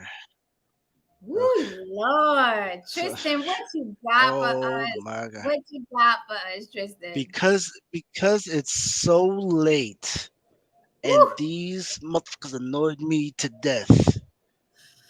This is what I have to say to the incels. Nobody cares, At the end of the day, nobody cares. What we're going through, how your body feels, nobody cares. We gotta do our job. But you're gonna hold true to what you believe, and you're gonna hold true to who you are, and you're gonna be that person whether it's easy or it's not. I love you all. Class is dismissed. Nobody gives a damn about your feelings, okay? That's to put in the work. That's it. Because it is 3 o'clock in the morning and I have class in a few hours. Good night. Good night, Tristan. All right, guys. Woo! That was one for the books. If you're still here, please hit that like and subscribe. Okay. Thank you for your support. Thank you for holding me down in the chat. I see the Trinity Time Travel Show says she's going live next. If you guys still got it in you to be up, go follow her on her channel. Thank you for all the input, good, bad, ugly, and indifferent. I appreciate you all. Catch me on the next one. I'll be back tomorrow. And I promise it's going to be a fun topic. All right. No one's going to be getting dropped from the panel. No one's going to be called a bitch or degenerate or whatever was happening tonight. Tomorrow it'll be fun. I promise. Lo prometo. All right, guys. So I see you. Good night. Have a good one. And I'm out. Woo! Calgon, take me away. Hit that like for me. Gracias.